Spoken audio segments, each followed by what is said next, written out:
नमस्कार। मैं हूं पुष्कर सिंह धामी, मुख्य सेवक उत्तराखंड।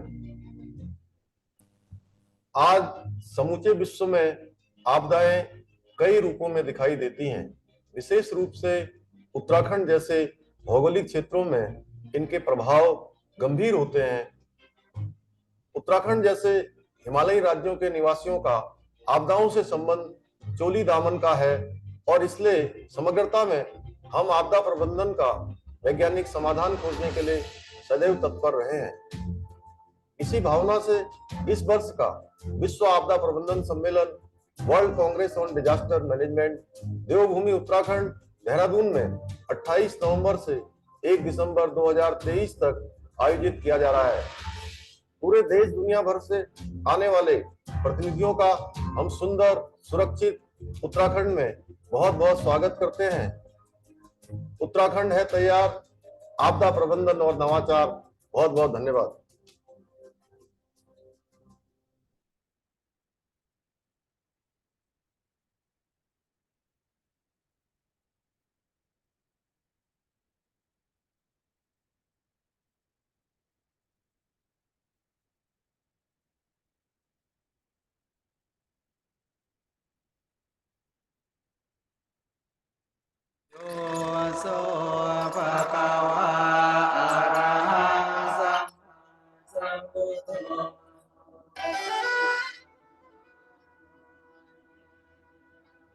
दुनिया के 200 करोड़ लोग हिमालय के ग्लेशियर्स पर निर्भर करते हैं।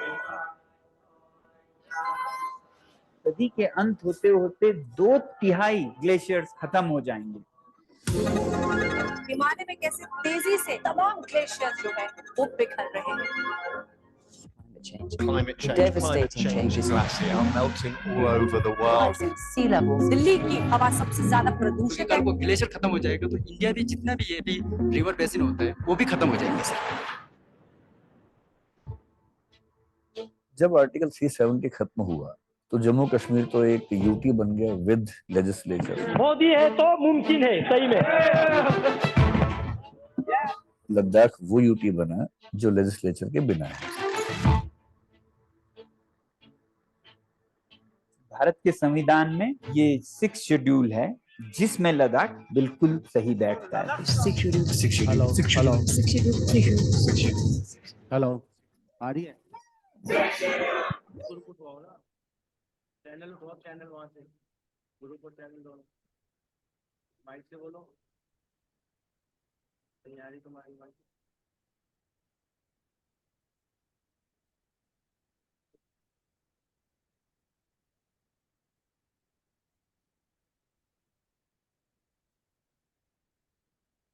हेलो हेलो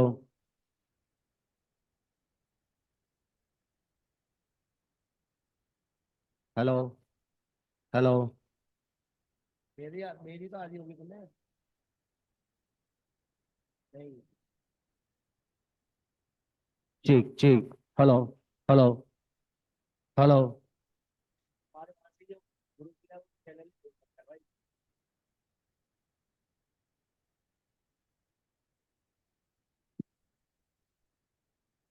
ठीक ठीक ठीक हेलो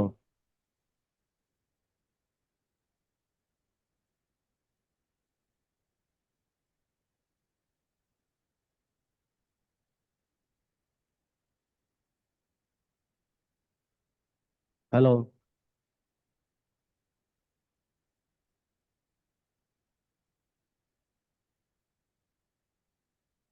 वो आएंगे तभी पूरा चलेगा।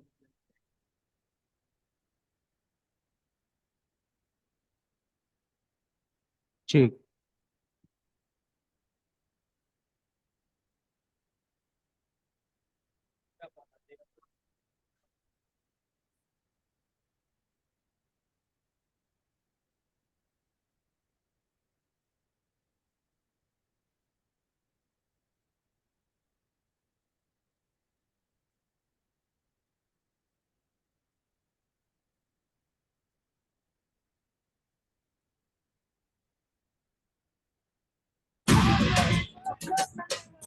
लेकिन ये भी सही है कि लद्दाख की लगभग सारी जनजातियां या तो बौद्ध हैं या मुसलमान हैं, वो उतनी कटी हुई नहीं है बाकी समाज से। बहुत पुराने जमाने में हमारे पूर्वज कृत्रिम क्या फिर भूल गया कनेक्शन ना आजम क्या हो गया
मेरी आ रही है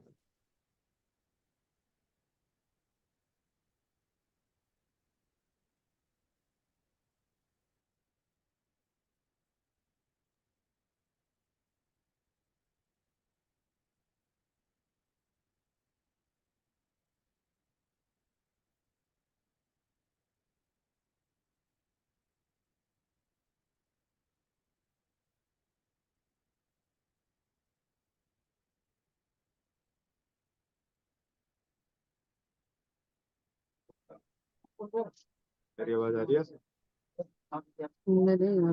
हाँ?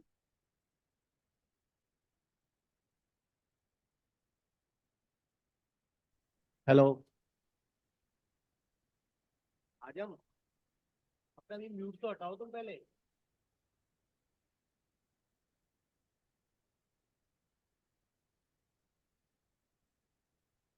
जिन से बोल रहे हो तुम हटाओ हाँ हटा यहाँ पे तो म्यूट दिखा रहा है तो म्यूट हो ये जो अच्छा हाँ बता 4 नंबर 4 अब सुनो मेरे 1 2 3 गुरु सुनो गुरु कुटवा दिया उनसे ऑक्स खुलवा दी ठीक है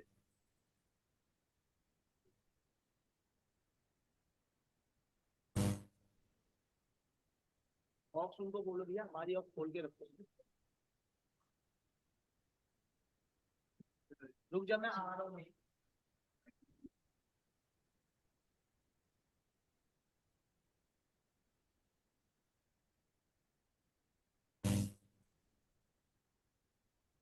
हाँ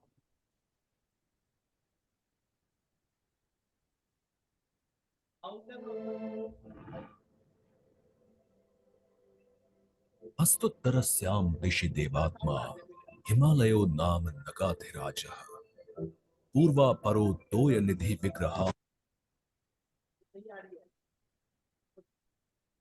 मानदंड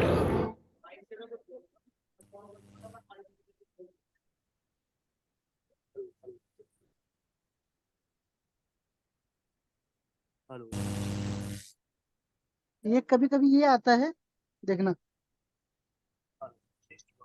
क्या चक्कर है? अभी तो एक्सपी भी नहीं आ रही है, आवाज ही नहीं।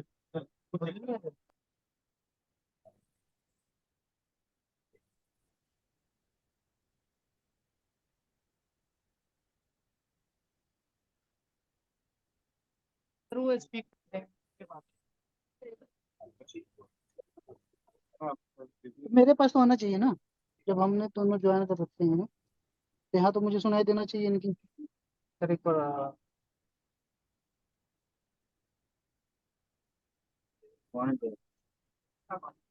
आजम आजम, हाँ। आवाज तेरी आ रही है मेरे पास। आप बोलिए। Hello hello. अच्छा, मेरी मेरी वाली जा रही है तुम्हारे पास? ये हाँ तेरी भी आ रही है। बीच में ये क्या हो रहा है, सर सर करके? मैं आपने ना माइक बंद कर, मैंने तो माइक बंद था। बोला होता तो। हेलो। आज हाँ आजम, हाँ मेरी आवाज आ रही है तेरे को? हाँ, तुम्हारी तो अबे अब एक बात सुन आजम, आजम क्या टेक्नोलॉजी नहीं है, यहाँ से बाहर निकलेगा जब साउंड तो सब में आ ही जाएगा, कौन सा नहीं, दिक्कत है? बीच बीच में कुछ हो रहा है सर। अरे कुछ नहीं, मैं यहाँ से कुछ नहीं है वो कर देंगे, चिंता ना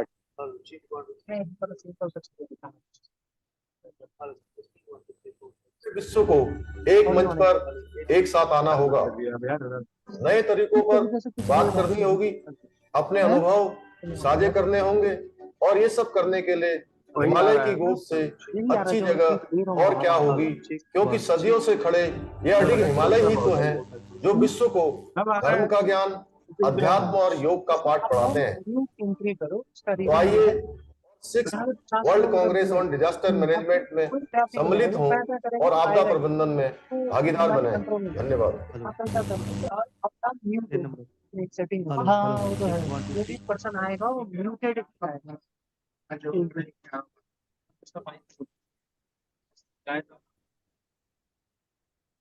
बोलिए। हमारे आपको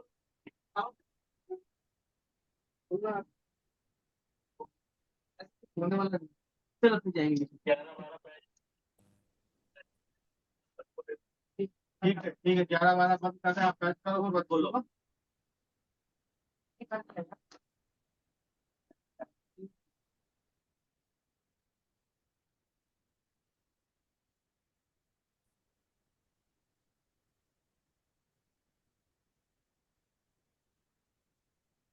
नमस्कार।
हाँ आजम भाई।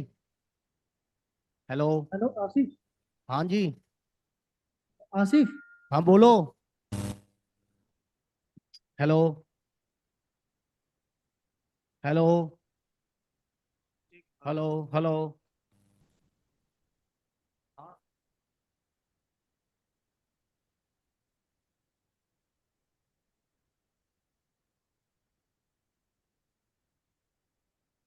Hello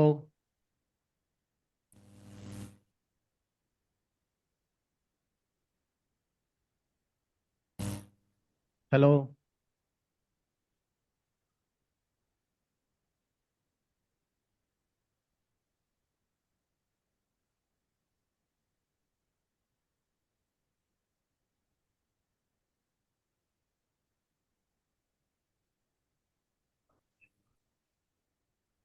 hello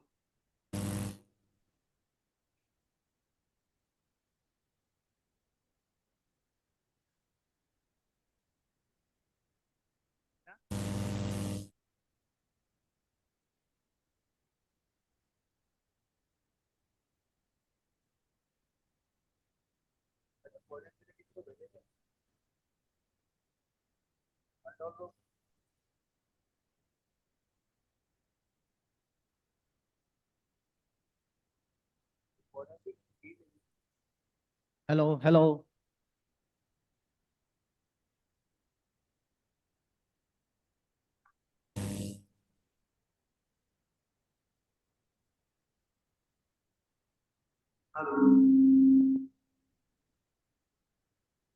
hello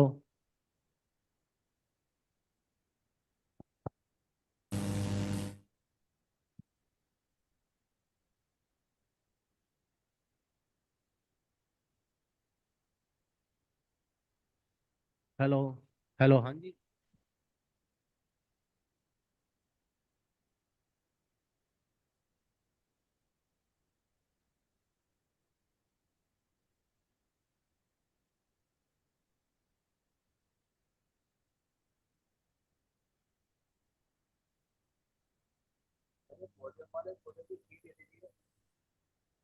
hello hello ठीक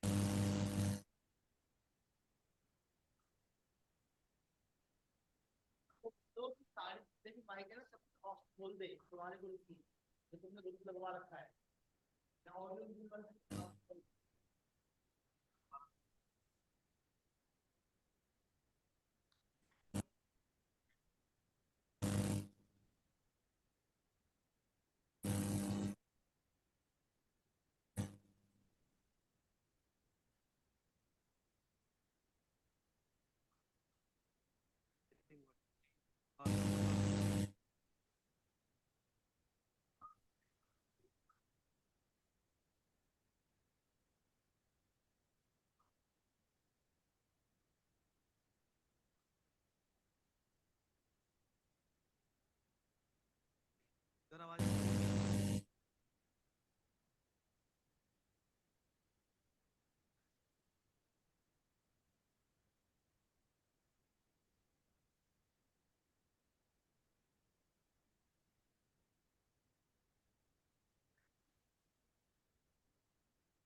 हेलो हेलो हेलो आसिफ तुम उधर से बोलो।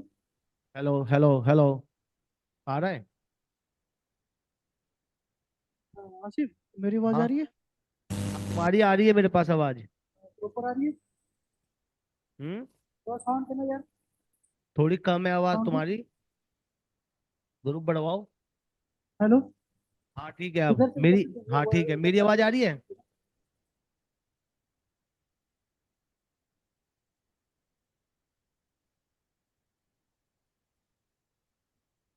हेलो आसिफ भाई हाँ जी बोलो बोलो कुछ बोलो। मेरी आवाज आ रही है आपको आ रही है तो लाउडली बोलना। हैं बस, hello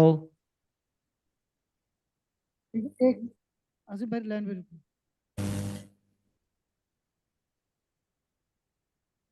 hello hello hello hello ठीक आ रही है? वॉइस ठीक आ रही है? हेलो। आसिफ, हाँ जी। मेरी वॉइस ठीक आ रही है? हाँ, आपकी मेरे पास ठीक आ रही है। मेरी आवाज आपको सुनाई दे रही है? और स्लो तो बैठी। और ये आपके में ना घुर क्या हो रहा है बार बार? हाँ? आवाज के साथ ना बीच बीच में घुर आती है आवाज। तो भाई उधर से कुछ बोल रहा हूँ, सुनाई नहीं दे रहा। अंदर नहीं आ रही, इधर से तो ठीक आ रही है, उधर की वॉइस एकदम नहीं आ रही।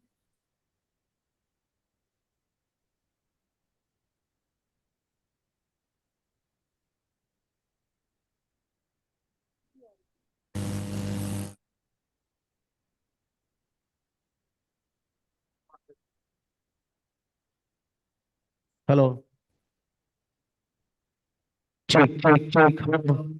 अब ठीक है? हेलो, बोलो दोबारा। हेलो। आसिफ, बोलो बोलो बोलो। बोलो, बोलना दोबारा बोलो। हैं? चेक चेक चेक, आवाज आ रही है? हाँ, आपकी आवाज भाई ठीक आ रही है मेरे पास यार। मैं बोल तो रहा हूँ आपको ठीक आ रही है। मेरी आवाज आपको कैसी आ रही है ये बताओ ना मुझे। स्लो आ रही है, हैं? स्लो आ रही है, यहाँ से मैं बोल रहा हूँ। स्लो आ रही है? तो वहां से ना उनको बोलो चैनल बढ़ाएंगे वो यार। जो उन्होंने मेन चैनल से दे रखा है ना एक, आपको वो बढ़ाएंगे। वो बोलो उनको, ऑडियो वीडियो वालों को। और क्या था, आज कोई और कर रहा है? भाई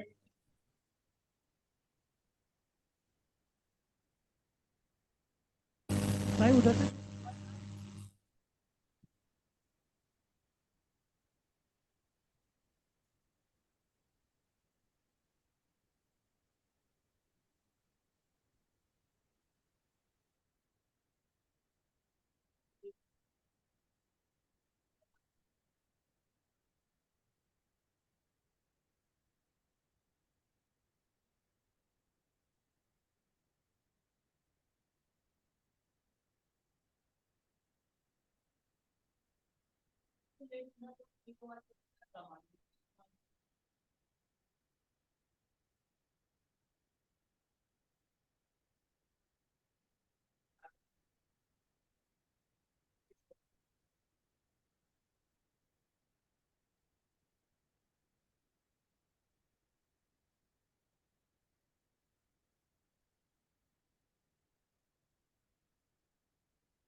Madhav, doctor N Ravishankar, professor P K Joshi, mister Ravi Singh, doctor Matthew Westoby, doctor Hamam, doctor Ritesh, doctor Priya Narayan, doctor Jain, and Mr. Kirtiman Avasti. Please come up on the stage. Okay. I also request to Dr. Bahuguna, Harish Bahuguna, DDG GSI to join the dais.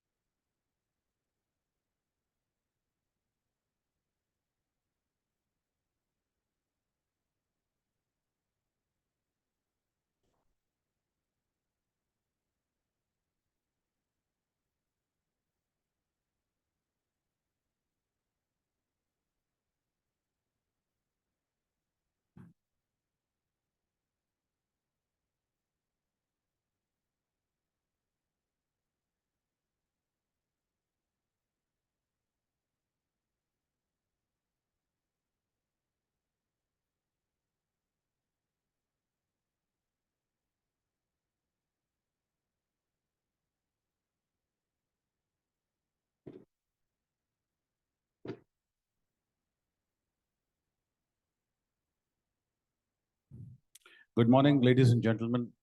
I request the students sitting at the back, if you can come forward. Hurry up, all of you.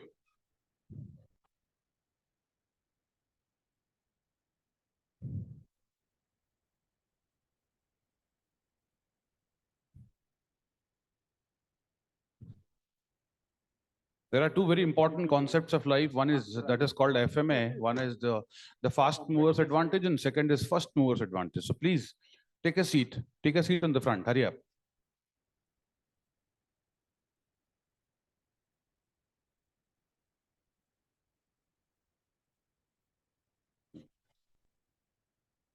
Good morning, ladies and gentlemen.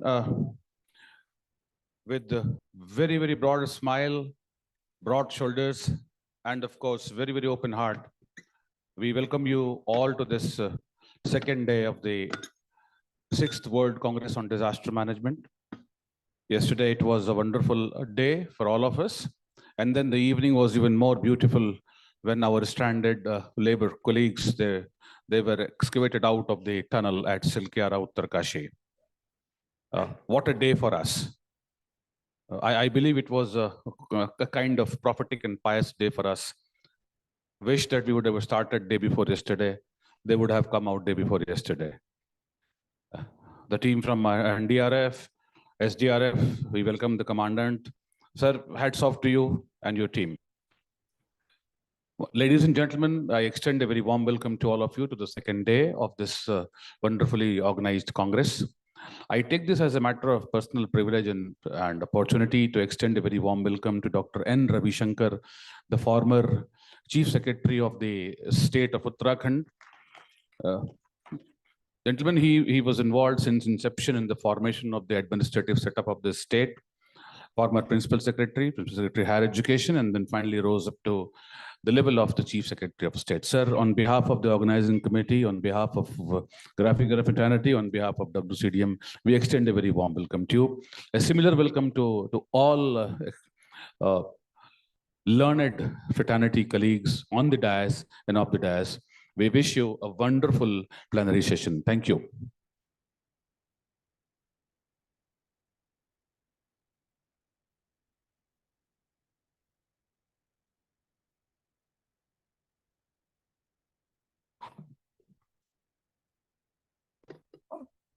A very warm good morning to one and all present here, and welcome in today's plenary session, theme of which is eco-disaster and risk reduction. I feel privileged to introduce the dignitaries and the resource person on dais. We have Dr. Madhav V. Karki, advisor to the Prime Minister of Nepal and member Environmental Protection and Climate Change Management National Council, Nepal.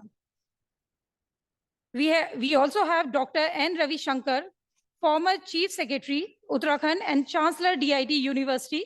Both are the chairperson for the plenary session. So ladies and gentlemen, please welcome them with huge round of applause.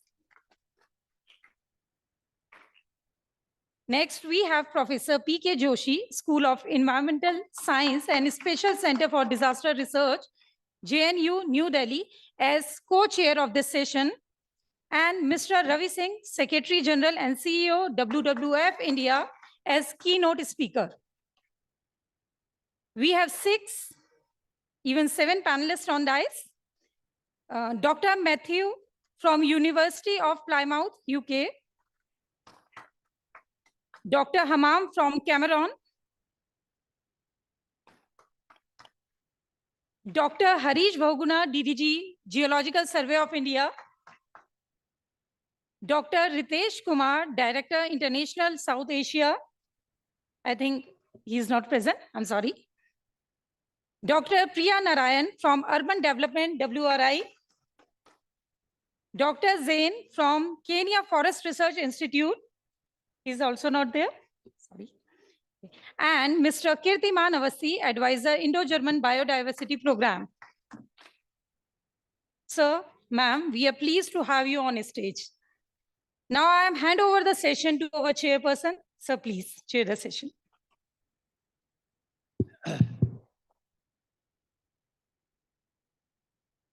Distinguished fellow chair, and distinguished fellow two co-chairs, distinguished panelists. And I'm very happy that there are so many very enthused and energized students. Ladies and gentlemen, a very good morning, namaskar to you, all of you. My name is Madhav Karti, I'm already introduced. I'm also associated with IP Base as a MAP member, expert panel member, and also UNEP. I am the chapter lead for the UNEP's next Global Environment Outlook.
In next 5 years. And there is a 100% probability according to the IPCC that we will breach in next. UN Secretary General calls it the era of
Man and machine have to coexist. The fact that the auger machines were in use and rat miners had to go for the last mile it gives us that message. Along with high tech, there has to be high touch. That's what is the thing. Now, coming to this whole theme of eco DRR, we have to understand that with development, there is a certain element of, I would say, impairment of the environment. I mean, that's a sort of a given. When we make roads, when we make tunnels, when we create hydroelectric projects, and being in a Himalayan state like Uttarakhand, these are this. Since I belong to this particular region of the thing for my administrative career, so I am acquainted with all the problems. Now comes the issue of how to mitigate the risk. I think that is where the challenge lies in. The government of Uttarakhand had created a disaster management department early in its formation, and we have gone about with it. Each incident is a learning curve, and the latest one is something which involves multifarious agencies. I'm sure that experts are here who will be able to take us through what is to be done, but the essence of what Chair Dr. Karki mentioned is that there are some markers which we need to be aware of. I now hand it over to the co-chair, Professor Joshi. Yeah.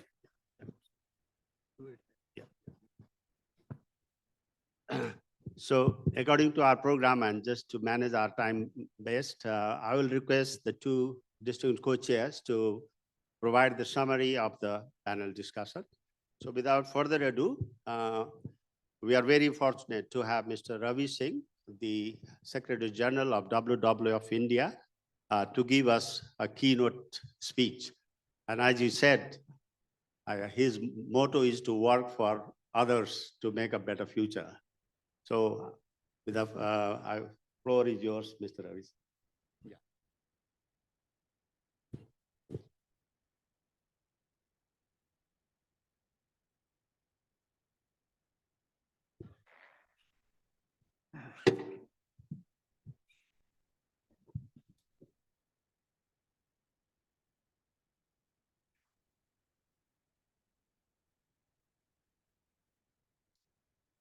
My namaskar to everyone, especially to the distinguished members on the dais, Dr. N. Ravi Shankar, Professor P.K. Joshi, and Shri Madhav Karki. I'm not entirely sure how long can one talk on this particular aspect. I'm not entirely sure the extent to which we can take decisions based on what we see. I think globally, and particularly in my country, in India, there has been a huge provision and discussion papers and understanding on issues like the National Disaster Management, which led to a plan in 2019. There have been mechanisms brought in to implement various mitigants to what we see as part of our life, and sometimes our the occurrences that seem to be coming with regularity to us. The disaster management plan in 2019 actually provided a mechanism to implement ecosystem-based disaster reduction in river basins, mountains, and coastlines. I think the geographic and geological specificity of this is something that I would like to highlight. And it is this urgent need to implement by integrating some of the approaches that we have. On the other hand, to a larger agreement, the Sendai framework for disaster risk management provides member states with concrete actions to protect development gains from what we see as a risk of disaster. My organization, WWF globally, and in India as WWF India, we have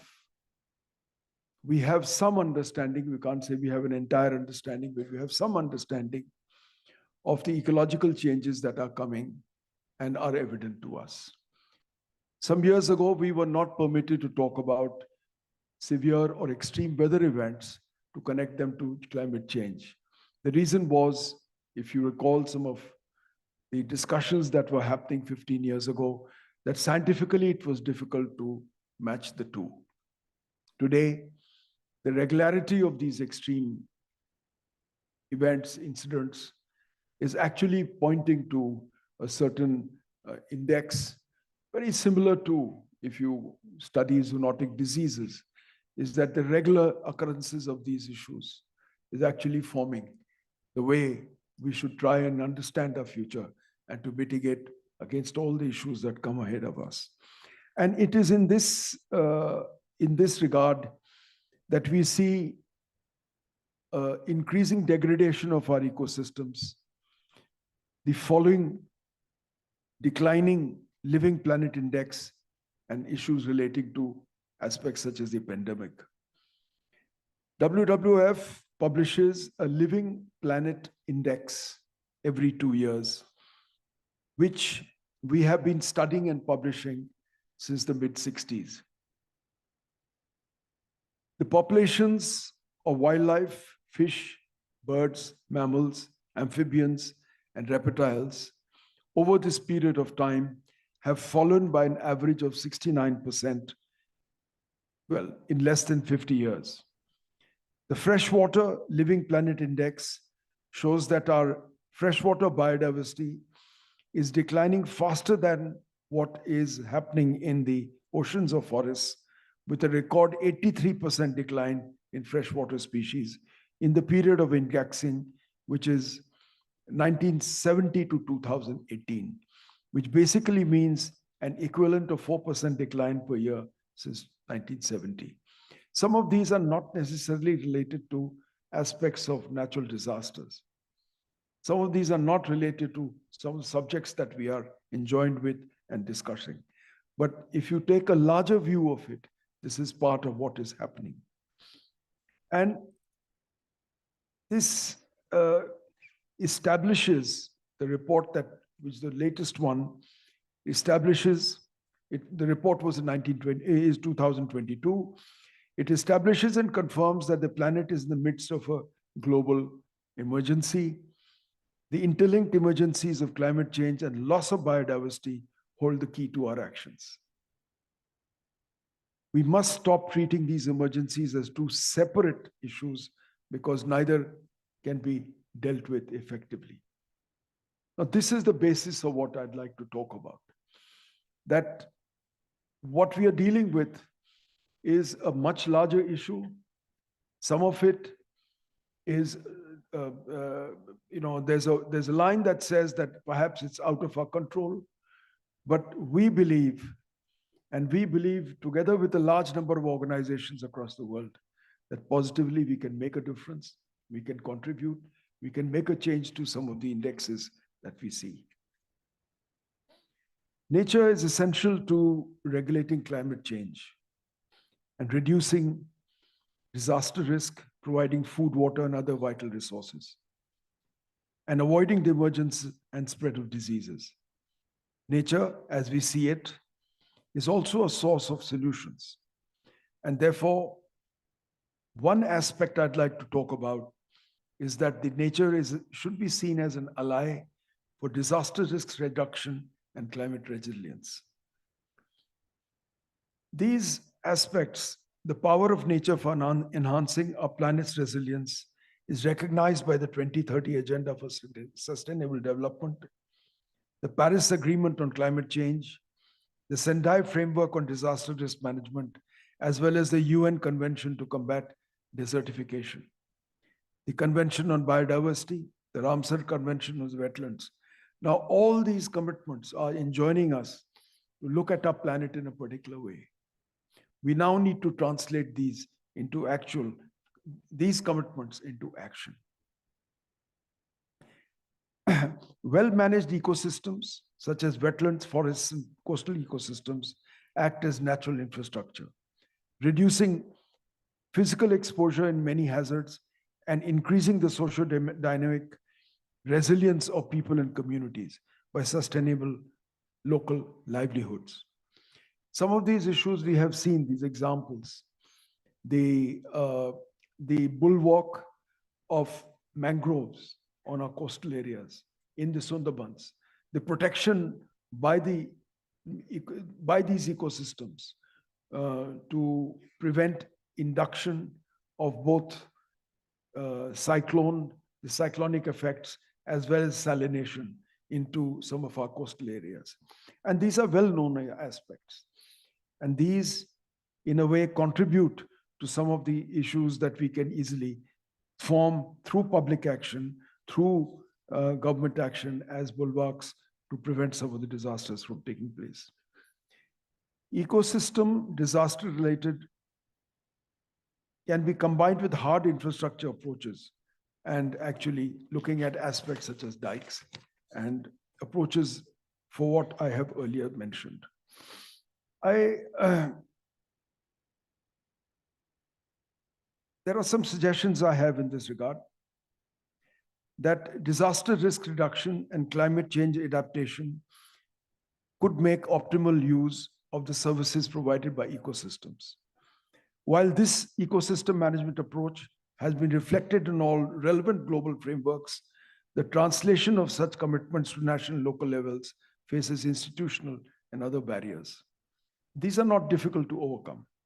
It leads from the fact that we need to have better understanding, better knowledge, and also understanding of use of existing ecosystems to come up with relating solutions for those very regions. Mainstream ecosystem-based adaptation in national and local disaster management strategies as a key means to enhance coherence across international frameworks and agendas, in particular, ensure integrated implementation of disaster risk management and climate adaptation. These are complex terms. These are complex aspects. To simplify, basically, most of these issues are known. We could take up each aspect of these either locally or institutionally or even through community action. And one of the aspects I would like to emphasize is that given what we are seeing around us, and some of us are very close to aspects or incidents that have happened recently.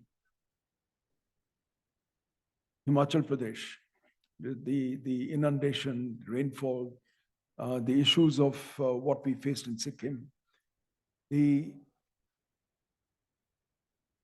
current events in Uttarakhand, and several such, if we were to look at this in a whole gap, I think it's important that every institution that is working today, not just the government institutions, but also institutions like mine, must have and must embed issues relating to disaster risk management in the work and the geographies where we are implementing or where we interact with state governments and with communities.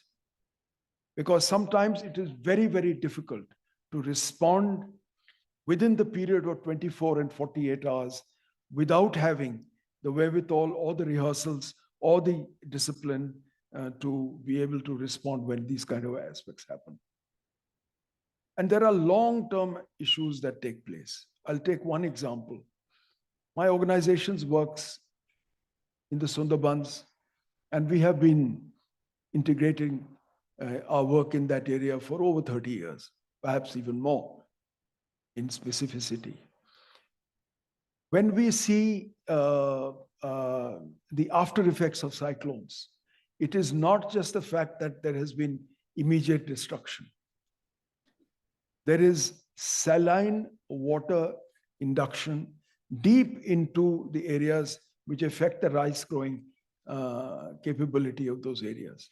Agriculture is affected, families are affected, land ownership is affected, and it leads to a certain amount of social stratification, which takes generations thereafter to rectify. Some of these issues are resolved through several interactions. For instance, the introduction of saline water resistance rice, which sometimes can give the economic bulwark to communities and villages for a period of 2 to 3, maybe more years, and be able to help before the long-term impacts of government and agriculture departments of the relative states come into being. These are very, very difficult things to understand from places which we are not directly interacting with. The work that we see sometimes of the agencies involved in defending our borders, in constructing access to areas which are inaccessible, and the kind of risks that they undertake and the kind of effects that they have. I think looking at it closely, and some of these I have been involved with through the Ministry of Environment and Forests, I think the last 15 years of capacity development and of understanding these issues have really made a big difference. So there is forward movement, there is interaction, there are issues relating to many aspects, not just wildlife, nature, water, but also issues like agriculture and coastal management. And I think this is the approach that I'm taking on, which is that should be a whole of society approach. It should not be just specific to one particular aspect, university, division, department, or area of government. There is a business case of ecosystem conservation. And this is that let us find all the stakeholders that are involved and connect them and their ambitions across the landscapes. And here, I think there should be, and there will be, a bridge to towards business and corporate sector as well, because resilience leads to sustainability, leads to sustainable businesses. And a lot of the downstream effects of this affects both the economy of the country as well as the way we are going to shape ourselves going for the future. And understanding this, building internal capacities, interacting with organizations such as the CII and FICCI, and to discuss aspects which they're already doing this to a large extent, in the extent of the water sector, the resilience of the water sector, the overdependence of it in certain cases, and making an understanding of business and strategy cases based on issues such as river basin systems, that there should not be over extraction and management of population or pollution in some of these areas, rather than looking at it in specific aspects of a water basin. And again, this issue of a whole of society, a whole of landscape approach, a need for more integrated cross-central landscapes at international, regional, and national levels.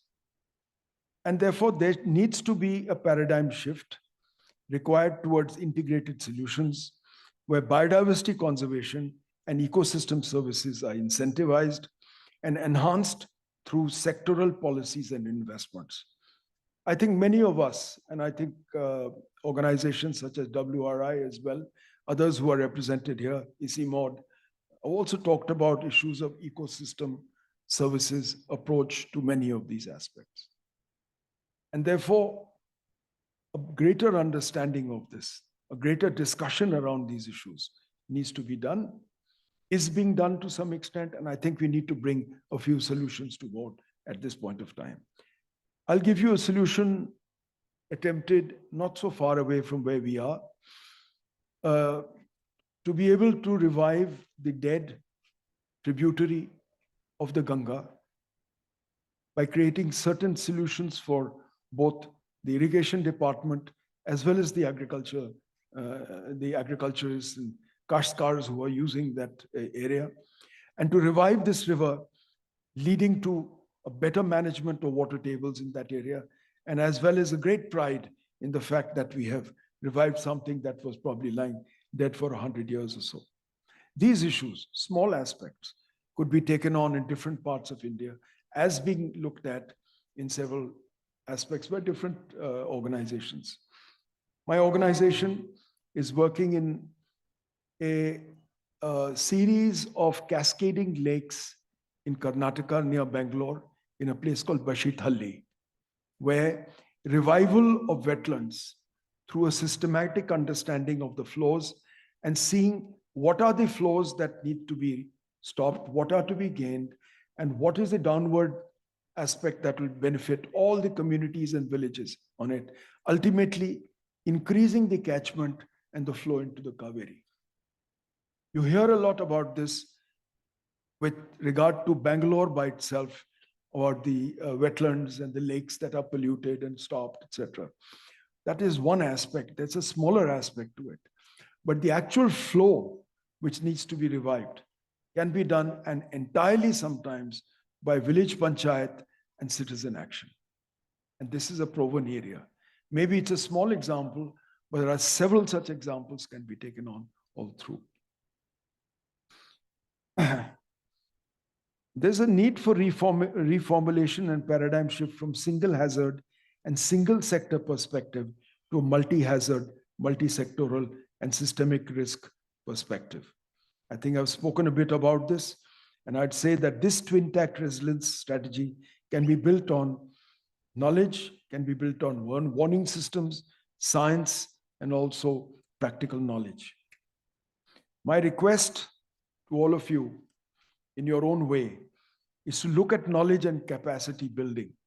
Because wherever we go to look at this, wherever we look at synthesizing some of the knowledge to action, we are finding a gap both in capacities for issues like climate adaptation, not in the practical use by local communities, but to make the connect between what should be policy and what should be implementation on a larger scale.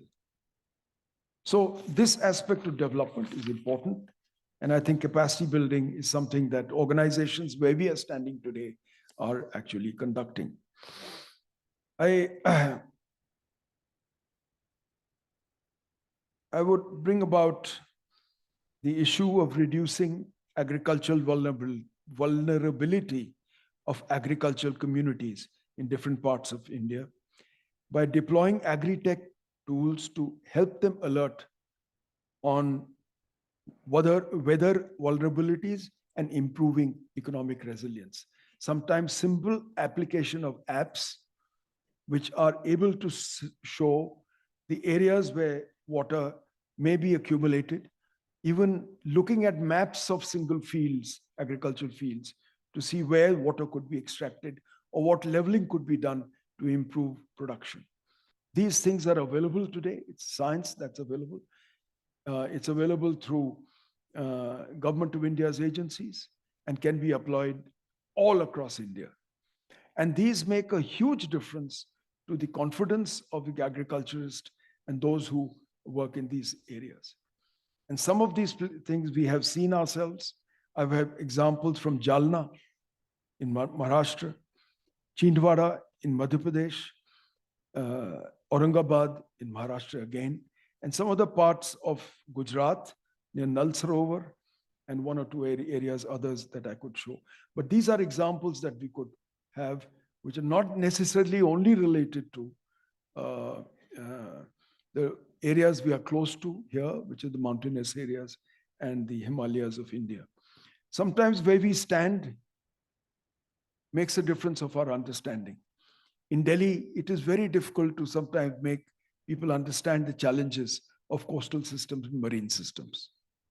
Very difficult in other parts of India, far removed, to make people understand the issues and challenges of the Himalayas and areas such as Sikkim.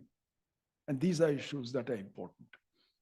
Ladies and gentlemen, I have a lot to say. I can talk a lot on this.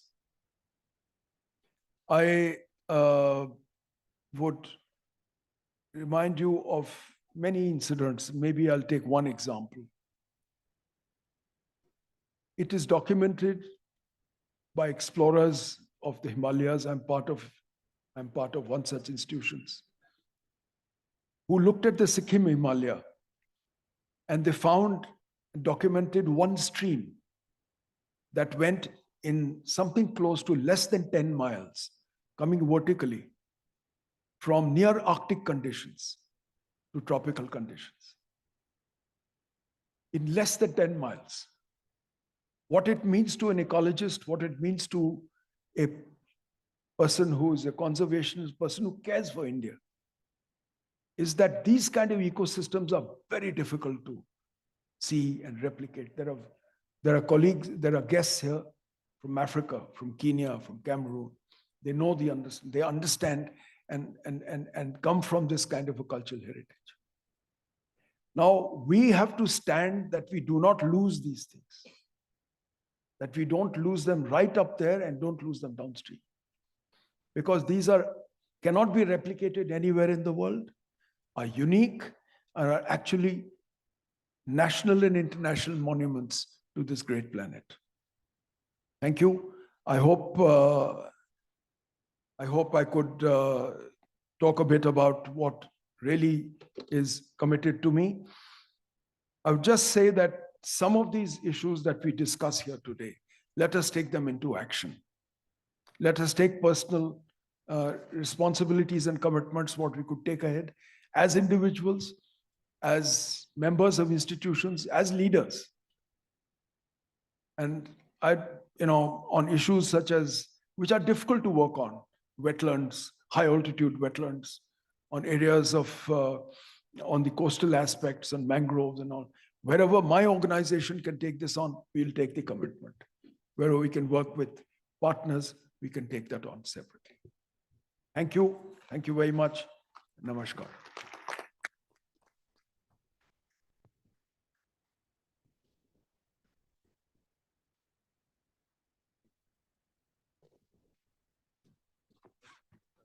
Thank you. Thank you, sir. You have rightly highlighted that our nature is in decline. And the experts have said, if you want to fight the climate change, nature has to be conserved, preserved, restored.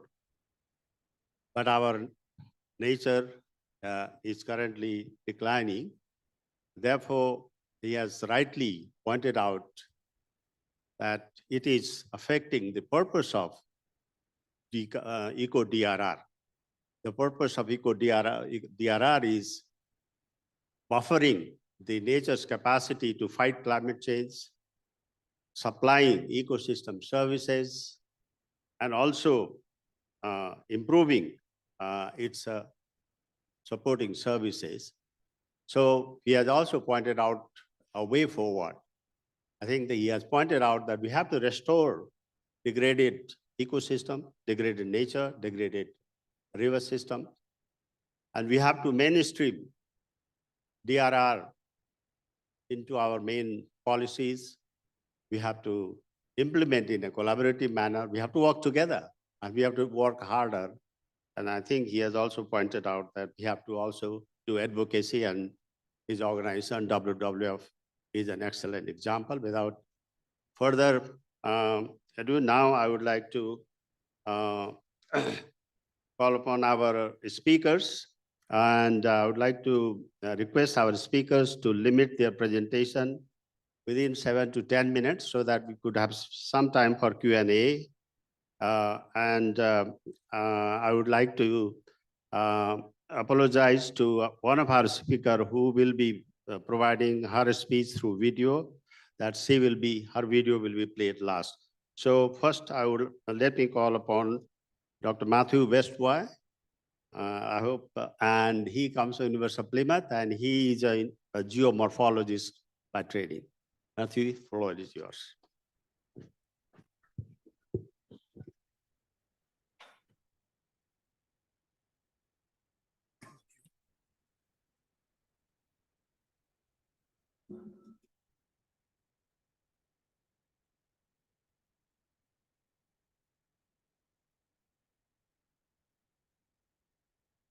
Good morning, everyone. Whilst we wait for the slides to appear, thanks to the chair and co-chairs, and thank you to the conference organizers, WCDM, for inviting me to come here. It's my first time in India, and it's been really enjoyable so far. Thanks also, as I mentioned here, to my collaborators who've contributed to some of the work and ideas that I'll present in this hopefully fairly short presentation this morning. As I was introduced, I'm a geographer, a physical geographer by training. I'm a geomorphologist, which means I'm interested in how landscapes and landforms are created and modified. And I work primarily in high mountain landscapes, including the Himalaya.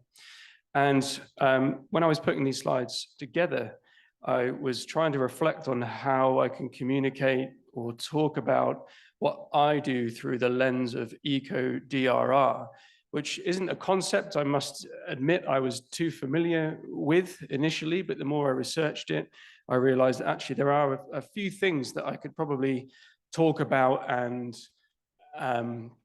expand on through that lens. So in preparing the talk, I decided that actually this title originally that I came up with probably wasn't appropriate, and that this one, how can eco-DRR concepts be applied to sudden sediment-laden floods in mountain regions, might be slightly more appropriate. And these are the phenomena that I work on. And Dr. Christian Cook yesterday provided a great introduction, so I'm not going to repeat that content, only to say in the first couple of slides that, and it will come as no surprise to many of you, that these high altitude, steep, high energy landscapes produce very violent, cataclysmic or catastrophic events. And in doing so, deliver vast quantities of sediment from hillsides where it's stored down to the valley floor, where communities and people and infrastructure and habitats and ecosystems coexist. This slide, this photograph here is from the Kedarnath, or post following the Kedarnath disaster in 2013. And in the foreground, you can see vast boulders and a huge sediment drape affecting the town. Similarly, and also in this state here, further north in the Dali-Ganga catchment, which was affected by the Chamoli disaster in early February 2021, we see through this photograph taken by a colleague from the Wadir Institute for Himalayan Geology here in Dehradun. This is the valley floor in the days immediately following the flood.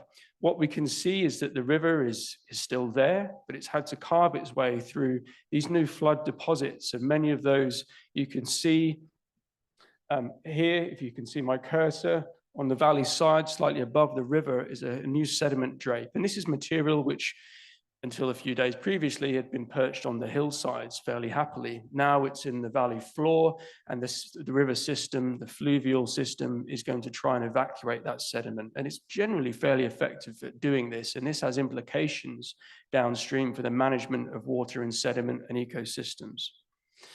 So what kind of eco-DRR concepts might be applied or relevant or applicable for mitigating or understanding the impacts of these disasters? Well, here's a few. I'm not going to talk in detail about all of them. I don't have enough time. There's certain ecosystem services, holistic sediment management and water management, followed by community involvement, explaining to people and decision makers why these things are relevant.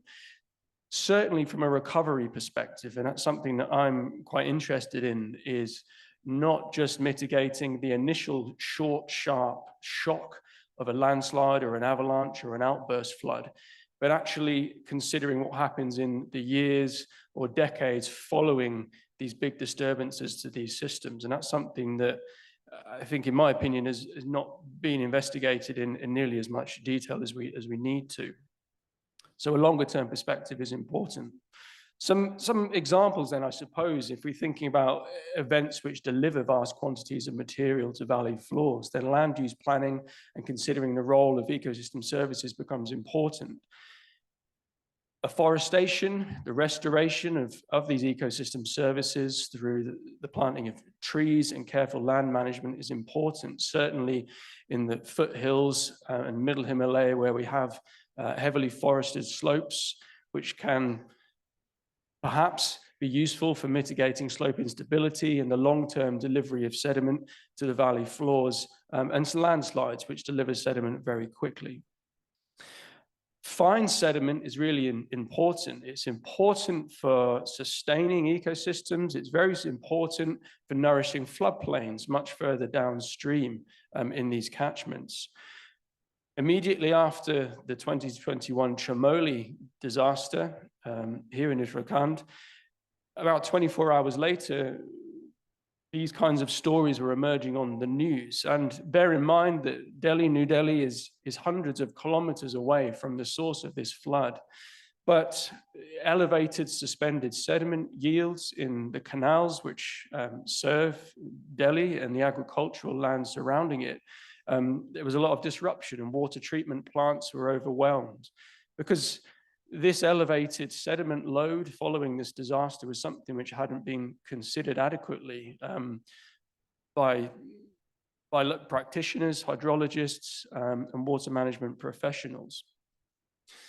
If we look slightly further upstream on the same river, we see that post-disaster, these fine sediment loads were elevated quite markedly. And don't concern yourselves too much with the content of the graphs or trying to understand it, but the take-home message here is that we're seeing in the years following the disaster, the sediment yields in these rivers rise earlier. They always are elevated during the monsoon. That's normal. But what we're seeing is that because there's more sediment in the systems, it's being accessed by rivers, spring flow rivers and snowmelt rivers, snowmelt driven flows and such. And so we're seeing an earlier increase in sediment loads. We're seeing higher sediment loads through the monsoon, and it persists for a longer time each year. And this is important, not least because fine sediment can be a vector of contamination. Contaminants adhere fairly effectively to small particle sizes. And this also has implications, obviously, for water quality, where people rely on this water for drinking, sanitation, irrigation, and all of these types of things. But something that's perhaps not considered. If we think of coarser sediments, so large cobbles and gravels, which you see certainly higher up in the systems here in the Himalaya, we find that after floods, extreme floods high up in the catchments have come through, these systems are actually fairly efficient because of their steepness and the amount of water that flows through them on an annual basis. They're quite efficient at flushing this sediment and moving it downstream fairly quickly. So these deposits, and what I'm showing here on this animation is as the screen turns progressively red, what you're seeing in the center of this river channel is the sediment being removed over the course of around a year following this flood high up in the Dhauli Ganga. And these can cause secondary hazards further downstream. What's also relevant is that coarse sediment forms much of the substrate for our mountain rivers and further down in the systems. And that substrate is crucial for spawning fish and habitats within rivers. It's also hazardous. Coarse sediment, which we, as fluvial geomorphologists, we call it bed load, sediment that rolls and bounces along the bottom of a river. That's the main driver of geomorphological change. So change, and by that I mean how a river changes its form and shape and the path which it takes through the landscape over time. When you overload a system with lots of sediment, you can disturb that natural equilibrium really quite suddenly.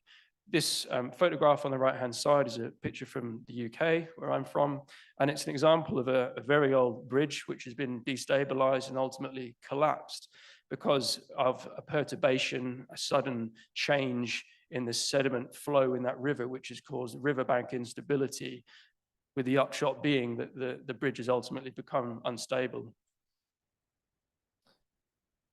Here in the Himalaya, it's hydropower is expanding rapidly, and that's been reflected on and mentioned a few times already at this event. This is the Tapavan hydropower facility, which was very heavily damaged higher up in the Dhauli Ganga catchment, just upstream of Joshimath. And you'll see that lots of sediment is there. It's residual. It exists on what remains of the barrage, which is now 2 years later, mostly repaired. But managing hydropower and sediment and water in the context of the water, food, energy nexus, certainly post-disaster, is very important. Just to conclude, cutting across all of this is cross-sector collaboration. So in terms of understanding sediment, just as a single example, we need to engage with scientists, hydropower operators, disaster management practitioners as well, in order to identify, mitigate the worst effects of some of these disasters. I'll leave it there. Thank you very much for your time. Thank you, Dr. Bestovi, for a very clear presentation. Next, I would like to call upon Dr. Haman Unuswa for your presentation.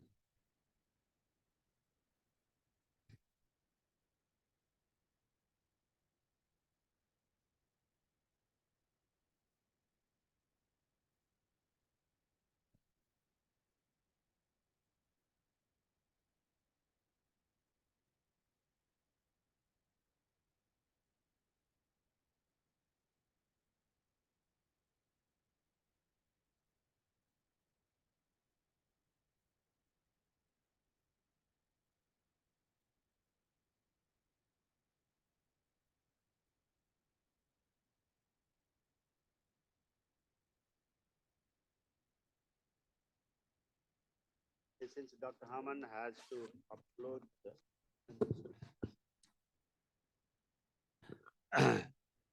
since Dr. Haman has to upload his presentation, we would like to request next speaker, Dr. Ritesh, if he is in the hall, I would like to call upon him. It seems Dr. Ritesh is not here. So I would like to call upon next speaker, Dr. Priya Narayan, Senior Manager, Urban Development, Dallara, India. Priya, floor is yours.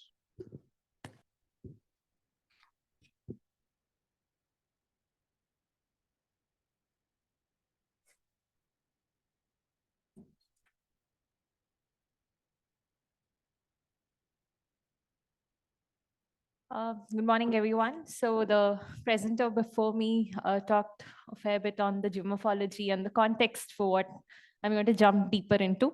So ecosystem-based disaster risk reduction and strengthening climate action and disaster resilience, that's the theme for the session. And just moving quickly, I have a bunch of slides, but I'll run through them.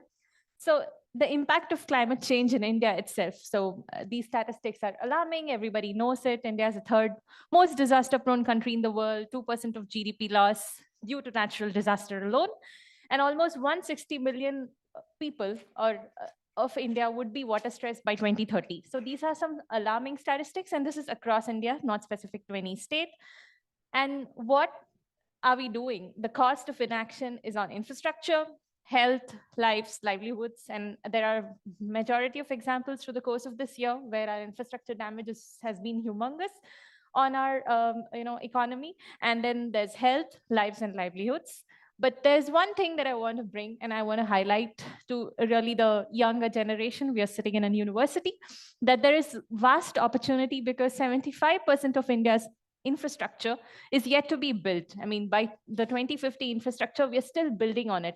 So there's great potential to make it, disaster resilient. And there are brilliant examples across India. So one big example, which is a city example, which I would still want to highlight here, is Kolkata wetlands. So it's a natural kind of a ecosystem buffer, which mitigates the disaster and which also provides all the services that our speakers before mentioned about, all the ecosystem services. And on the economy, it pinches less on the economy because of having a wetland as huge as the Kolkata wetland, your cost of artificial sewage treatment plant is much reduced on the, on the exchequer. And then there are some of these examples around our Indian cities. For example, this is a municipal corporation in the peri-urban Mumbai, where we have nature in close collaboration inside the heart of the city, which has multitudes of co-benefits. So these are some examples in the city. And I come from, I lead this project on called Cities for Forests for India, which work across different scales. So inner, near, and faraway forests. And I tell this because where we are in Uttarakhand and Dehradun, it's very close to the nearby and faraway forests, because faraway forests are by far the most important regions for the world, because A, they provide for the larger carbon sequestration. The entire biological diversity of a city and region is really protected, conserved because of the faraway forests. And of course, these have a vast variety. I mean, these tick all the boxes of SDGs, 3, 6, 8, 11, and you can just keep going. And one of the key things is that the faraway forest and the nearby forest provides those large number of provisioning and supporting services for our very existence. So I work a lot on the inner city region, which is on the core city regions, and we do a lot of political action engagement. Making the bureaucracy and politicians on board with what we do is one of our key key agenda, and then providing technical capacity and assistance, and how to redirect investment. I think our speaker from WWF highlighted about how we need to align private sector, how we need to align all our energies towards impacting or influencing some of the actions that we're taking. So these are the 3 things that we do. And very quickly on what we do is evidence-based data, pilots, policy, projects, and capacity building. So these are a series of things that we do. And I'm just directly going to jump to this slide where we locally renamed these terms as kavakis. So these are loosely translated as sacred groves in Malayalam. And one of the key things that we are trying to do here is, these are small scale interventions, and I'm not really comparing it to the Himalayan region or Uttarakhand or Himachal Pradesh, where there are vast expanses of forests. But these are city regions which need these small scale interventions. But our idea is to really build these small scale interventions to act as a buffer to the disasters that we are, already across cities we are looking at. So like we had the flash floods at a very massive scale here over the last many years. We've had a lot of flash floods in Kerala, the state which we very closely work with. So some of these smaller interventions are a way to influence some of the policy mechanisms in the city. And what has really happened is we helped the city bring out a guidance, vetted it in their council and town planning committee, made sure that it becomes a statutory document, and ensured that through the urban employment guarantee scheme. So one of the things is to incentivize people, right? So we all talk about different solutions, but how do you make sure those people work on those solutions? So incentivizing people to really be a part of the solution. So we ensure that the urban employment guarantee scheme be intertwined with what we are doing, the small scale interventions that we are doing. So these are like just a snapshot of what we have done in an urban area. And we keep talking, or we are keeping on working across different sectoral, sectors and across different stakeholder groups at the subnational, national level to really bring nature inclusive city. And what really appalls me is that we have an opportunity at hand here. I mean, nature is your city. I mean, the entire state of Uttarakhand is filled with nature. So really, do we want to work making the city nature inclusive? I think we have to work the other way around for the state of Uttarakhand and the other states which are endowed with nature at hand. And what we're all looking at is that we are asking for out-of-the-box solutions. We're trying to create a disaster pool. So these are some snapshots which you would have seen across media. This is different, through different timelines, these things that have happened, disasters that have happened. And one of the key things, and I think some of the speakers before also mentioned this about this hardships because of the disasters that happen. And I think one of the key issue that we see is in Uttarakhand. One of the things that the speaker before also mentioned is localized context, right? People who in the hilly area do not understand about the coastal regions. And one of the very reason why Uttarakhand probably was delimited as a state in itself, because the mountain or the hill people really wanted to be heard and felt, and they understood that the plains and the hills are very different. And life is very difficult in this terrain. And there are many different aspects, socio-ecological aspects that turn. And one of the key things that we're facing is the inclusivity, right? So apart from the vulnerable sections of the society, gender inclusivity is something that we really want to highlight, because women are at the forefront of these disasters most of the time, because they are the people that are collecting wood or collecting food or whatever. So they are at the forefront. They need to be really equipped to deal with this. And of course, compounding and cascading events in a hilly region. So one of the things that I wanted to highlight, because you would have heard different terms: nature-based solution, ecosystem-based adaptation, ecosystem disaster risk reduction. So one of the key differences, while all these concepts are intertwined in some way or the other, one of the key differences in an ecosystem-based disaster risk reduction is it's both non-climatic, and it's also both climatic and non-climatic. It also looks as earthquakes and other disasters, etc. So this is just a snapshot of the disaster that's happened, and the red circle you see. So for the disaster that happened 5 years ago, we built a cement and concrete wall to kind of protect us from the disaster. But these are not the solutions that we look to. The main things that we want to do is to integrate, identify, and maintain the solutions that we're looking at, and be aware. So it's not beware, it's be aware of the role and benefits and functions of the blue-green infrastructure, and really generate action. And 3 things is to maintain legal and policy mechanisms, transboundary collaboration, and really generate wider action. One of the very big examples is the joint benefit authorities in San Francisco. It's just starting to kick off. So like the speaker before mentioned about the stakeholder collaboration, just different mechanisms and institutions needs to really work together to drive and redirect investments towards ecosystem-based disaster risk reduction. And this is your your NOLA, which is a traditional solution or a traditional kind of a water harvesting solutions. So these are some of the very quick indicative solutions for ecosystem-based disaster reduction at multiple scales, city scales, neighborhood scales, and at building level, what you could really do. And this is for mitigating landslide. And I would just stop with 3 guiding principles. So data-driven decision-making, integrated planning to build resilience, and capacity building. And I'm just going to stop with this. India is aiming to invest 100 trillion, and just stopping with this quote. So people come and go, but the mountains remain. So I'm out of time, so I'm just going to run. Thank you. Thank you very much. Next, I would like sorry about that. Next, I would like to request Dr. Jain, if he's in the house, to come forward. Dr. Jain Juguna. If he's not here, then I would like to request now Dr. Haman Unusha to give his presentation, please. And please, you have 7 to 10 minutes, and appreciate if you can keep it to the time. Thank you very much, Mr. Chair, co-chair, panelists, and participants. I will be very brief. I would like us, first of all, to look at disasters, not only as the sudden dramatic events like floods or landslides, because we have disasters that are gradual, long-term, like climate-induced land degradation that may lead to infertility of the soils, low agricultural productivity, droughts, migrations, ecologically induced migrations, and conflicts. So these are disasters. This is a form of disaster that will intend to combat. My topic is bamboo, the use of bamboo for climate change, resilience, and disaster management. Please, the next slide. It's from, sorry, okay. I will skip the introduction.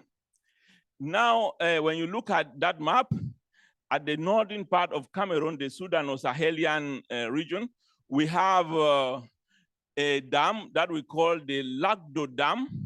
So at the downstream of the Lagdo Dam, we have a river that we call the Benue River. The Benue River has a lot of floods, usually during the rainy season. And we have a city downstream, the city of Garwa, that is affected by the floods. We have in this region studies that have shown that there is a lot of environmental degradation here, and which threatens livelihoods in the area.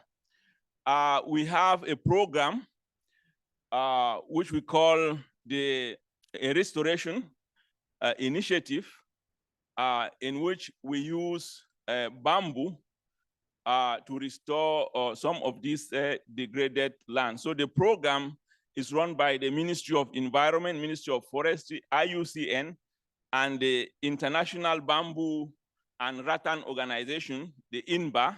So we work together to restore these landscapes. Initially, we use other forms of trees, the neem tree, to reforest the area, to regenerate the landscape, to restore the ecosystem.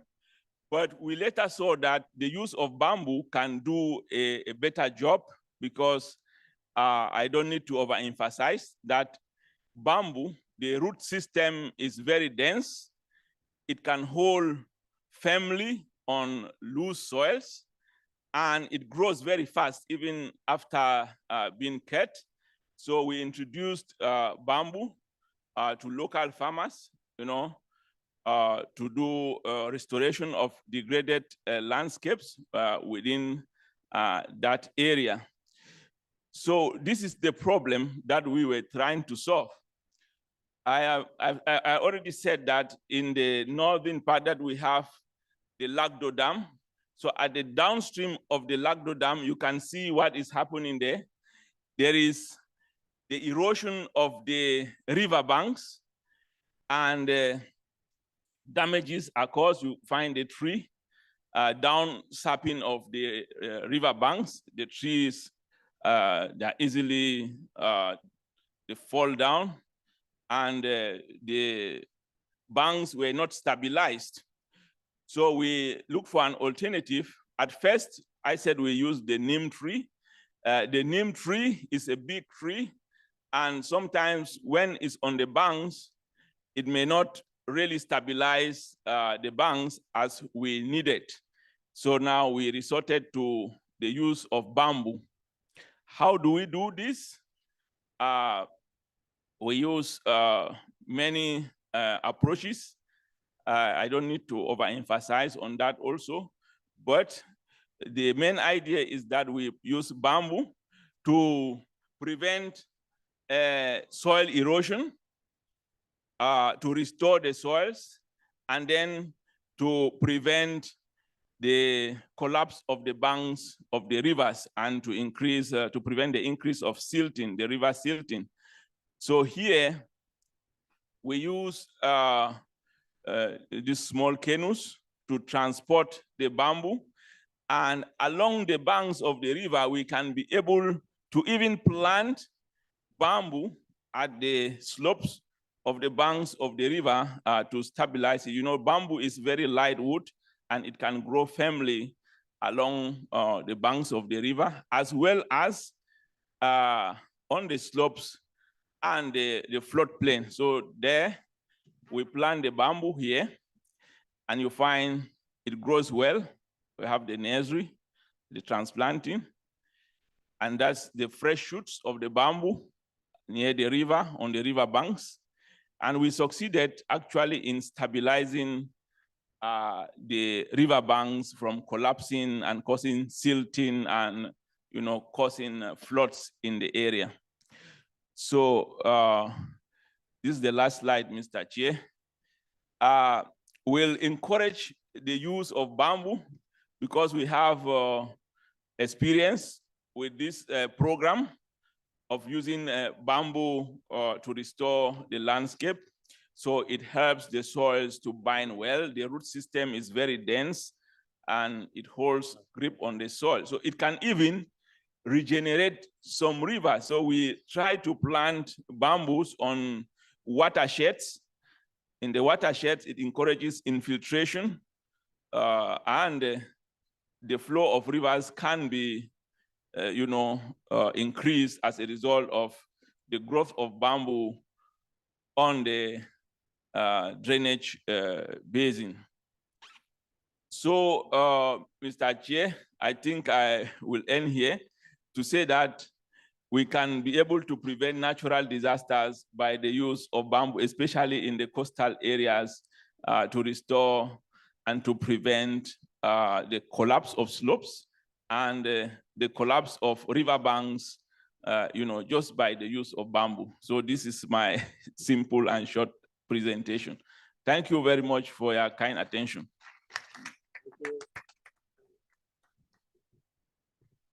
Thank you, Dr. Haman, for keeping to the time. And next, I would like to request Dr. Kirtiman Awasthi to give his presentation.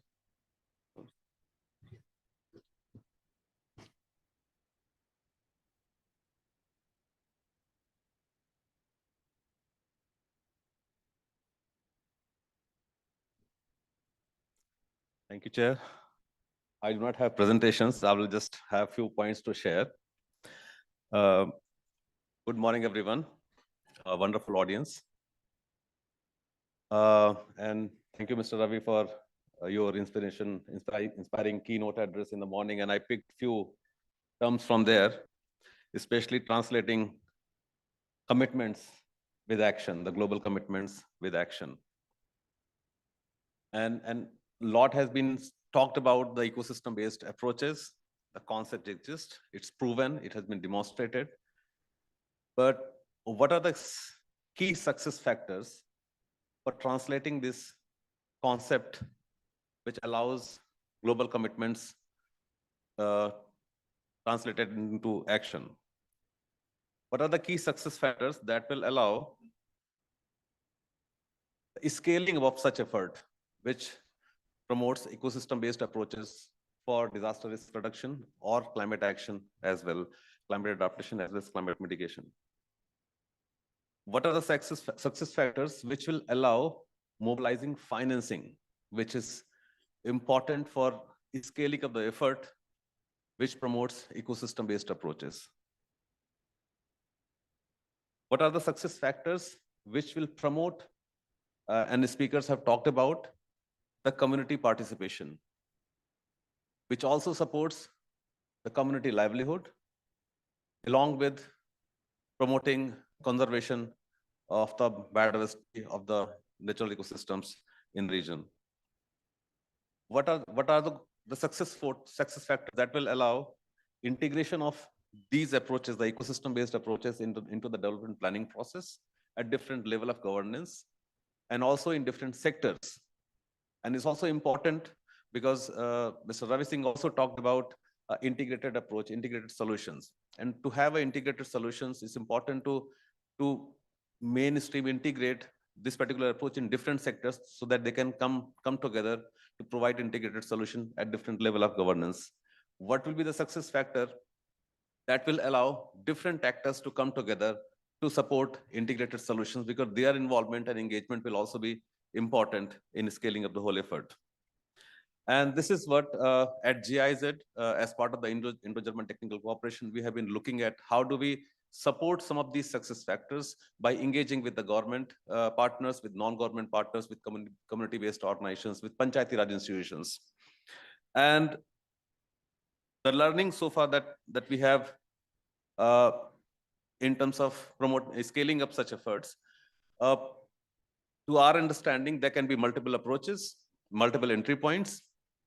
And one of the important entry points that we have looked at is to integrate ecosystem-based approaches in the panchayat planning process, especially the Gram Panchayat planning process, which is an established mechanism in India, the GPDPs, and how can we engage with the Panchayati Raj institutions to integrate ecosystem-based approaches into the GPDP process. That will allow us to enhance community participation, including the participation of women, so that there's a clear ownership of the communities, and also the activities, the actions which are designed are need-based and also gender responsive.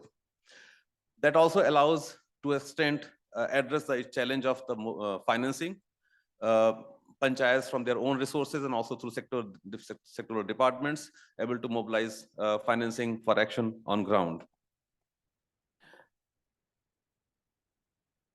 Another aspect which was also touched upon about capacity building. I think this is one of the core pillar, a core success factor, which is important. And how do we support capacity development, especially when we work in such a multi stakeholder environment and setup, especially for ecosystem-based approach.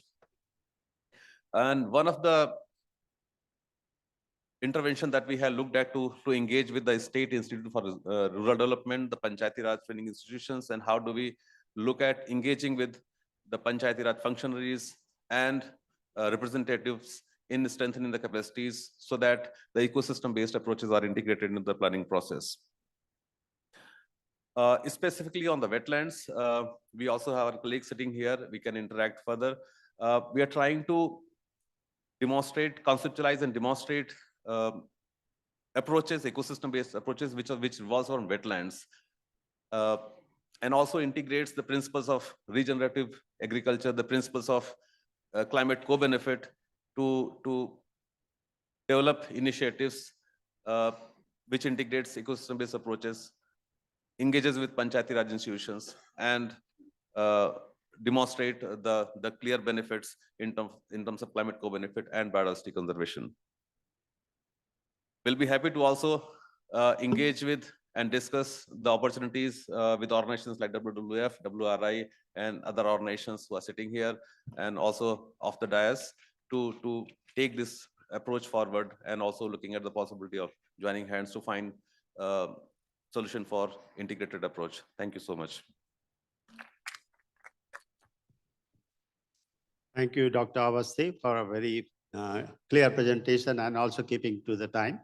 Next, I would like to request our co-chair, Dr. Bahuguna, to make his presentation.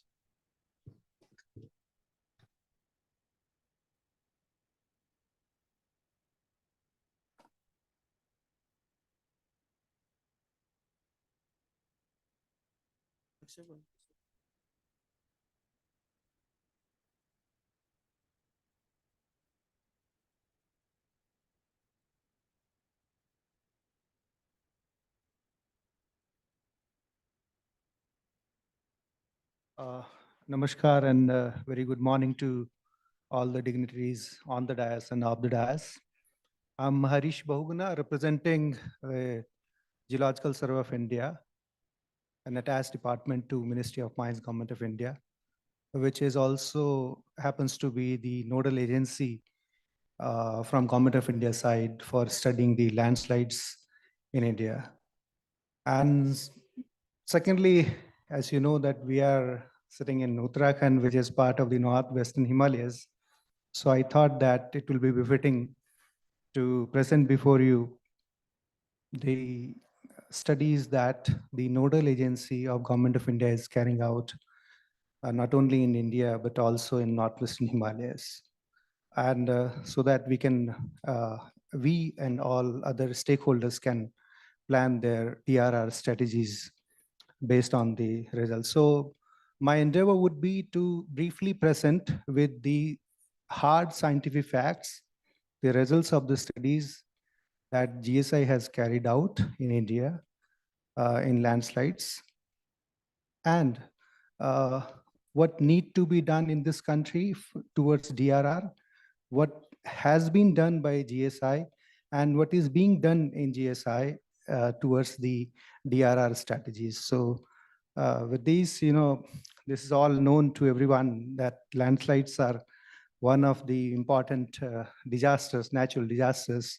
And since we are discussing eco-DRR, so landslides either they are a result of the eco disaster or they are a cause for the ecological disasters. Yeah, this is what we were discussing since morning, 1 degree, 2 degree, 3 degree, and 1.5 degrees temperature rise. This is the graph taken from the World Disaster Report 2022, the rise in the emissions of CO2 and GHG, and you can see the speed at which the levels have risen. This is again from the World Disaster Report 2022. Needless to say that Southeastern Asian countries and are the worst affected, and India ranks amongst the highest, be it in terms of number of disasters, number of fatalities, or economic losses in terms of US dollars every year. One thing that has emerged very categorically globally is the natural disasters. They are not happening alone. They are in fact a combination of disasters. And latest one, as you might have noticed, the South Lonak Lake Glof disaster. It started as a Glof, and then the floods, and then the cascading landslide, and that also happened during the Kedarnath tragedy 2013. So this need to be kept in mind.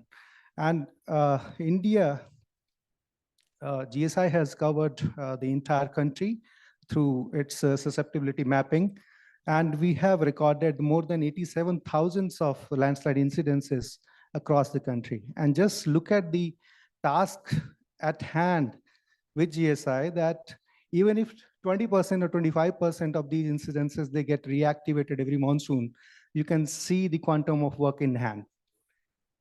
Right, so as a nodal agency, GSI is committed to attain these self-sustainable development goals as per the Sendai framework, working towards the DRR and disaster mitigation in accordance with Prime Minister's 10-point agenda of 2016, and conform to the NPDRR actionable points. The last meeting was held in 2023. And in response to these, GSI launched the National Landslide Susceptibility Mapping in 2014. We prepared a perspective plan that will be continuing till 2030. And now we are on the way to start the regional landslide early warning systems. We are already in the process of issuing the forecast bulletins. And by March 2024, we will be the first organization in this country to launch the National Landslide Forecasting Center, starting from Kolkata. This is just the glimpse of pan-India scenario. You can see the states and the number of incidences. And as a matter of fact, that 12.6% of the Indian land mass that is affected by landslides, and that is happening every year. And these are the targets and entire data.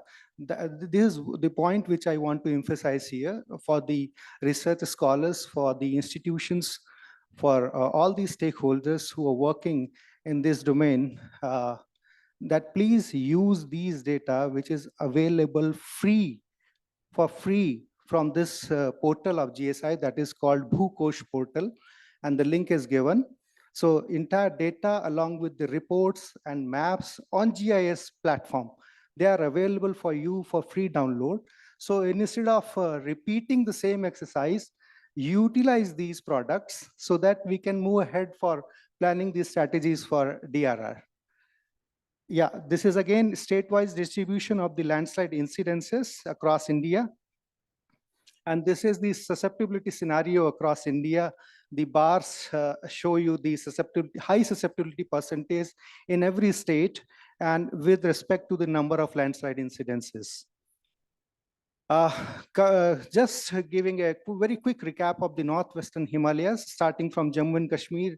Every bit of information is available with these products, not only the number of incidences, the mechanism involved, the material involved, everything, and the map is the susceptibility map for Jammu and Kashmir. Now this is for Himachal and Uttarakhand areas, the number of incidences, every district in Himachal and Uttarakhand, these are given along with the susceptibility map. And just for the people in Uttarakhand and the USDMA people over here, this map is a very useful product that gives you the scale-wise ranking of the different districts with respect to the either the susceptibility class or the number of incidences as recorded in different districts of Uttarakhand. And for that matter, Chamoli ranks the highest. And subsequently, you can see the ranking of all 13 districts. So this information is readily available for free for you to study and go through. And this is another very important map. You can see in the bar the number of districts listed and the susceptibility classes in terms of percentage. See, the red one is the high susceptibility, green one is the moderate, and yellow one is the least landslide susceptibility. So with this map itself, the administrators and planners, they can gauge, and accordingly plan the infrastructure development and urban development activities in their respective districts by having a look at this very product. Now, this is again percentage-wise distribution in Uttarakhand in terms of movement and as well as based on the type of material. This is for Himachal Pradesh, we have done the same, and this is available for all the states. And this is the utility of our national landslide susceptibility mapping products. You can get every idea about the different rankings of the susceptibility classes.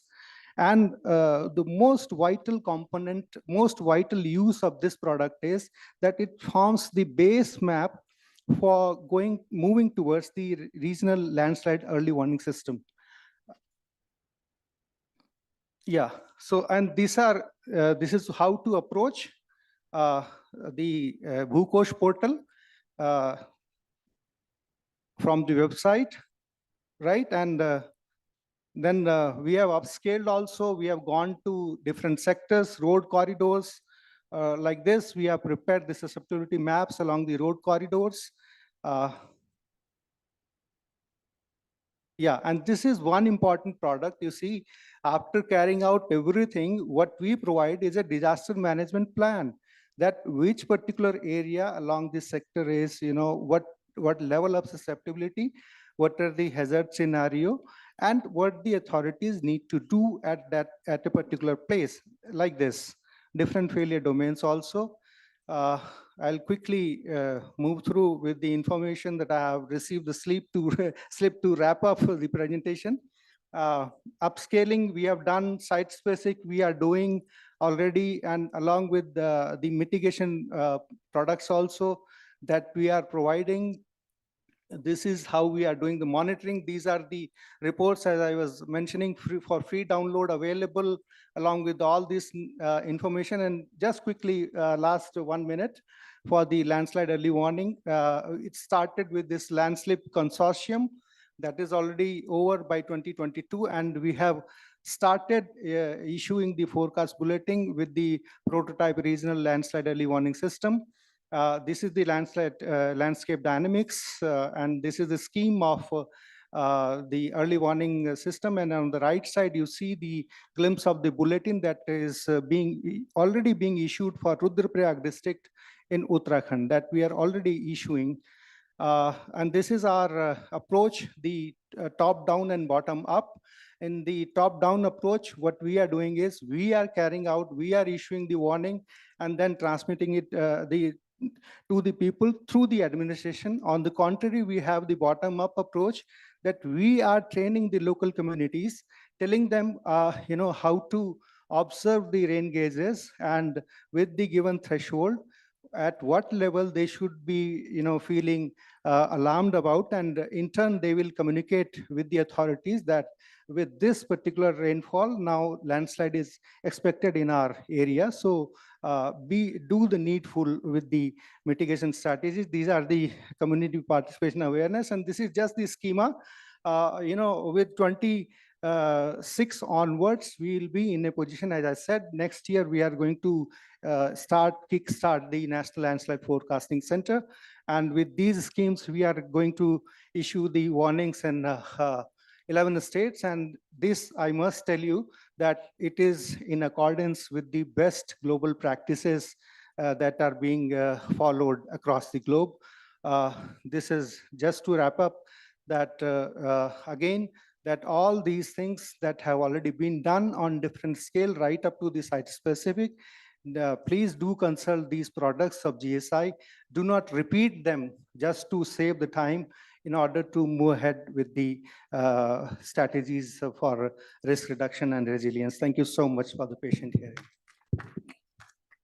Thank you, Dr. Bahugunam, for a very comprehensive and pertinent presentation. Next, we will run a video presented by Dr. Shalini Dhyani. She is the Asia Vice Chair, Asia Focal Point, and the Vice Chair of the Ecosystem Commission of IUCN.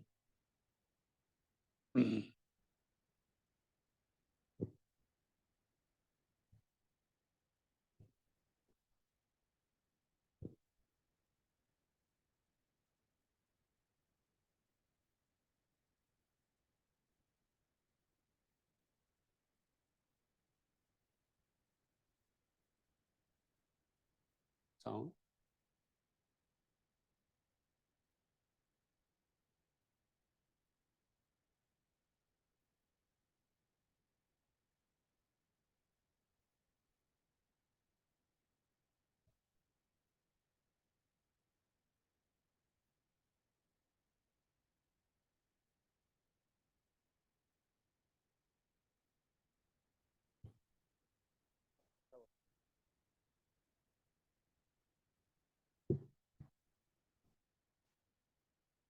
No sound.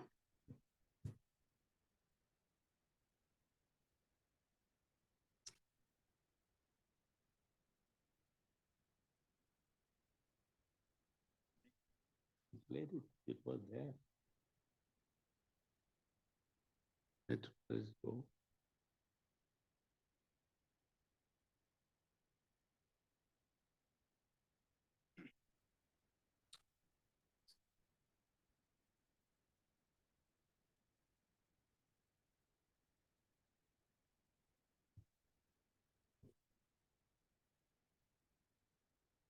Let's run it here. Yeah. No. Yeah. I think there is a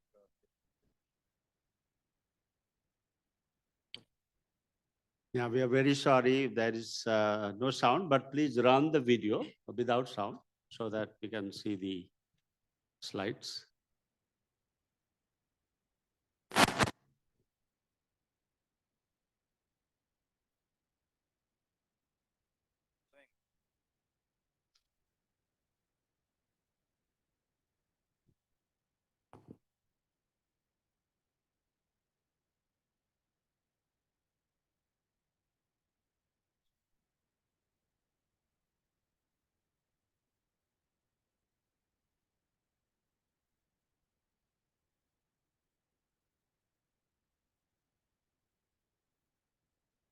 Please run for 7 minutes and then stop.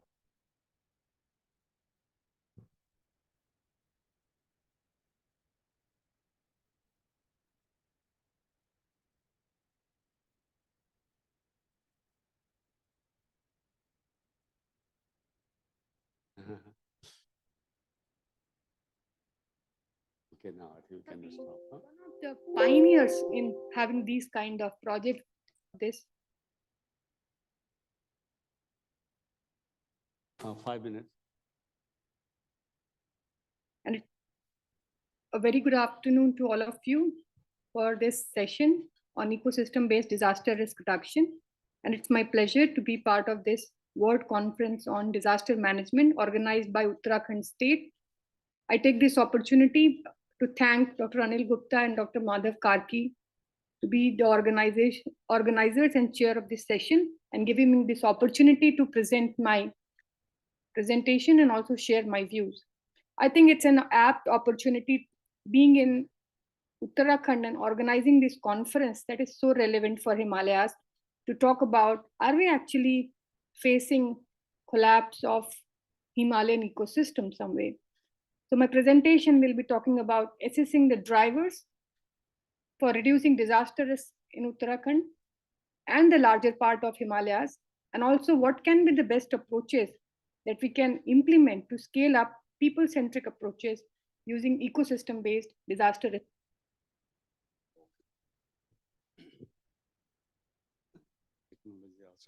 My previous present, and also in other sessions, you might be hearing about the relevance of Himalayas in present, not only for the country, but also for the entire South Asia and many other parts of Asia.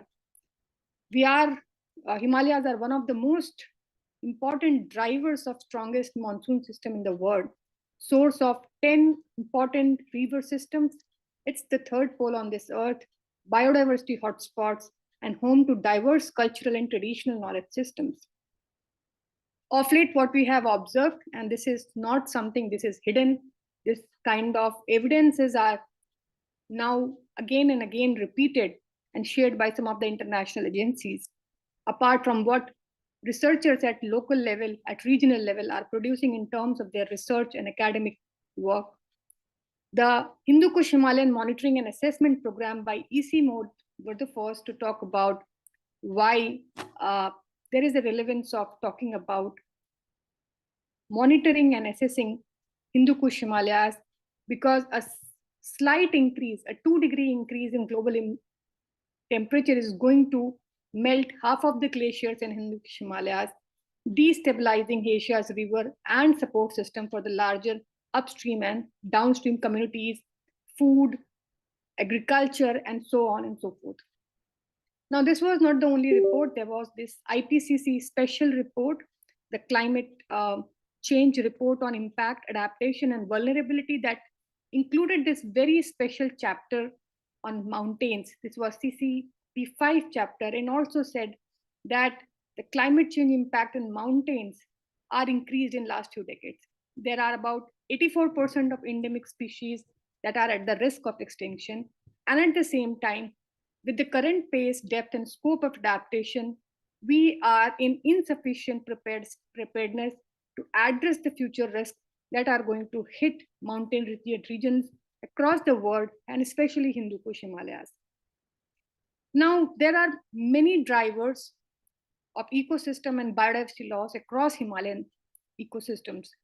There might be agriculture intensification, monoculture, forest fire. So I came up with a publication this year that talk about comprehensively what kind of drivers are there, what are the impacts, and how climate change coupled with these diverse drivers is going to enhance and accelerate the pace of impact on climate change and increasing disaster risk and vulnerability. I've already mentioned this, that forest ecosystems are undergoing rapid deforestation and degradation. If you see our riparian forest ecosystems across different nations, the freshwater lake, high altitude lakes, they are all compromised because of these different human induced pressure. The catchment areas are concretized. Some of these areas we have worked as per the directives of Honorable High Court, like in Nainital and in also Ganga we found that this is such a complex problem, and one of the complex issues is increasing human encroachment on these fragile landscapes. We also understand that there is a increase in commissioning, under construction and proposals of hydropower projects across Himalayas. And if you see India being one of the pioneers in having these kind of projects, but if you see other countries, China, Bhutan, Myanmar, Pakistan, and Nepal are also ahead in this journey of creating more and more hydropower projects. While we all agree that hydropower project is a clean way of producing energy, but it's a very risky option if we talk about Himalayas, again, increasing a lot of disaster risk.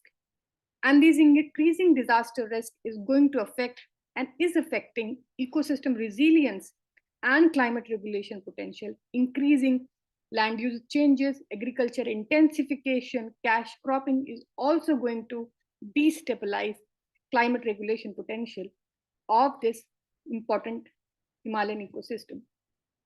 Now, when I talk about Himalayan human-induced pressure in these fragile and sensitive ecosystems and landscapes, we produced a couple of publications in last few years, and there are many more produced by other researchers who are clearly highlighting the role of climate and disaster risk that is going to enhance the habitat suitability of ecosystems and the flow of ecosystem services in coming years.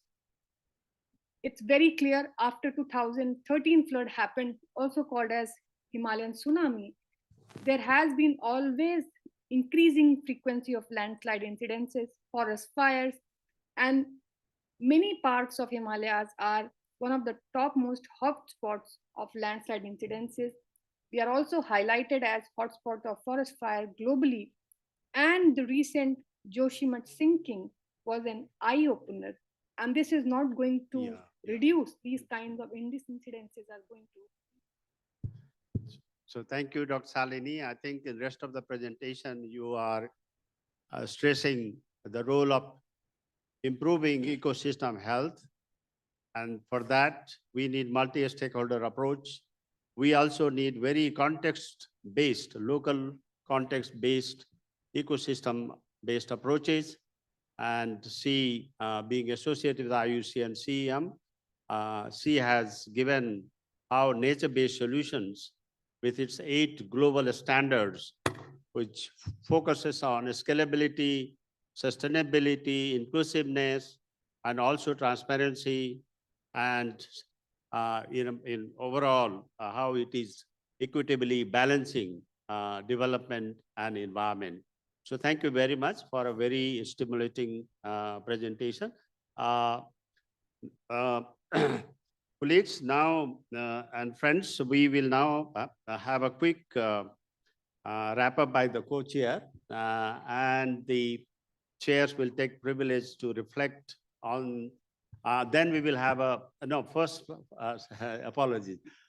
Now, since there are so many of very eager and enthused participants, we would like to open it for 10 minutes question and answer. Please be brief and just ask questions. No comments, please. So we'll take 3 questions, and then we'll take 3 questions, and we will respond, and then we will take another 3 questions, and that will be it. So with that, I would like to request our organizer colleagues to provide the mic, please.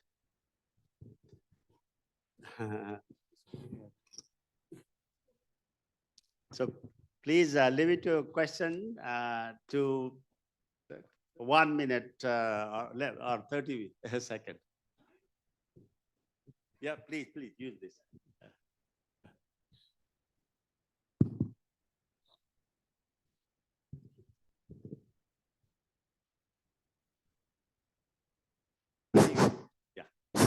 My name is SP Chamoli, and I had an occasion to traverse the entire Himalayas right from east to west in 1981 as the leader of the Himalayan Traverse Expedition. And also I was born in the Himalayas right from my childhood.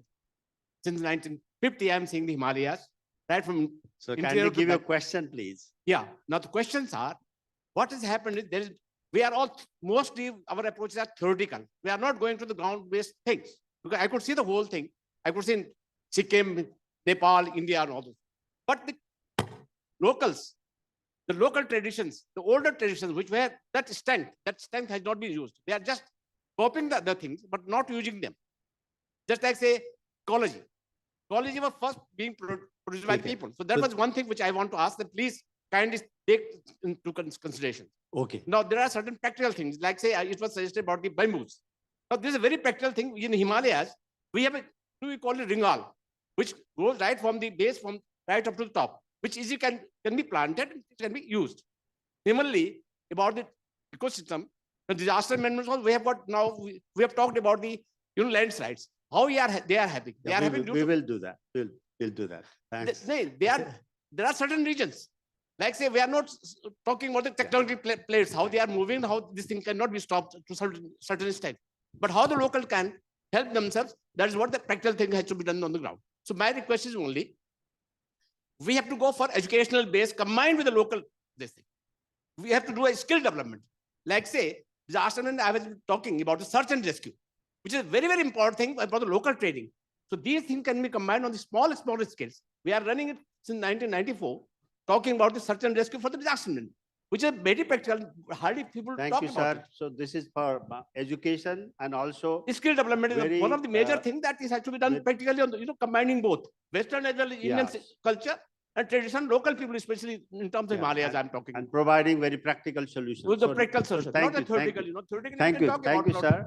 Thank you very much. Second question. So organizer, please. So I see a hand here. This gentleman. Yeah, please provide mic to him. Or the lady first. Thank you very much. Allow the lady to go first, please. Sure, sir. Yeah, thank you, sir. I'm Dr. Archana Bahuguna from Zoological Survey of India. I want to ask a question from Dr. Bahuguna. Like, you know that landscape is Uttarakhand is very fragile. And as you mentioned that whenever there is a landslide, there is a reason also. And because Uttarakhand, long construction, development and dam construction is going on. That is one of the reasons. So what is the solution? What solution you give to policy makers? Thank you very much. Thank you. Next, I think we have to go to the gentleman behind. Wait, I think we have to go to turn by turn. Can I finish? I have the mic. I didn't see your hand.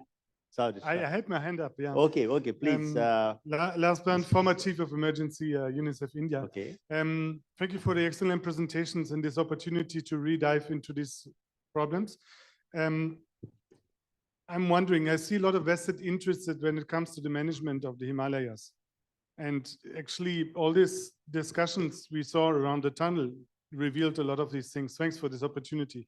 I'm just wondering, is there any basis of discussion where somehow you can find a solution? Because I think what you offer on the dais is one way, but we know there's interest for tourism, for pilgrimage, local interests.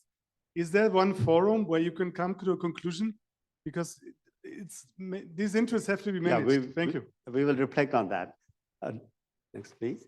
Okay, but after that, then we will respond, and then we will come to the next series of questions. Please.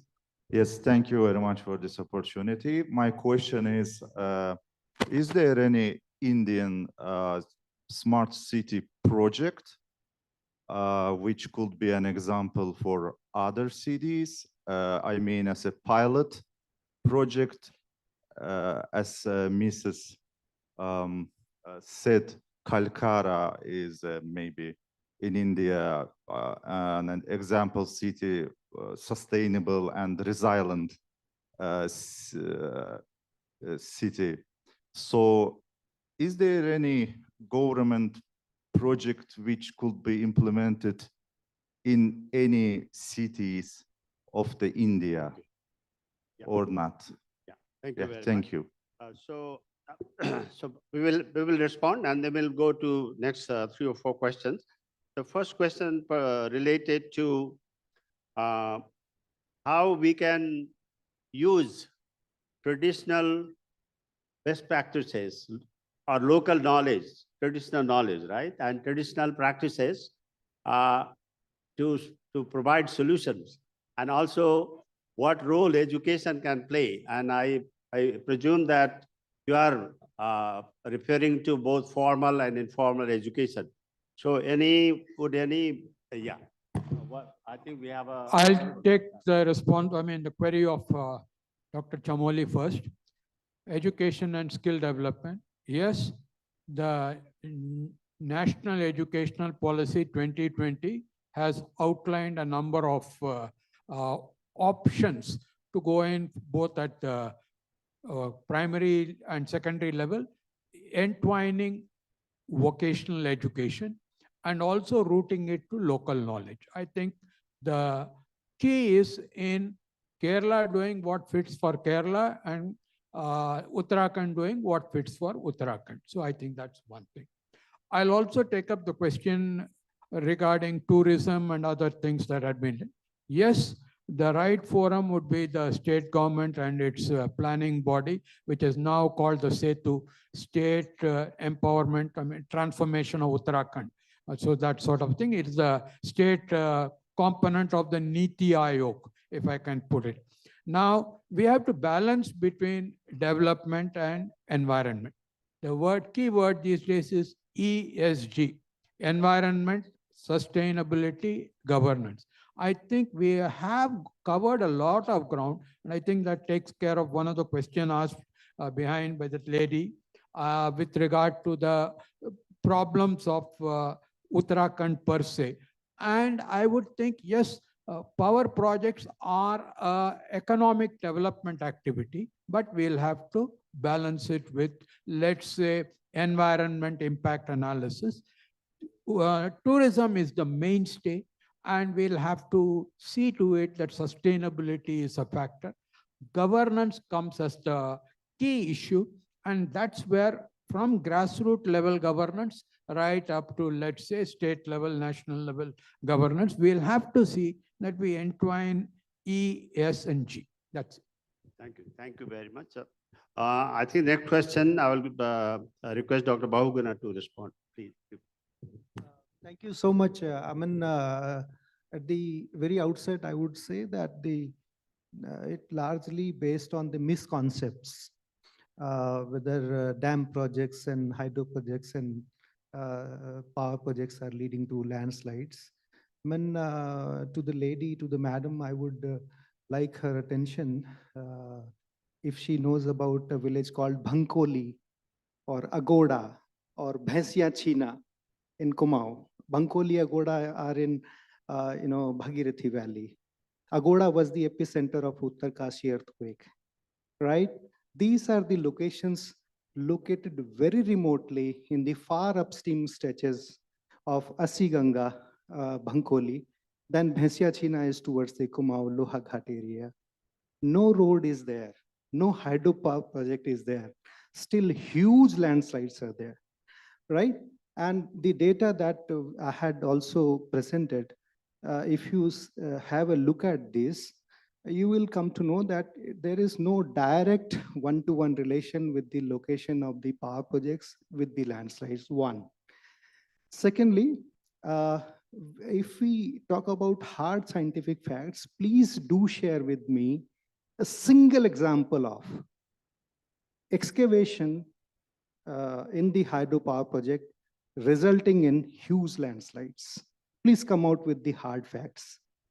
On the contrary, just on the basis of studies and facts, hydropower projects, you see, they have been a victim of the disaster, flood disaster, whether be it the Gulf, be it other regions, landslide, breach of the landslide lock dams, like that. So please do study the scientific reports, come out with the facts, and we can discuss it during tea break and lunch also.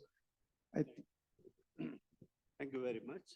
I think the last question pertains to smart city, and I hope you are not pertaining and not referring to digital smart, but you are, I think, referring to more environmental safeguard-based smart city. Maybe I'll request Dr. Priya to respond to you.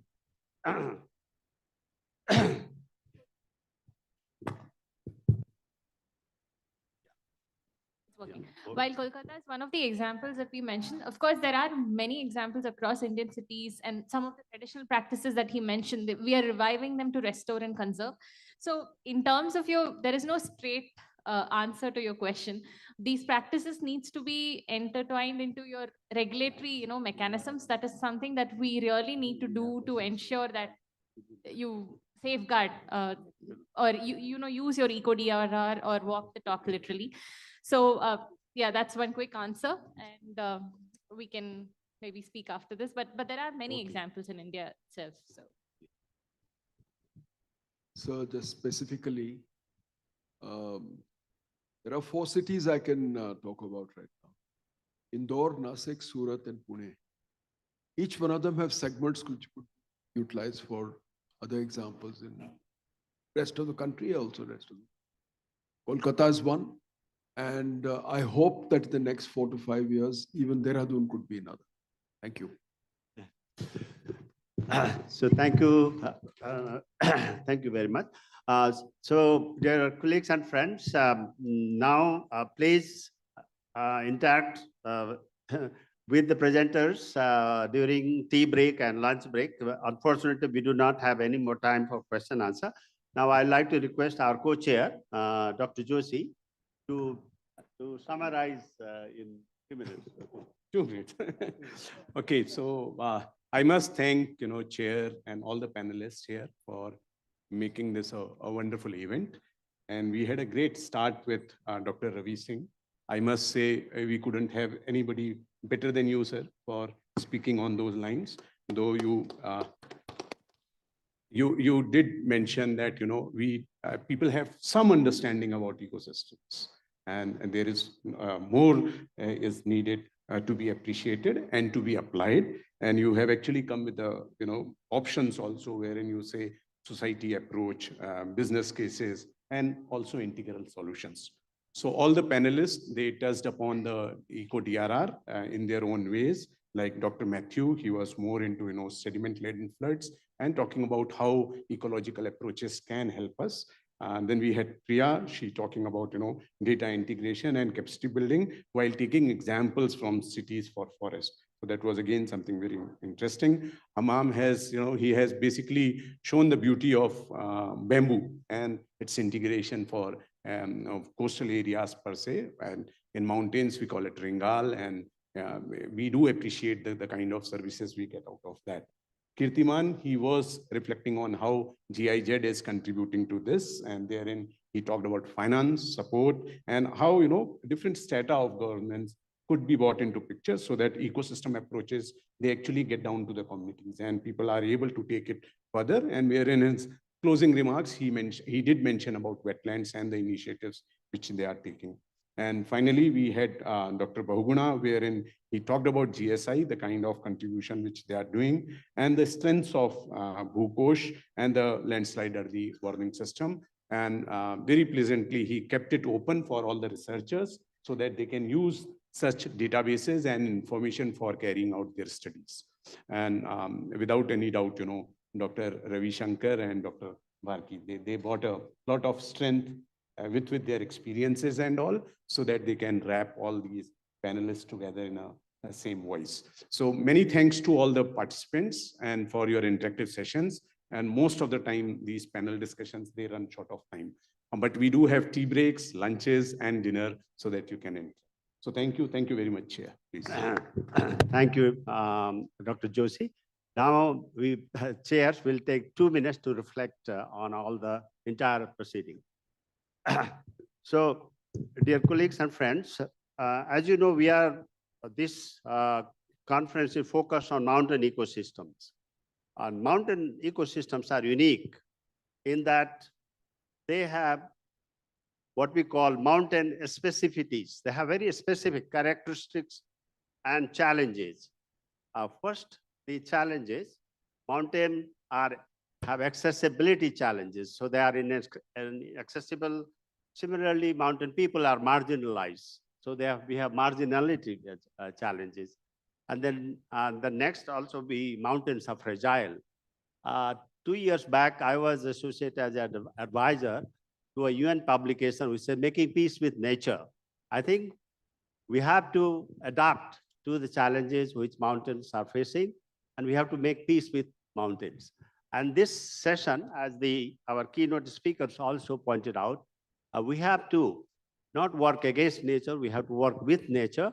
And mountain ecosystem does provide these opportunities, nature-based solution with its 8 standards, global standards. If we work through them, I think we can have very contextualized, locally tailored mountain solutions. We don't have time, but I could provide few examples.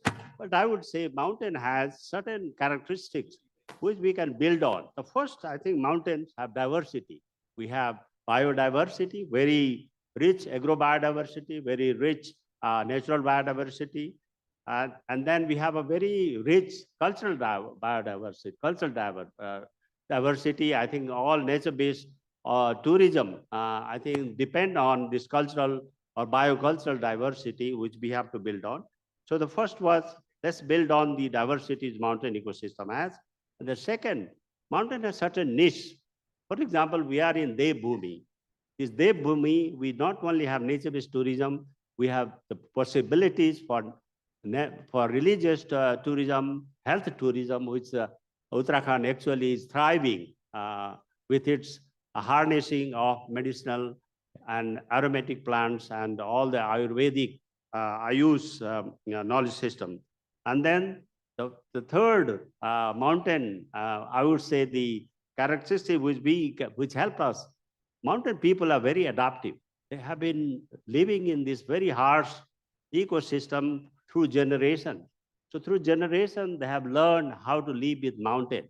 Let's build on it. I think this adaptive capacity which we talk about have to be built, I think, based on the mountain ecosystem's health. And finally, I would like to say that the specificities, I think, provide us guidance, and the scientists have converted this specificities into nature-based solution. And nature-based solution is basically how we can improve nature's capacity to help human beings fight climate change, fight pollution, fight degradation. So I think with this, I would like to say that this session, our keynote speaker also provided, the eco-DRR principles, I think are very, I think nicely, I would say, discussed. And I think if the presentation and then the discussion has provided how we can implement eco-DRR in real practical world. So final words from our co-chair, Dr. Ravi Shankar. Thank you, Dr. Karki. I would just like to say, put people first. When I noticed that 2 or 3 speakers did talk about panchayats. So with that particular framework, when I say put people first, let's work on a public-private panchayat partnership. I think that is the essence of India, not just PPP, public-private partnership, but PPPP, public-private panchayat partnership. Thank you, everyone. Thank you very much. Thank you, everyone, for your patience and for a very active participation. I know you have a lot of questions. Please do interact, and you can also contact presenters individually. And I would like to thank the organizer for the opportunity. Thank you. Good afternoon, everyone. Now the time has come to express our heartfelt appreciation to all our resource persons here with mementos and certificate of appreciation. So for that, I would like to call Dr. Parvez Hayat, IPS, former DGP and visiting professor, Oxford University, to present the memento to our chairperson, Dr. Madhav B. Karki. Give a huge round of applause.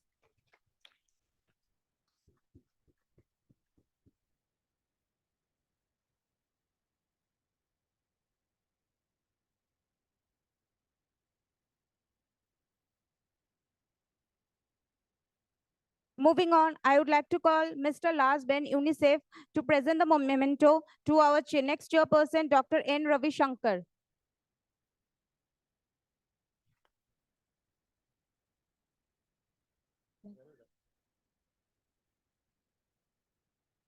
Now I would like to call Professor Akbaruddin Ahmed, Chairman PRC Bangladesh, to present the memento to our co-chairperson, Professor P.K. Joshi and Dr. Harish Bahuguna.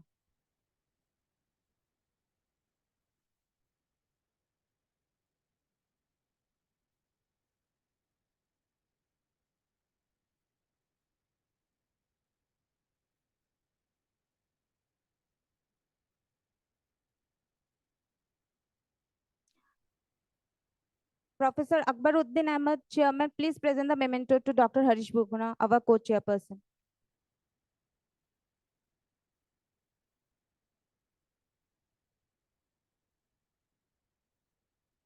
Moving on, I would like to call Dr. Ananda Babu, President and Convener of DMIX, to present the memento to our keynote speaker, Mr. Ravi Singh.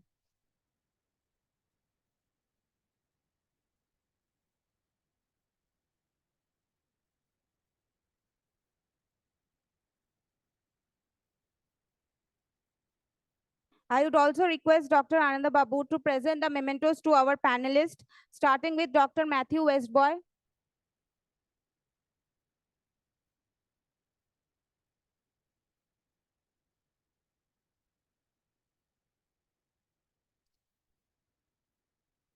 Dr. Haman Unusa.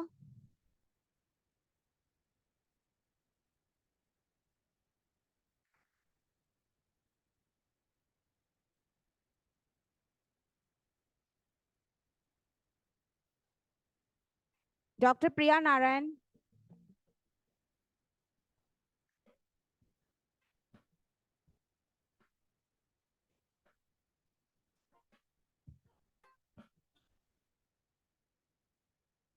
And Mr. Kritiman Avasti.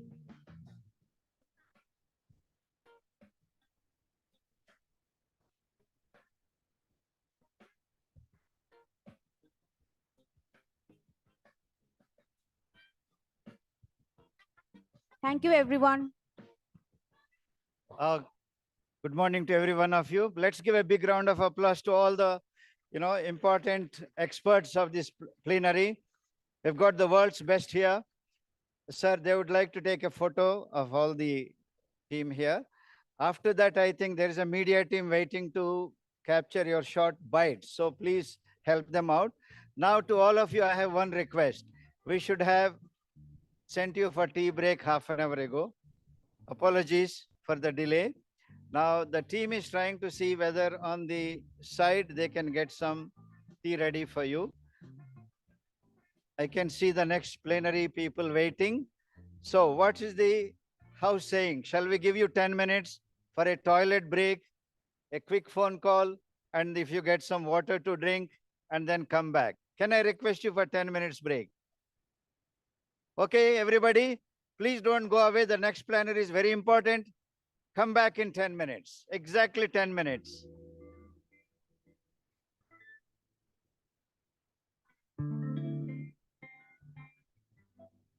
वसुधैव कुटुंबकम हजारों वर्षों से भारतीय मनीषा का मूल मंत्र रहा है। एक मंत्र जो पूरे विश्व के लोगों को एक परिवार बनाता है। इस समय हमारा विश्व परिवार क्लाइमेट चेंज और ग्लोबल वार्मिंग से होने वाली समस्याओं और आपदाओं से घिरा हुआ है। इस विषय पर चिंतन करने और समाधान ढूंढने के लिए महान हिमालय की धरती उत्तराखंड के देहरादून में इस वर्ष 28 नवंबर से 1 दिसंबर तक 6th world Congress of disaster management का आयोजन किया जा रहा है। गौरवशाली राष्ट्र के निर्माण और विश्व कल्याण के लिए प्रतिबद्ध माननीय प्रधानमंत्री श्री नरेंद्र मोदी जी को धन्यवाद और उत्तराखंड के युवा दूरदर्शी मुख्यमंत्री श्री पुष्कर सिंह धामी को शुभकामनाएं। साथ सोचेंगे, साथ लड़ेंगे और साथ जीतेंगे।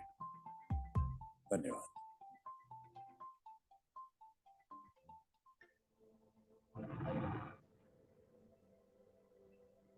हस्तोत्तरस्यां दिशि देवात्मा हिमालयो नाम नगाधिराजः पूर्वापरो तोय निधि विग्रहां स्थितः पृथित्या इव मानदण्डः पृथ्वी की गरिमा बढ़ाती ये हिमालय पर्वत श्रृंखला और इसके गर्भ में बसी देवभूमि उत्तराखंड। उत्तराखंड की राजधानी देहरादून में आयोजित हो रही 6th world congress on disaster management आपदा प्रबंधन की दिशा में एक महत्वपूर्ण कदम है। पूरे भारत में आयोजित हुए प्री इवेंट्स एवं कॉन्फ्रेंस और देश भर की यूनिवर्सिटीज एवं प्रदेश भर के विद्यालयों ने अपनी भागीदारी देकर उद्घोषणा की। 28 नवंबर से 1 दिसंबर तक चलने वाले आपदा प्रबंधन के महापर्व की एक ऐसा मंच जहां 50 से ज्यादा देशों के वैज्ञानिक और विशेषज्ञ एकत्रित हुए हैं, जो 4 दिवसीय सम्मेलन के दौरान आयोजित होने वाले 60 से अधिक सेशंस में आपदा प्रबंधन के नए तरीकों पर बात करेंगे और समस्याओं का हल निकालेंगे।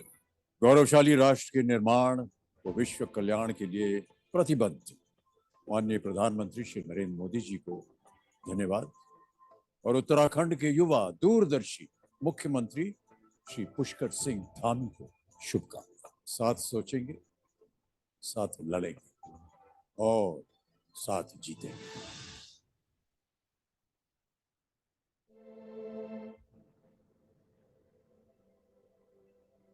हस्तोत्तरस्यां दिशि देवात्मा हिमालयो नाम नगाधिराजः पूर्वापरो तोय निधि विग्रहां स्थितः प्रथित्या इव मानदण्डः।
अस्तुत्तरस्यां दिशि देवात्मा हिमालयो नाम नगाधिराजः पूर्वापरो तोय निधि विग्रहां स्थितः पृथित्या इव मानदण्डः।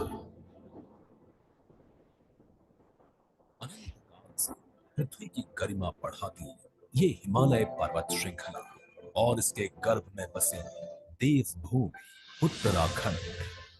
उत्तराखंड की राजधानी देहरादून में आयोजित हो रही 6th world congress on disaster management आपदा प्रबंधन की दिशा में एक महत्वपूर्ण कदम है। पूरे भारत में आयोजित हुए प्री इवेंट्स एवं कॉन्फ्रेंस और देश भर की यूनिवर्सिटीज एवं प्रदेश भर के विद्यालयों ने अपनी भागीदारी देकर उद्घोषणा की। 28 नवंबर से 1 दिसंबर तक चलने वाले आपदा प्रबंधन के महापर्व की एक ऐसा मंच जहां 50 से ज्यादा देशों के वैज्ञानिक और विशेषज्ञ एकत्रित हुए हैं, जो 4 दिवसीय सम्मेलन के दौरान आयोजित होने वाले 60 से अधिक सेशंस में आपदा प्रबंधन के नए तरीकों पर बात करेंगे और समस्याओं का हल निकालेंगे। गौरवशाली राष्ट्र के निर्माण व विश्व कल्याण के लिए प्रतिबद्ध माननीय प्रधानमंत्री श्री नरेंद्र मोदी जी को धन्यवाद और उत्तराखंड के युवा दूरदर्शी मुख्यमंत्री श्री पुष्कर सिंह धामी को शुभकामनाएं। साथ सोचेंगे, साथ लड़ेंगे और साथ जीतेंगे। नमस्कार, मैं हूं पुष्कर सिंह धामी, मुख्य सेवक उत्तराखंड। भारत हमेशा से ही वसुधैव कुटुंबकम का प्रतीक रहा है। हाल ही में संपन्न हुआ G20 सम्मेलन इसी भाव को आगे ले जाने का सफल प्रयास रहा है। इसका श्रेय माननीय प्रधानमंत्री नरेंद्र मोदी जी को जाता है। इसी प्रयास को आगे बढ़ाते हुए उनके द्वारा दिखाए गए मार्ग का अनुसरण करते हुए उत्तराखंड राज्य 28 नवंबर से 1 दिसंबर 2023 तक 6th world congress on disaster management का आयोजन कर रहा है। आपदा एक वैश्विक चुनौती है, इसलिए इसके प्रबंधन के लिए भी पूरे विश्व को एक मंच पर एक साथ आना होगा, नए तरीकों पर बात करनी होगी, अपने अनुभव साझे करने होंगे और ये सब करने के लिए हिमालय की गोद से अच्छी जगह और क्या होगी, क्योंकि सदियों से खड़े ये अडिग हिमालय ही तो हैं जो विश्व को धर्म का ज्ञान, अध्यात्म और योग का पाठ पढ़ाते हैं।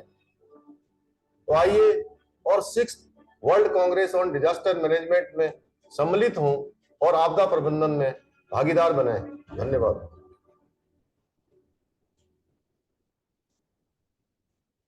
नमस्कार, मैं हूं पुष्कर सिंह धामी, मुख्य सेवक उत्तराखंड। भारत हमेशा से ही वसुधैव कुटुंबकम का प्रतीक रहा है।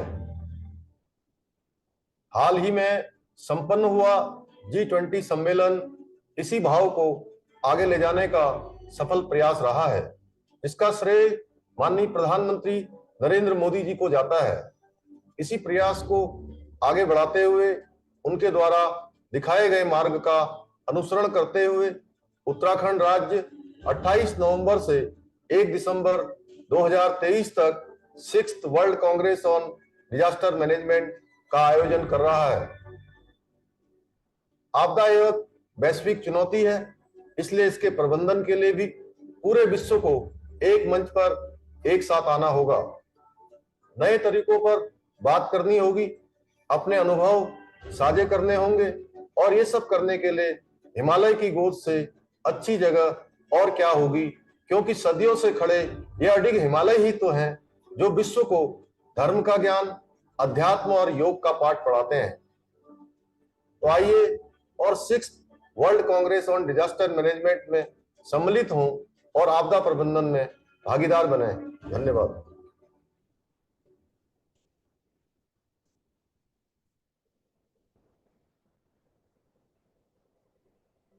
अस्तुत्तरस्यां दिशि देवात्मा हिमालयो नाम नगाधिराजः पूर्वापरो तोय निधि विग्रहां स्थितः पृथित्या इव मानदण्डः। पृथ्वी की गरिमा बढ़ाती ये हिमालय पर्वत श्रृंखला और इसके गर्भ में बसी देवभूमि उत्तराखंड। उत्तराखंड की राजधानी देहरादून में आयोजित हो रही 6th world congress on disaster management आपदा प्रबंधन की दिशा में एक महत्वपूर्ण कदम है। पूरे भारत में आयोजित हुए प्री इवेंट्स एवं कॉन्फ्रेंस और देश भर की यूनिवर्सिटीज एवं प्रदेश भर के विद्यालयों ने अपनी भागीदारी देकर उद्घोषणा की।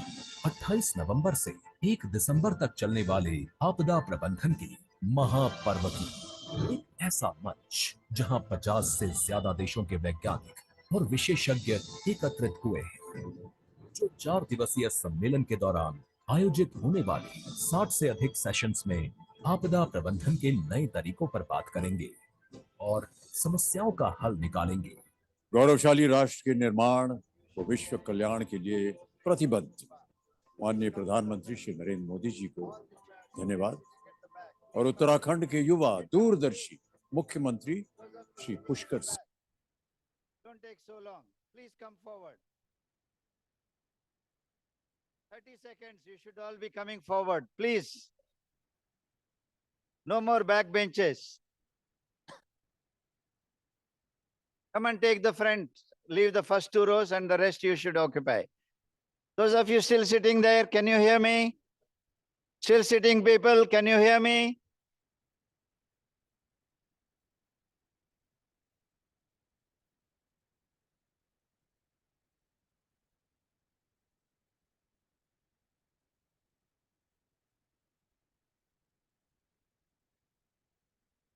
All the धामी को शुभकामनाएं। साथ सोचेंगे, साथ लड़ेंगे और साथ जीतेंगे।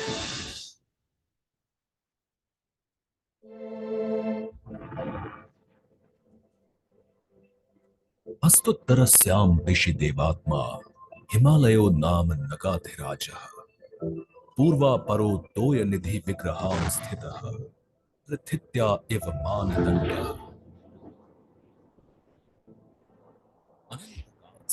पृथ्वी की गरिमा बढ़ाती ये हिमालय पर्वत श्रृंखला और इसके गर्भ में बसी देवभूमि उत्तराखंड। उत्तराखंड की राजधानी देहरादून में आयोजित हो रही 6th world congress on disaster management आपदा प्रबंधन की दिशा में एक महत्वपूर्ण कदम है। पूरे भारत में आयोजित हुए प्री इवेंट्स एवं कॉन्फ्रेंस और देश भर की यूनिवर्सिटीज एवं प्रदेश भर के विद्यालयों ने अपनी भागीदारी देकर उद्घोषणा की।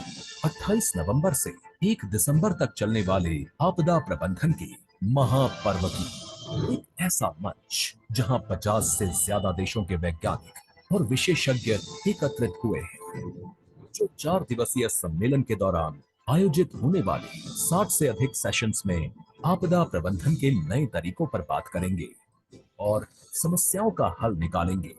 गौरवशाली राष्ट्र के निर्माण व विश्व कल्याण के लिए प्रतिबद्ध माननीय प्रधानमंत्री श्री नरेंद्र मोदी जी को धन्यवाद और उत्तराखंड के युवा दूरदर्शी मुख्यमंत्री श्री पुष्कर सिंह धामी को शुभकामनाएं। साथ सोचेंगे, साथ लड़ेंगे और साथ जीतेंगे।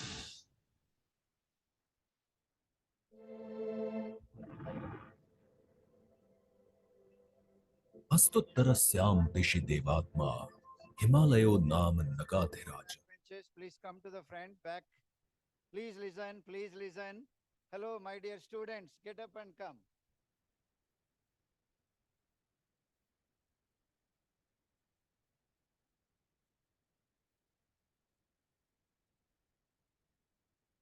That's what I'm announcing.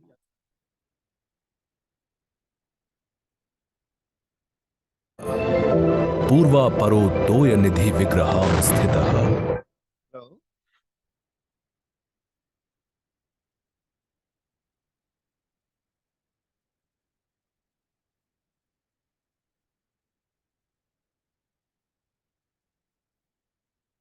May I request everyone to take seat? If possible, please sit down. We were going to start in a minute. One more time, I'm requesting all the students, step at least 6 benches, 7 chairs forward. All the students Once again, I'm humbly requesting you, get up and move forward. Get up and move forward. Don't allow these front ones to be free. You will be on the camera also. You will be streamed there. Please, I'm requesting you, rush down. Rush down. Don't make me repeat 10 times. Okay, we are going to start this important panel. It's on health, emergencies, disaster management, DRR, etc. So our volunteers are standing to bring the dignitaries to the dais. So I'm just reading the names. So our volunteers, please be ready.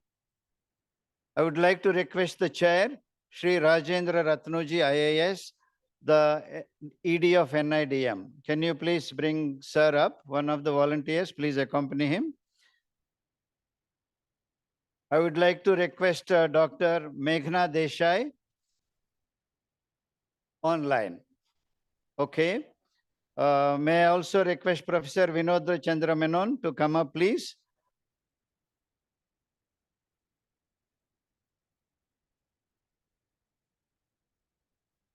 Also, Professor Dr. Hem Chandra, Vice Chancellor of HNB Uttarakhand Medical Education University. Welcome, sir. One of you, please accompany, sir. We have Dr. Chris Bound, Director, Division of Emergency Operations, Office of Readiness and Response, U.S. Centers for Disease Control and Prevention. Welcome, sir. And we have Dr. Saurabh Goel, Joint Director, IDSP, NCDC, Ministry of Health and Family Welfare. Please join up.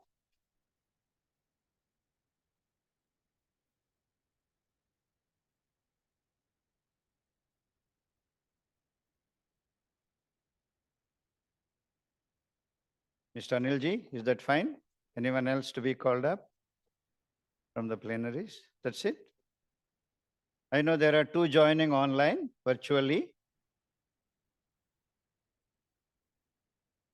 That's it? Your list complete. Okay, Dr. Narpinder Singh, Vice Chancellor of Graphic Era University. Welcome, sir. We are in your home. Let's give Dr. Narpinder Singh a warm applause as well. He belongs to the host family. He is the Vice Chancellor.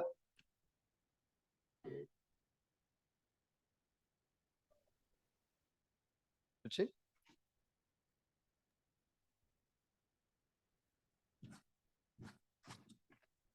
Has he already joined?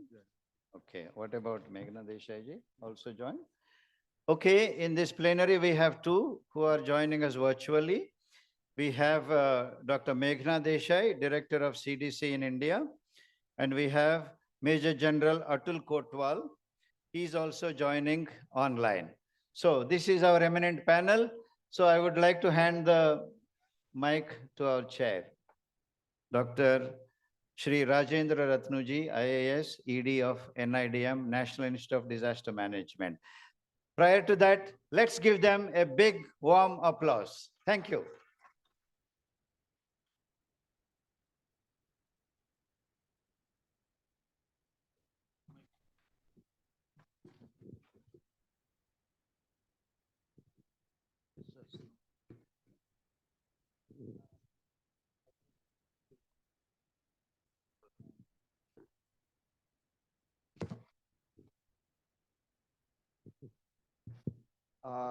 Due to shortage of time, we will cut down on the long introduction of the luminaries.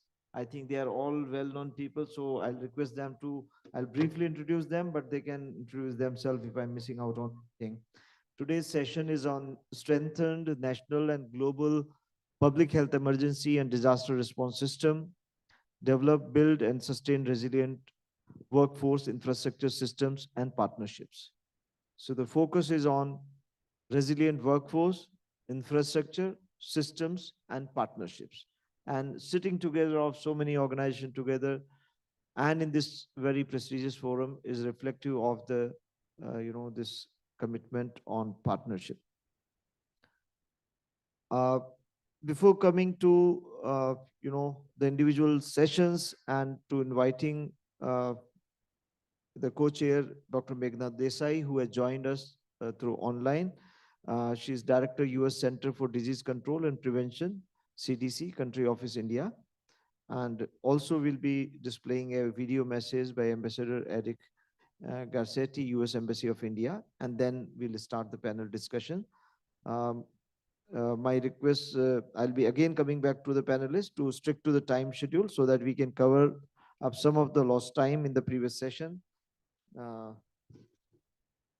Well, I'll just, being the only sole representative from the government of India, I thought I will just give the government perspective also. And before that, on the, as we know that at the first, to talk about the global, because the topic tells about not only the national, but the global health emergency and disaster response systems. I'd just like to mention just 3 points. One is a global scenario. We are just seeing that, as in my inaugural address also, I just mentioned that and in the health system also, the connection of the climate change and the increasing, health emergencies cannot be ruled out. And it is increasingly being realized that as we have more and more extreme and frequent climate events, there will be more both in terms of the health emergencies which are due to destruction and collateral damages, as well as the diseases, communicable diseases also will be more. There are other dimensions also which are there related to health, nutrition angle.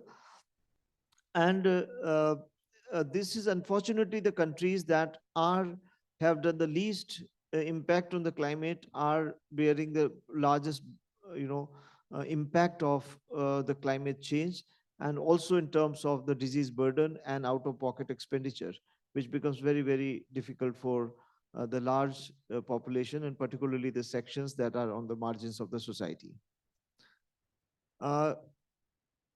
In government of in India, the health systems were, part of the entire freedom struggle. And there was a committee headed by Subhash Chandra Bose when this whole, discussion was happening from 1942 onwards as to what should be the blueprint for India's health, infrastructure and health systems. And there was a committee, that subcommittee was constituted with Colonel Bhore and one Colonel Santosh Singh Sokhe in the pre-independence era, which had developed an entire blueprint of India's health infrastructure, including the health subcenters, the visualization of the healthcare system from the lowest level. At the village level, there is a health subcenter which caters in India to a population of 5,000 to 7,000 people. Then there is a public health center, PHC, which caters to a population of around 25,000. And then above that is a taluk level hospital, and there is a district. So there are 4 layers at the district level itself. And, so this has been an amazing thing. And in 2013, the National Health Mission further took strengthening of this health infrastructure in the country. And, this was again in 2017, National Health Policy 2017 had taken a cognizance of the fact that we need to also bring in the dimension of health emergencies. And there has to be standard operating procedures which need to be there when we have to surge the capacity of the health systems in terms and the times of health emergencies.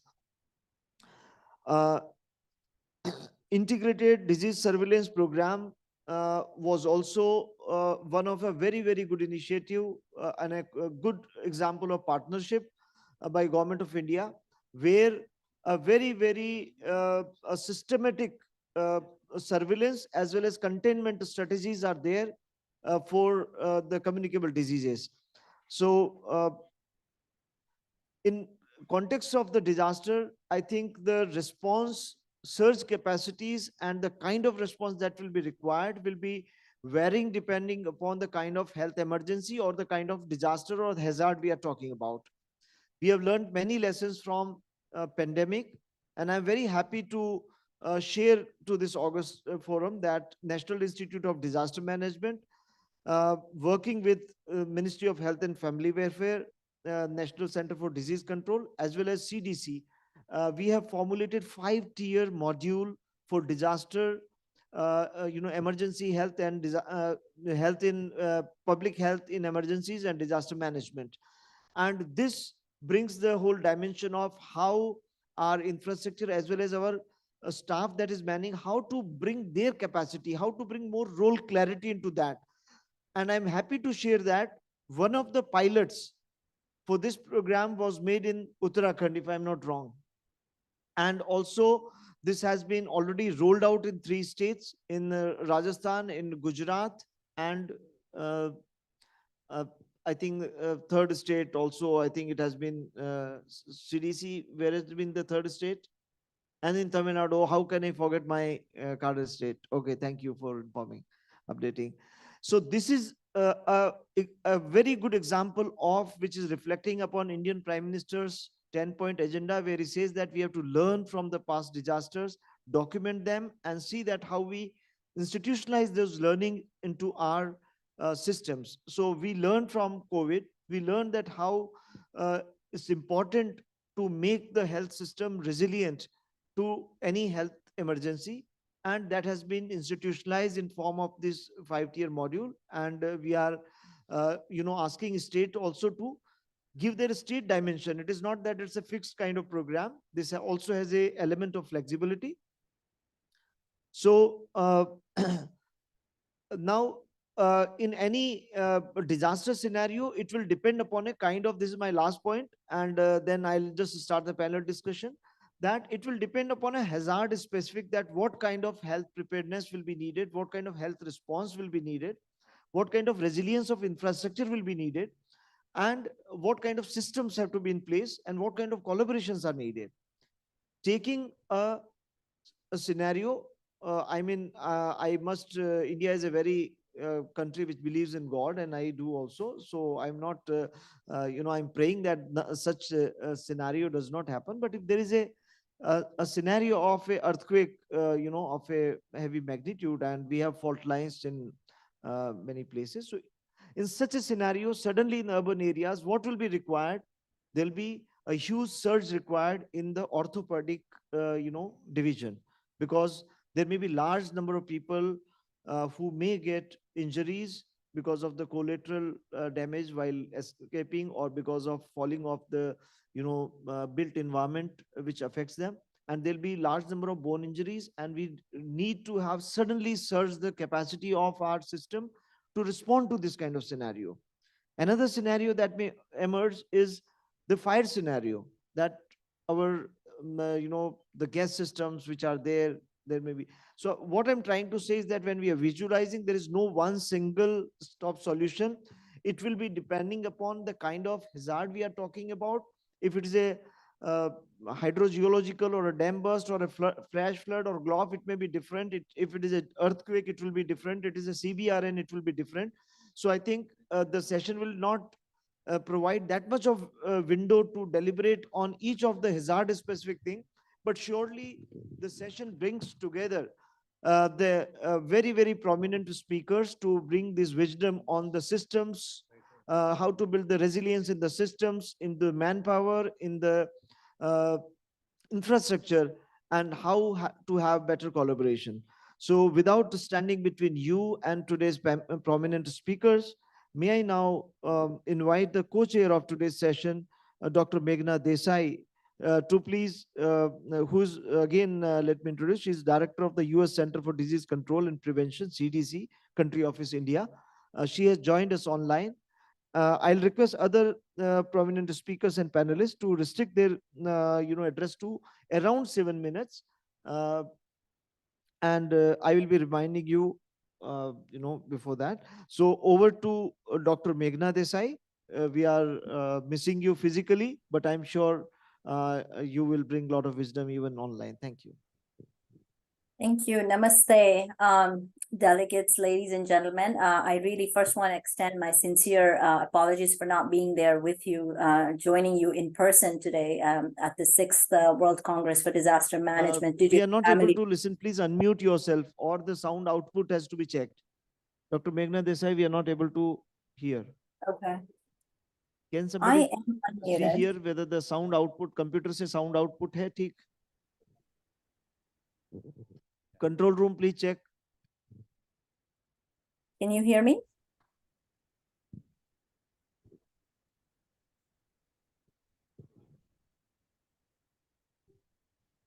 Can you hear me?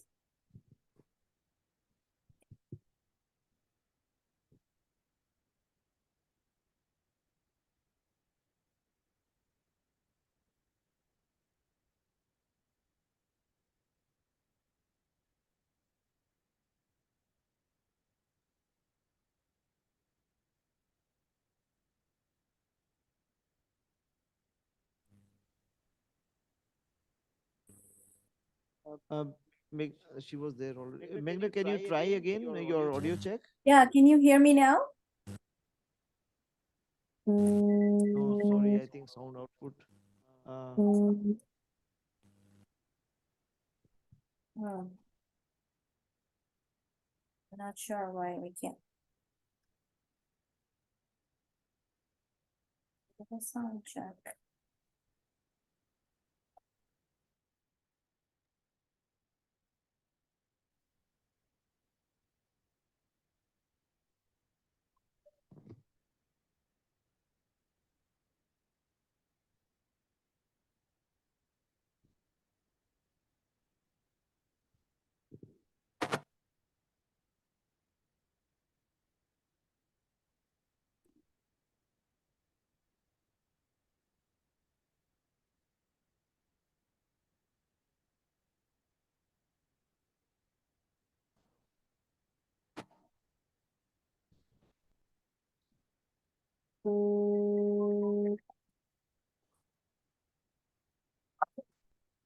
Yes, Maya. Should I put you on speaker? You put her on the speaker. Otherwise, this will. I'm here. Can we put you on a speaker or phone, and so that? Okay,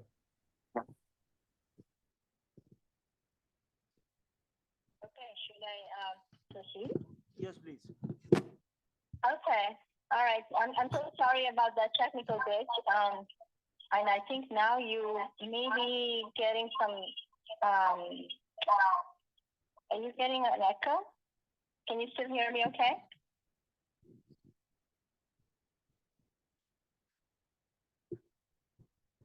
Sorry.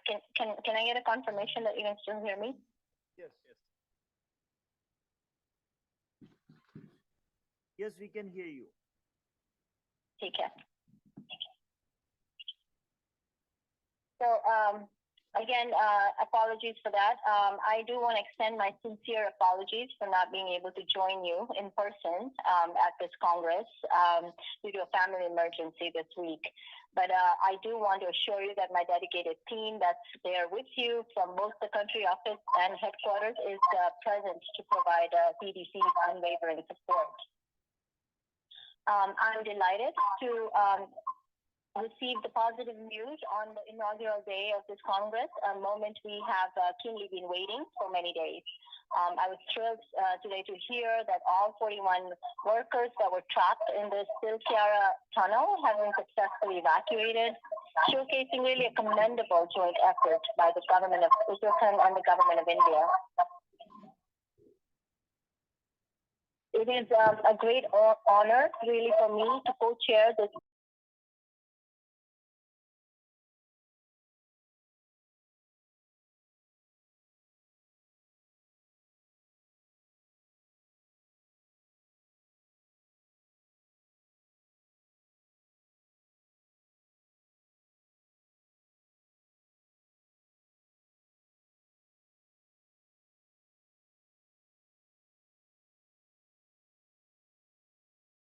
I would like to share a video message from the U.S. Ambassador to India, Mr. Eric Garcetti. In this video, he extends his best wishes to this Congress and the whole everybody who's attending it, and draws attention to the parallel natural disasters occurring in the city of LA, in California, which is his home, but also similar to those here in the Himalayas. Furthermore, he underscores the commitment of all U.S. agencies to collaborate closely with the Government of India institutions, aiming to enhance capacity in public health emergency and disaster management and to foster a mutual learning between our nations.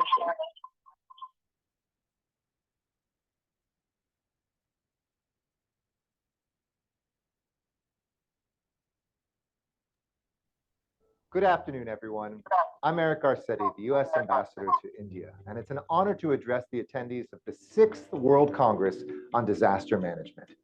The service that you perform as public health experts, officials, and emergency workers is crucial in helping our peoples adapt and thrive in an era of increasing climate volatility.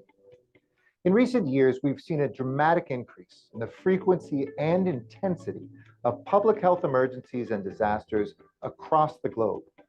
In recent months, I have seen firsthand the risk that these hazards pose to vulnerable communities, including areas surrounding the Himalayas that are prone to flooding, landslides, and earthquakes. And of course, before coming to India, I spent 2 decades serving the people of Los Angeles, most recently as mayor. And I saw in Los Angeles our fair share of risk from natural disasters, including wildfires, flooding, mudslides, earthquakes, and extreme heat. And then on top of that, we've all lived through COVID. The pandemic brought pain and loss to my city, Los Angeles, just as it did to cities and countries across the planet. But as mayor, I saw and felt the heartache of Angelenos who were struggling to find a new normal after losing loved ones to the virus. I also took away from those years a sense of profound hope. After all, human beings, we are resilient, and our tragedies do not define us. It's in fact what we do in the face of those challenges, how we come together to adapt and overcome, that determines how our story will be told. In LA, for example, thousands of responders from all walks of life rallied together as volunteers to provide emergency relief to those in need when disaster struck. The city came together and acted as one, building the largest testing sites in the world. That lesson is that we don't need to wait until disaster strikes. There's nobody else that has to help us. We can help ourselves. And the more that we collaborate proactively before extreme events take place, the better positioned we will be to maximize our efforts and to minimize loss.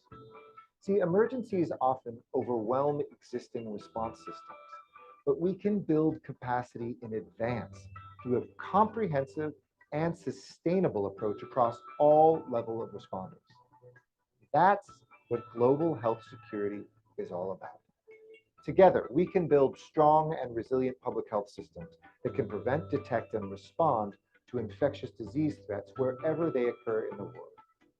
United States Centers for Disease Control and Prevention, CDC, works 24/7 to combat global health threats and to safeguard health, safety, and security. And CDC, along with the United States Agency of International Development, USAID, work directly with partner governments to strengthen public health systems and reduce the risk of disease outbreaks, advancing our global health security agenda. India is a global leader in this very same effort. And the United States and India are proud founding members and the current co-chairs of the Coalition for Disaster Resilient Infrastructure, or CDRI, a global organization dedicated to improving the resilience of infrastructure to better withstand and recover from shocks posed by disasters. CDRI recognizes the important nexus between stronger health systems and disaster resilience through important projects like hospital assessments and the development of a guidebook on enhancing health infrastructure resilience. I want to commend the government of India for its visionary whole of government and whole of society approach to emergency preparedness and response, as well as its extraordinary leadership as G20 president in establishing the first ever working group on disaster risk reduction. These efforts have never been more crucial. As we integrate our health and disaster management strategies, we also are strengthening our communities in times of crisis, augmenting the resilience of our planet and our people. You know, I'm particularly struck by the role that emerging zoonotic diseases could play in future health emergencies and the complexity and vital importance of One Health, a multi-sectoral approach to preventing such events. I appreciate the Government of India's institutions and CDC India for envisioning the integration of public health emergency management and disaster management, and for developing a public health emergency and disaster management 5-tiered framework to enhance overall capabilities of the nation in terms of workforce, infrastructure, systems, and partnerships to manage any emergency effectively. The United States has been privileged to work alongside institutions within the Ministry of Health and Family Welfare, Ministry of Home Affairs, Ministry of Fisheries, Animal Husbandry and Dairying, and the National Institution for Transforming India to develop infrastructure and capacity building initiatives in public health emergency and disaster management that are already serving as models in the region and in the world. Finally, we are committed to continuing this collaboration, enhancing our country's preparedness and response capabilities. And I'd like to thank each and every one of you specifically for your heroic commitment to respond in times of need, often at great personal risk and cost. It's you who stand on the front lines. It's you and your dedication and skill that make the world a healthier and more secure place. So from the bottom of our hearts, thank you.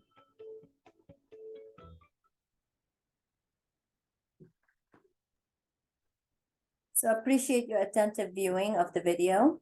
Can you all hear me?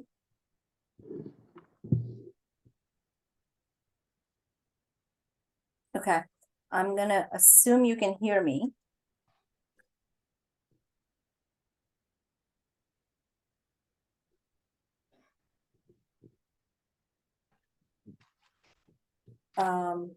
Should I assume you can hear me?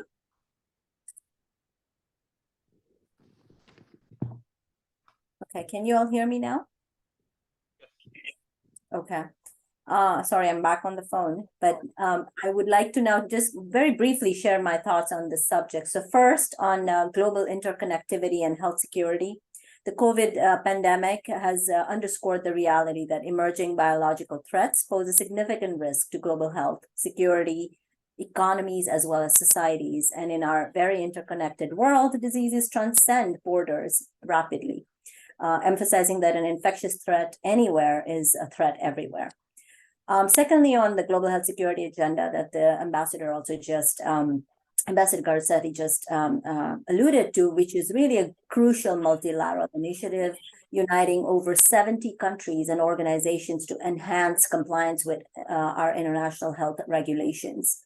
Together, we work towards fortifying every country's capacity to prevent, detect, and respond to infectious disease threats, and India is a party to this GHSA.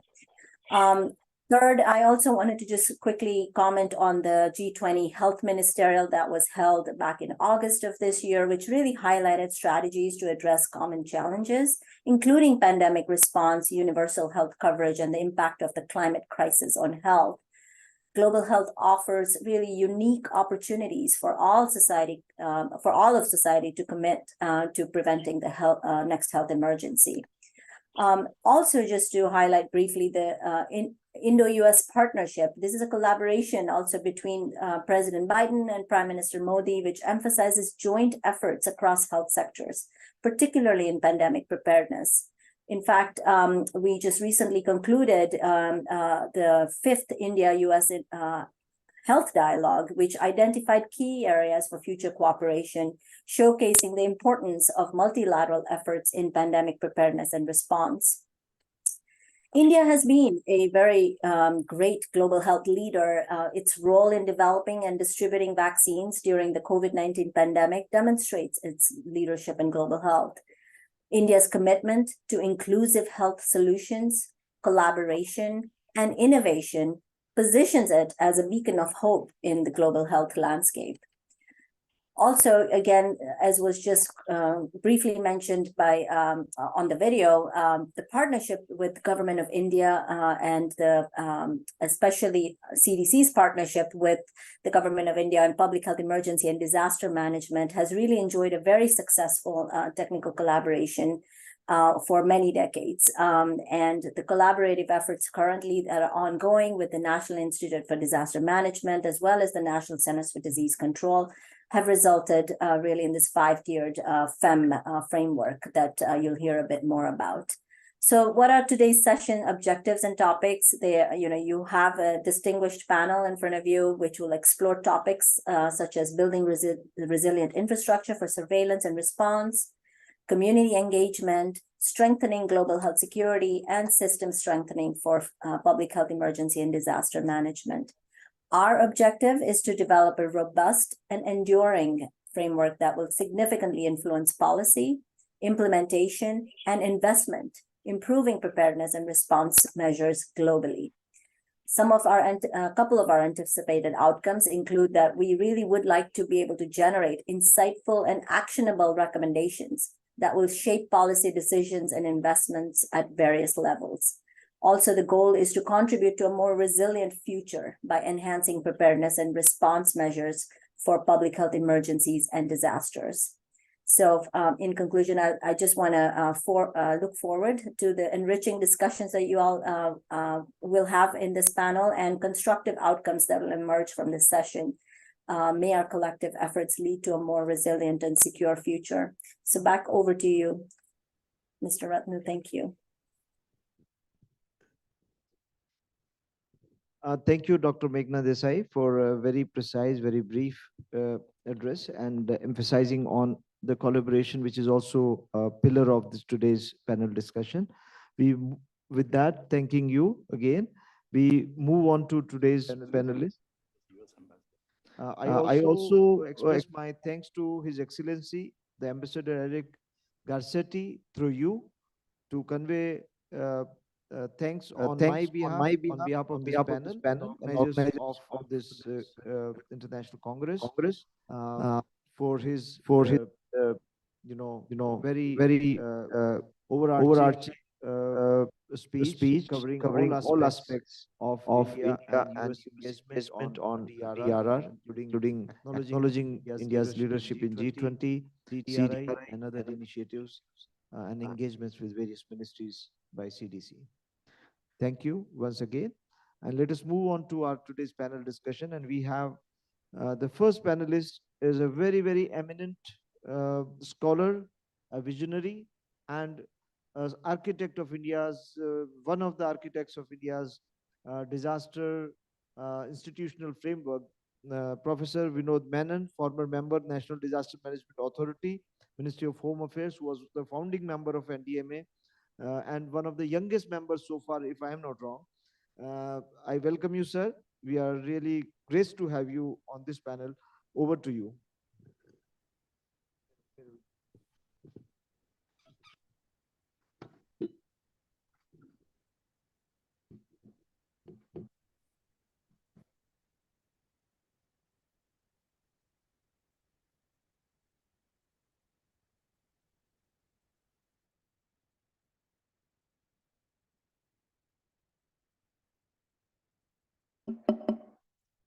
Dr. Meghna Desai, the country director of CDC India, Mr. Rajendra Ratnu, the executive director of the National Institute of Disaster Management. We have a very distinguished panel and also very distinguished people in the audience, including the former Cabinet Secretary, Mr. Ajit Seth, former member NDMA, Dr. Muzaffar Ahmed, and many others, many vice chancellors, and many diplomats who actually come from different countries and many delegates from abroad. I would like to basically look at the issues related to system strengthening for public health emergency disaster management.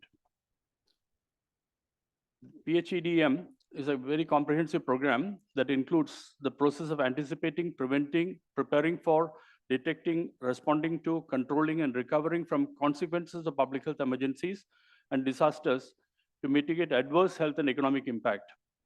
PHEDM is a field of practice that provides a single integrated approach which builds capabilities to prepare for and rapidly respond to public health emergencies and mitigate disasters. This is a definition given by CDC.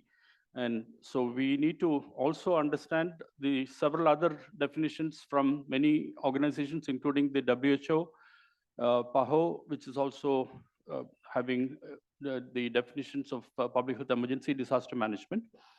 And we know that from the field of disaster management, we have a pre-disaster phase, which has two Ps, preparedness and prevention, which is also called risk reduction or mitigation. So the 2 Ps before disasters, and in the post-disaster phase, there are 3 Rs. Response, which is basically relief and rehabilitation and recovery. So there are 3 Rs: response, rehabilitation, and recovery in the post-disaster phase. In most of the disasters which we have seen, including some of the mega disasters, the third world, the developing countries are actually facing the problems in the post-disaster phase of not having adequate preparedness and adequate risk reduction.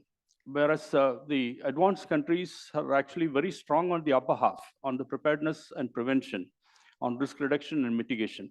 So this is very important that we need to strengthen the upper half in any aspect, whether it is in public health or in sanitation or in civil supplies, in providing relief, the supply chain management, the logistics of humanitarian logistics and all that.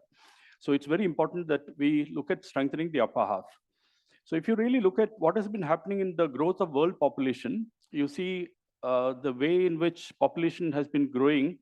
It has taken 1,500 years from whatever information which we have, to have the population double initially.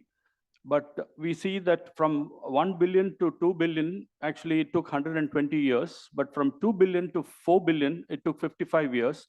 And from 4 billion to 8 billion, 45 years. So you see that now population is expanding at such a rapid pace. And then we know that in the next 50 years, we will actually be having several more billion people, on the planet Earth. And so we need to really prepare ourselves for not only population implications of disasters and climate change and extreme events and conflicts on population. We need to really prepare on public health emergency disaster management also, understanding that there is a multi-hazard context. So in terms of the world urban population, you see that it has been estimated that we have the population, urban population actually growing over the rural population in the world by now. So, and now it's growing at a much faster pace. So we need to really look at what happens in disasters like the Mumbai floods of 2005. When we have the instances which happened, and we see that when people are actually traveling in a mega city, which has millions of people, how do you really do evacuation? How do you do response? How do you help people who are affected by disasters? And how do you really save lives? And that is very important. Saving lives, the zero tolerance to avoidable deaths and disasters, the mission statement for the vision of the government of India, the national vision, we need to really look at that. So we have a lot of people who actually also talk in terms of, the work in terms of not only public health emergency disaster management, but also health EDRM. What is health EDRM? Health EDRM is health emergency disaster risk management. That's also another new concept which has come. And this has been communicated in 23 chapters from a book on public health and disasters, Health Emergency and Disaster Risk Management in Asia, published by Springer. So we need to look at these concepts from the point of view of understanding what public health emergency disaster management really means. So CDC talks about 6 domains of preparedness: community resilience, incident management, information management, countermeasures and mitigation, surge management, and biosurveillance. And these 6 pillars are very important in terms of looking at public health emergency disaster management. If you really look at these 4 parts of the disaster management cycle: preparedness, response, mitigation, and recovery. So FEMA talks in terms of prepare, respond, and recover. So we actually need to really look at that. And so the 5 phases of emergency management: prevention, mitigation, preparedness, response, and recovery. And this is the Canadian Red Cross. So if you really look at what has happened in the past, when we saw the COVID-19 affecting millions of people. So death in large numbers, the science, policy, and management of mass fatality events. This is from the American Medical Association. So we need to look at that. And all of you who are working in the field of public health and emergency management know Larry Brilliant's work. simply brilliant, the impossible adventure of a spiritual seeker and a visionary physician who helped counter the worst disease in history. He's a person who has been credited with eradicating smallpox. So I think, and Larry Brand has been here to India many times, has been a guest of the government of India and also with interacting with the Ministry of Health and Family Welfare and all that, including the eradication of polio. So in terms of looking at assessing levels of resilience, we have looking at infrastructure for public health delivery. We have to look at availability, equitable access, adequacy, sustainability, and multi-hazard resilience. And this is very important when you're looking at public health emergency disaster management.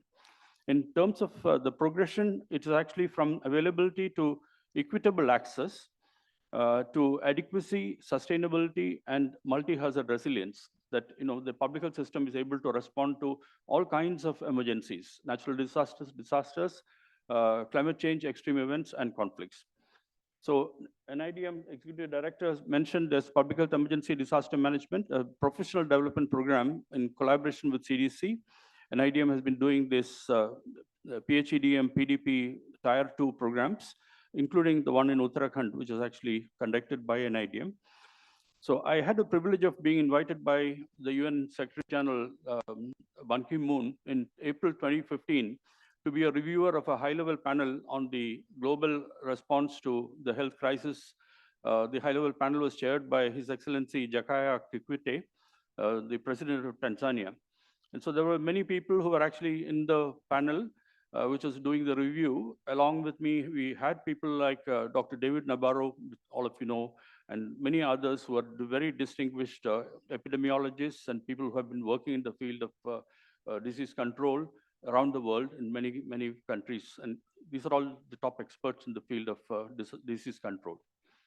So in terms of the public health emergency disaster management, one of the best papers which I feel very relevant is in 1992, the former director of the CDC, Atlanta, William Roper and his colleagues actually wrote this paper, which mentioned this, to strengthen infrastructure of the public health system, 5 key determinants of system capacity must be improved. The professional knowledge, skills, and abilities of the public health workforce, ability of individual public health officials and their agencies to provide dynamic community leadership, ability of public health workers to access relevant information, ability of public health organizations to engage with the community in planning, priority setting, and constituency building, and the ability of public health agencies to obtain and utilize fiscal resources. I feel that these 5 pillars are extremely important even now. So we find that, when you're really looking at a new public health policy for public health emergency disaster management, maybe, we may like to review these 5 components and find its relevance in a changing context of the demographic profile and also of the changing context of disasters in the world. I would like to thank this CDC and also NIDM for giving me this opportunity. Thank you very much. Thank you. Thank you, Professor Menon, for a very brief presentation covering all aspects of, PHEDM as a systemic approach. And now we move on to our next eminent panelist, Professor Dr. Hem Chandra, who is a Vice Chancellor of Uttarakhand Medical Education University. And he's going to speak on role of academic institutions in PHEDM capacity development. Over to you, Professor Hem Chandra. 7 minutes.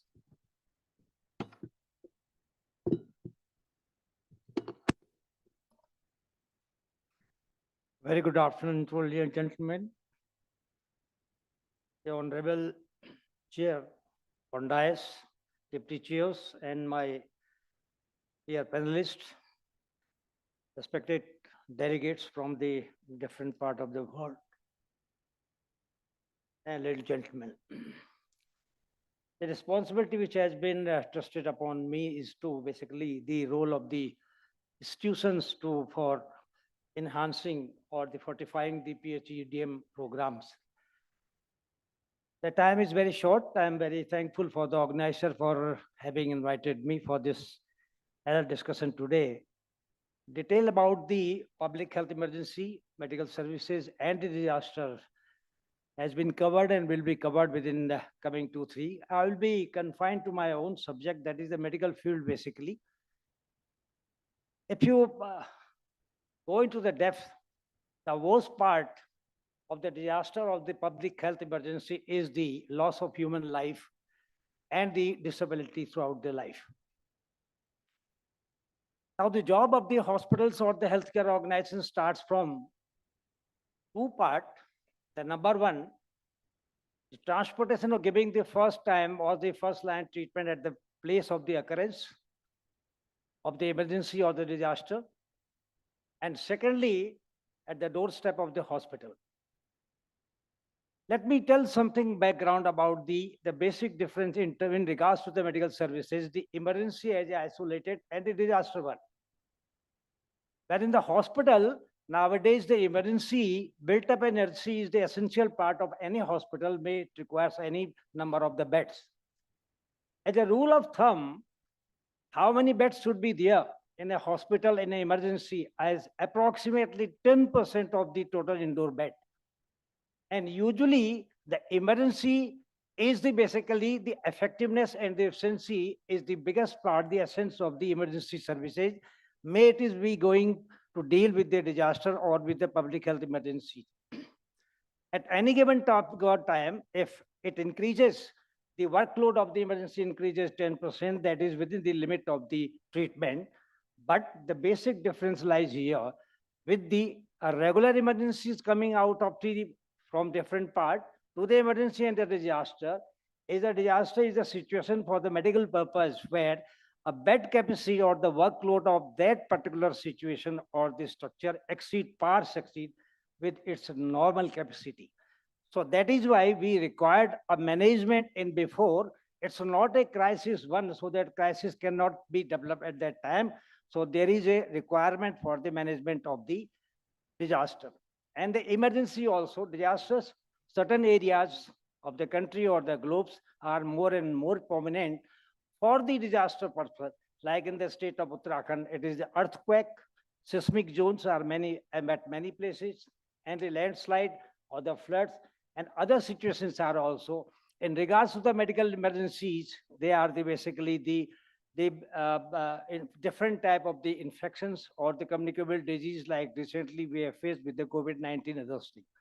So the role of the medical emergency in the India here, the Medical Council of India, now it is called NMC, National Medical Commission, has also included the course curriculum for the medical graduate, that is emergency services. Initially it was made the mandatory, but now it has been scrapped out, whether you start or not. But emergency services for the hospital in all the hospitals are essentially required. Now this is the best time that how we are going to strengthen for the public health emergency and the disaster.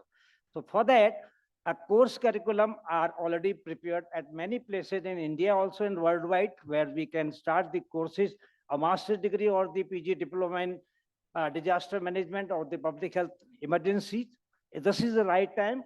In addition to these courses, and I think what I personally feel that nowadays the government has started on 6th of the December, the whole country will be observing live the CPR exercise. Any organization of the country, between 11 to 12 o'clock in daytime on 6th of the December, a video will be telecasted throughout the country, and that will be circulated throughout all the students and all the organizations have been requested for that. So similar type of program we can also go for the countrywide. But in addition to that, in what we personally feel that the National Institute of Disaster Management must start certain courses for that, and the State Institute of Disaster Management must start. I am ready here as a medical institution, as a Vice Chancellor here. We have started the Master in Applied Epidemiology, sir, for your kind information, with the NCDC last year already. The second batch is going on. The university can come forward to start such type of the courses, and the disaster and the public health emergencies are the best example of the coordinated. They are not very simple, I will tell you, because the precious, even a single life is very, very important and the precious for us. And in the disaster and the public health emergencies, it is never like the first come, first service. It is the first, this is basically It depends upon the priority depend. That is why we go for the triage. Triage that identifying the condition of the patient while they are being brought to the hospital or being carried out as to whom the first treatment or the resuscitation to be given. They are given the flags like the red, yellow, green, and the black one. So this is the basic of the public health emergency and the disaster management. It has to be prepared, and in course of curriculum of I think I personally feel from the high school or onward that public must be aware about the different type of the disaster or the public health emergency which are occurring in their own region. And that is why in due course of time, the different type of the CME, like the conferences or other or symposium or the seminar can be organized in the schools for developing the conscious among the population and the community. So regard as the treatment part is concerned, I will personally request for the state government, and they contain all of them, that the emergency services must be strengthened, and the disaster management program or the public health emergency management program can only be developed once you have the full-fledged, functional, effective, and efficient emergency which is already established. If you do not have, then we cannot think about that. Now, this is the best time, I think. We have already observed recent past few days before that the emergency which had arisen, and thanks God and thanks all of the wished by all of you that we got success in that. So it is now the right time we should inculcate such type of the course curriculum where the subjects are not available. At least the familiarization program can be developed for different strata, different group of the community, especially the student, working class, and any part of the society. Thank you very much for inviting me. Thank you, Professor, and thank you for covering everything within the time limits. Well highlighted the role of the medical institutions in PHEDM and capacity development. Very happy from NIDM to discuss with you further what kind of the training gaps are there, and to tailor-made the courses for the medical, the students, so that they can be better disaster managers when emergency arises. Can we move on to the next now panelist, who is there online linked with us, Major General Professor Atul Kotwal, SM, BSM, Executive Director, National Health System Resource Center, NHRSC, on community prepared processes for PHEDM. Esteemed chairperson and co-panelists, all dignitaries in the audience. Atul Kotwal sir. Am I audible? Am I audible? Audio problem sorted out, or again you have to, somebody has to connect him over phone, and Or I could probably log out and log in again. I think I'll do that. just a minute. I think we will.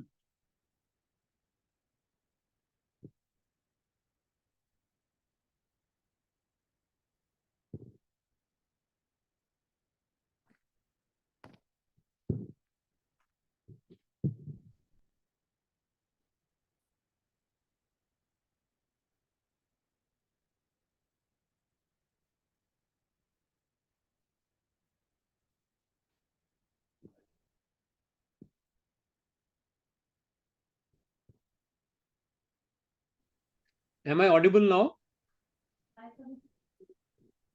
Yeah, we are trying to call you,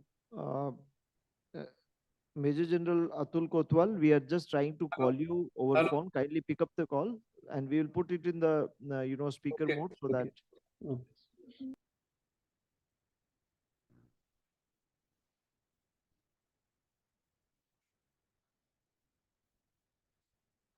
Yes, you are.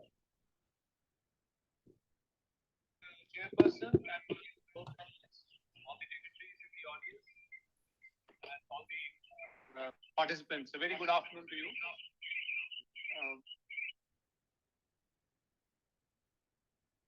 About this session, and also, okay, Can you switch off? And also I could hear. My topic is to cover.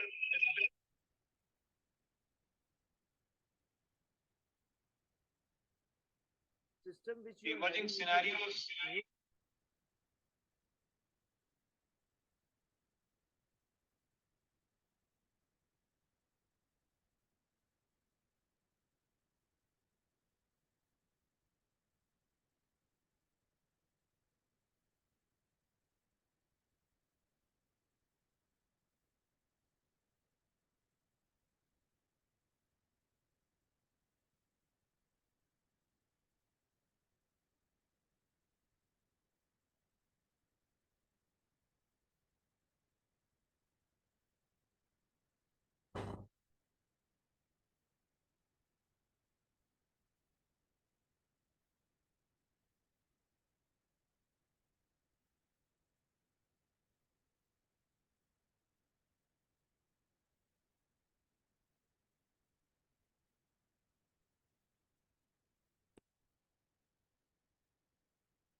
Emergencies as such. The magnitude and all, COVID-19,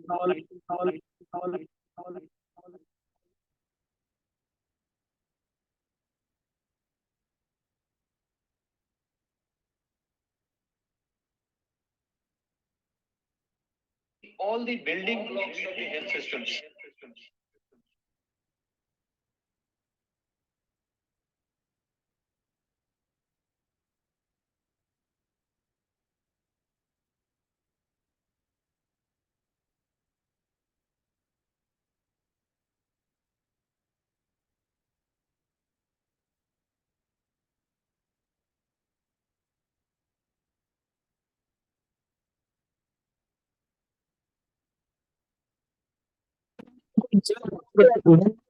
Sir.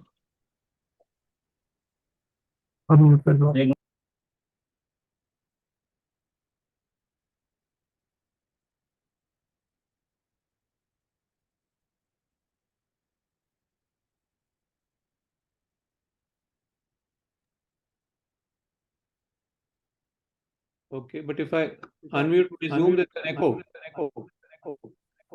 Yeah, it is muted only.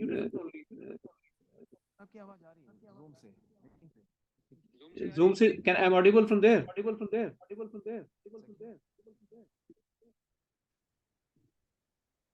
I'll try disconnecting.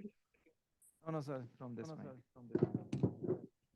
Wait, sir, we can hear you. Sir, we can hear you. Should I use my phone or the Zoom? Phone, sir. Phone and mute your. Okay, so I muted the Zoom, but still there's an echo.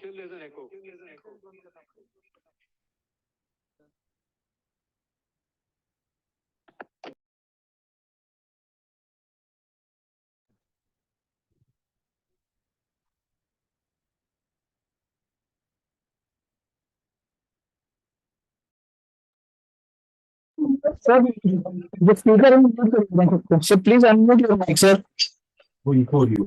Okay. You're audible, sir. Yeah. All right. So I think I can switch off the mobile then, isn't it? Yes, sir. Thank you. Okay. All right. So I'll come straight to the point that the WHO conventionally mentions about 6 building blocks of health, and COVID-19 has showed the importance, and all the speakers and the panelists here and the dignitaries all are well aware that we need a resilient and a strong health system to deal with any such kind of emergencies in future, and also look at preventive efforts also. And the 6 building blocks conventionally are leadership and governance, the service delivery, health system financing, health workforce, medical products, vaccines and technologies, health information systems. But we need to now sincerely go beyond the 6 building blocks and add the 7th building block, that is the community processes, and also called communitization. So that since Alma Ata, we have been discussing the social mobilization and community participation as essential components of the health system. However, sincere efforts are needed to involve the community in the health system and service delivery. And when we talk of disasters and we talk of any kind of, they may be of any kind as such, we need to involve the community from very beginning. And COVID-19 has reiterated the community engagement requirement to be fundamental component during outbreaks, and the importance to ensure contextually appropriate interventions. And our country showed this in the management of the pandemic at various places wherever community was involved in all aspects. And well-implemented community engagement strategies can be used to support designing interventions and also building the trust and community, change the community behavior, involve them in communication, risk communication, surveillance, contact tracing, even logistical and administrative support during public health emergency and disaster prevention and control responses. The last part of previous session where the co-chair mentioned, and that was about development and disaster, some linkages were being talked about, and one of the panelists was trying to refute those linkages. But then again, as the co-chair of the previous panel mentioned, I would reiterate that community participation and involvement, and I would like to explain it that from very beginning of any project, from planning stage onwards, I think will definitely improve the initial siting also, because a lot of community, a lot of those local knowledge is also available with the community, which we experts try to ignore many times, and also the outcome of the development projects and their ownership as such from very beginning till the end, and also subsequently. And in India, what we are doing in strengthening this community participation, we have Rogi Kalyan Samitis, that's at the district hospital and CHC level. We have Jan Arogya Samitis at the PHC and sub-centers level, which are now being converted, upgraded to health and wellness center. And the new name is Ayushman Arogya Mandirs at PHC and sub-center health and wellness center level. The village health sanitation nutrition committees and Mahila Arogya Samitis at the community level in rural and urban areas. Currently, we have more than 5.56 lakhs of village health sanitation nutrition committees. We have more than 82,000 plus Mahila Arogya Samitis, and they are successfully addressing the barriers and accessibility of health services. But of course, we need to strengthen both the platforms to make them more efficient and more effective. These are the two platforms where intersectoral collaboration can be strengthened from the grassroots level.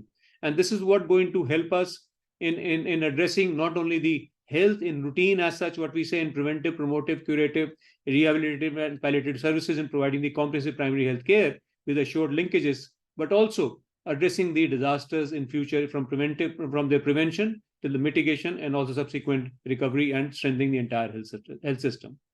At the health system facility level, the Jan Arogya Samitis, 68% of the Ayushman Arogya Mandirs, the erstwhile health and wellness centers, 68% of them out of 1,62,000 plus, that is 1,10,000 plus, have already formulated the Jan Arogya Samitis. But then of course we need to go beyond their operationalization. Their operationalization currently, we are looking at the constitution of the committee, minimum 1 meeting in a month, minimum 10 meetings in a year, and submission of an account statement. But we need to look at the actual involvement of this Jan Arogya Samiti in the Ayushman Arogya Mandir functioning, involving the entire community to understand the needs and also work with the health team as such, which is available at the sub-center Ayushman Arogya Mandir level, and create a platform for collaboration. Even 15 Finance Commission tied grants have also stressed the need for decentralization of primary health care to local bodies and has allocated a significant amount for this purpose. And the local bodies should be actively involved not only in the day-to-day functioning, but also monitoring and some kind of social accountability also. And when we talk about the health system strengthening, we also need to mention about the creation of block public health units and also the district public health labs. But I will just stick my few comments to only block public health unit as such, and how it is important to engage the community more, where the community knows that yes, they have a system where there's a unit at block level, CHC level, which has the curative component, which has the public health surveillance component. It is also a diagnostic component, looking at all their diagnostic needs.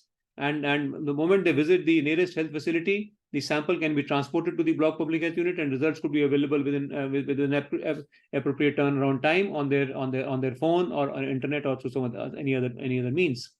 And so this it's learning from pandemic, where the block level facility is upgraded and equipped, because that's what we have to provide to community, to involve them and engage them also, to ensure the provision of comprehensive primary health care in strengthening the system. So involving community strengthens our system, but we need to strengthen our system in all other aspects also to involve the community more and more. This block health unit will support, supervise, and monitor the existing community-based platforms. They can interact, they can linkages with the VHSNC and Jan Arogya Samitis in planning and supporting multi-sectoral action on social and environmental determinants of health also. They would also support Jan Arogya Samiti at the Ayushman Arogya Mandir level in facilitating and enabling quality healthcare service and community being responsive to the citizens' needs, which I mentioned earlier, and also any kind of issues arising and escalating any issues which require involvement of the district level committees also. The Rogi Kalyan Samitis, as we all know, at the DH and CHC level, are also a link between the community and the health facility and system as such. So we need to strengthen our community platforms to integrate them seamlessly into the healthcare facilities. The platforms which I already mentioned, they enable as such, just to summarize, intersectoral coordination also, including all other departments addressing the social determinants of health, which are crucial for a concerted and coordinated response to any kind of emergency, not only at the time of emergency, but also for prevention, for planning, and also further improvement purposes as such. Dedicated funding is available from the Government of India for these community processes also. These, which I mentioned, the Jan Arogya Samitis and the Ravi Kalyan Samitis and Mahila Arogya Samitis and VHSNC, the untied grants are being given, but with their more and more involvement with the health and also getting the community together. And we must not forget our frontline workers like Ashas, who become a link between all this as such. I'm sure we would be able to, get the community engaged in all our development projects and addressing all our disaster issues as such.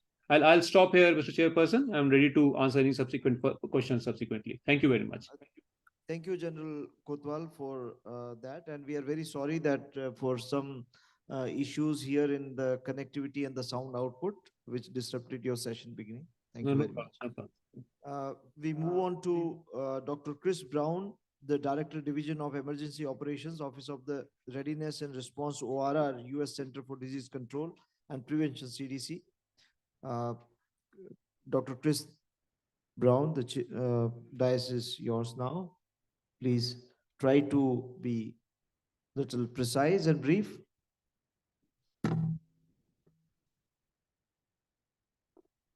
Namaste, good afternoon. Thank you to the organizers for inviting me to speak today. I'll try to keep these remarks as brief as possible. Given that some of my co-panelists have covered a bit of the background already, I'll condense to just a few highlights. What I want to talk about today is CDC's work multilaterally with a number of our partners in the public health emergency management space. You'll see that my presentation uses the acronym PHEM, PHEM. I mean something very similar to PHEDM when I say that, so please don't infer that there's a difference there. It means quite similar throughout the presentation. One of my colleagues also provided a bit of a definition of what we mean when we say public health emergency management. So I'll just kind of underscore that that's really an umbrella term for all of the pieces that have to come together in order to bring complex systems into order so that they work effectively when we have to respond to disasters. That's everything from the overarching program that needs to be put into place well ahead of an emergency to the operation and maintenance of a public health emergency operations center or a FEOC, and all of the principles and processes and systems that we rely on as part of this larger umbrella of readiness for disaster response.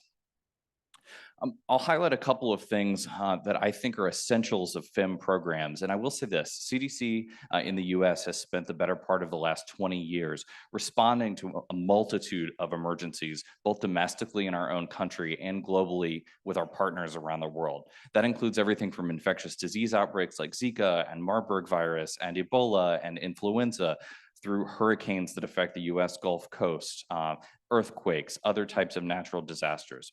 And we apply these principles of our PHEM program across the all hazard spectrum. So we're really talking about readiness for and our capacity to respond to all types of emergencies. We generally approach PHEM using people, places, and processes as a way to organize how we put into place public health emergency management programs. I often hear the 3 Ps that I'm using described as 3 S's, so staff, systems, and stuff. Those also mean the very same thing if you see those used in other related information on this topic. When I talk about people, what I really mean here is having a well-trained, prepared workforce who knows the types of roles that they're going to have to take on before a response and is ready to perform specific functions when an emergency arises. They're also ready to use processes that enable us to know how to work within the legal frameworks that we must operate in, know how to obtain and execute funding in order to be able to pay for response, mobilize staff, mobilize resources, and do the other things that we need to do.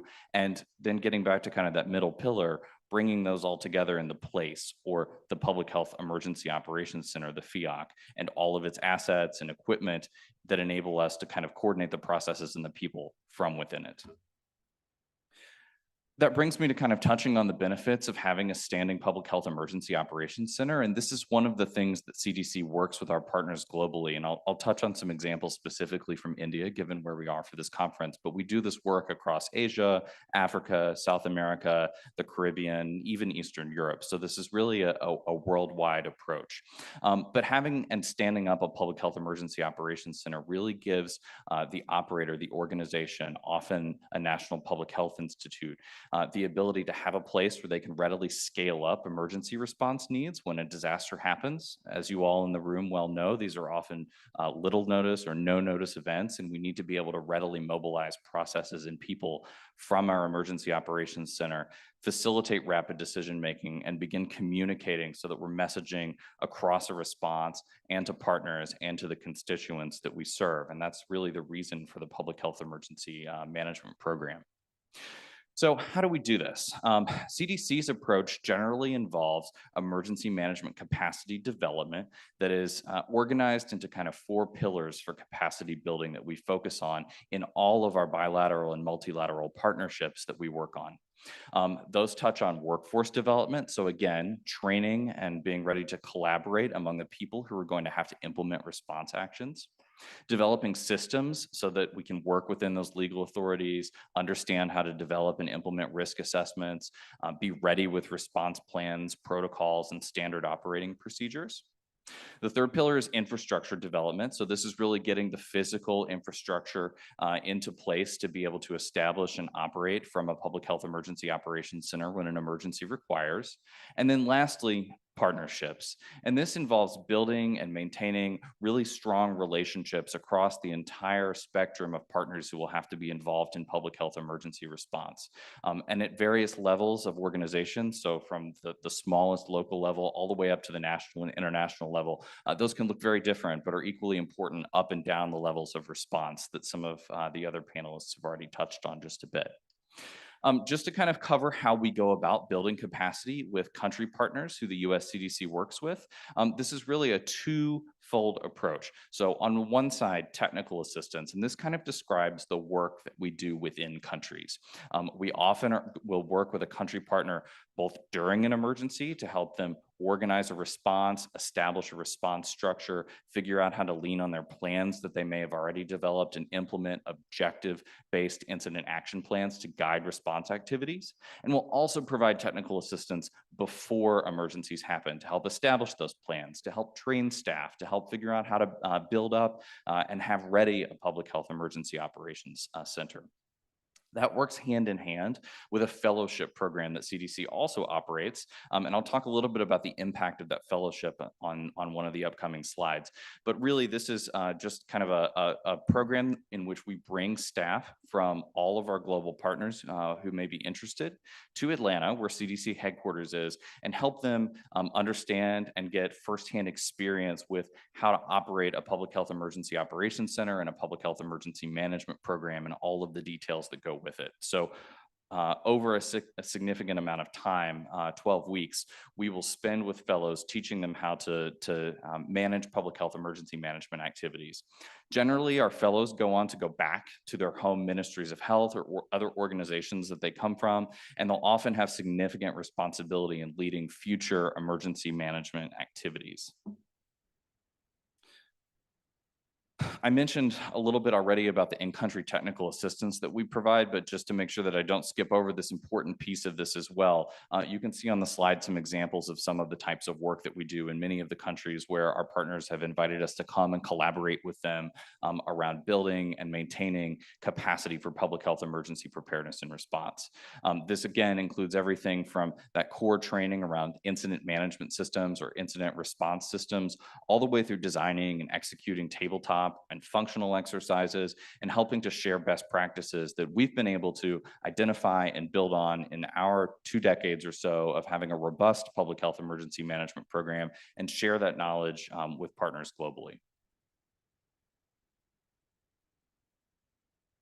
So a little bit about the impact of the fellowship program that we run. We've had approximately 223 graduates of our program from 57 countries globally. 7 of those are from India, and I'll talk a little bit more about that on the next slide. Our alumni, and we've done some evaluation work to help us understand what they've been doing and the successes that they've gone on to have after the program, but they've really held numerous types of roles across different emergencies, all the way up to incident manager level in an incident management system or incident response system, to helping run the operations or liaison work and the many other jobs that have to happen in a well-functioning incident management system structure. We took a look at the types of activities that our alumni were undertaking during the COVID response and found that almost all of the respondents to a survey that we did during the COVID pandemic were engaged in some substantive manner in responding to the COVID pandemic within their home ministries of health.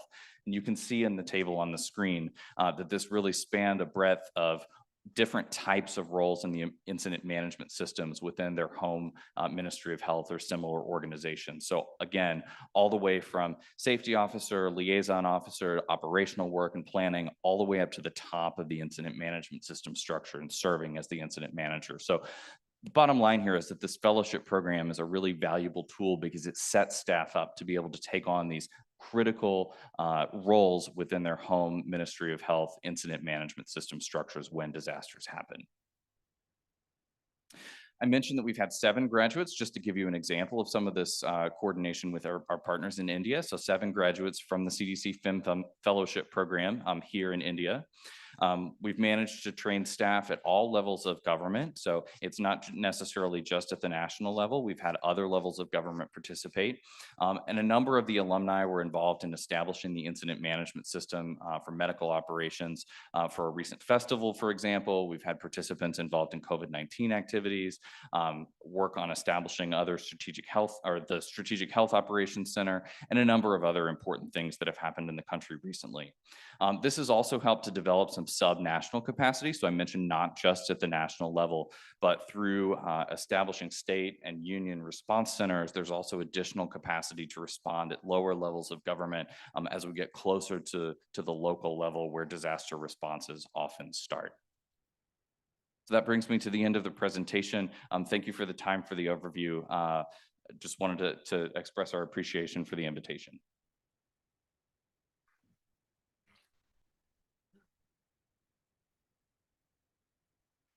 Thank you, Dr. Chris. With that, we move on to Dr. Saurabh Goyal, Joint Director, IDSP, NCDC, Ministry of Health and Family Welfare, Resilient Infrastructure for Surveillance and Response. May I also request Dr. Saurabh Goyal to maybe just 5 to 7 minutes, Dr. Goyal? Yes, I'll stick to the allotted time. Yeah. So good afternoon, everyone. So respected chair, delegates on the dais, off the dais, my colleagues, ladies and gentlemen. So I will be representing and talking about the integrated disease surveillance program that is based out of National Center for Disease Control and the Government of India Public Health Institute. So in this ever-evolving landscape of disaster management, the concept of resilient infrastructure takes center stage. The resilient infrastructure entails the development and maintenance of systems, network facilities that facilitate efficient surveillance, data collection, and rapid response to the changing disaster management scenario.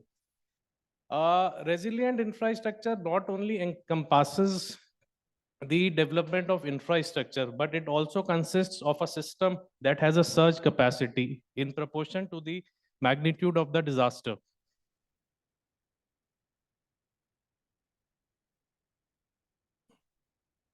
So basically, NCDC, the National Center for Disease Control, is envisaged as a center for excellence. Can you stop this screen? I think this is distracting. I'm not using this screen. I don't have any presentation.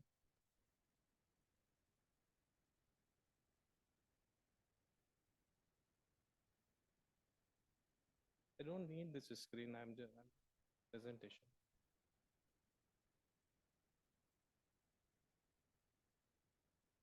So National Center for Disease Control is envisaged as a center par excellence to give further impetus to the advancement of knowledge in the prevention and control of communicable diseases, with a specific focus on countrywide surveillance of epidemic-prone diseases, outbreak investigations and their containment, referral diagnostic supports, like we are supporting the VRDLs, we are having the district public health laboratories and state referral labs.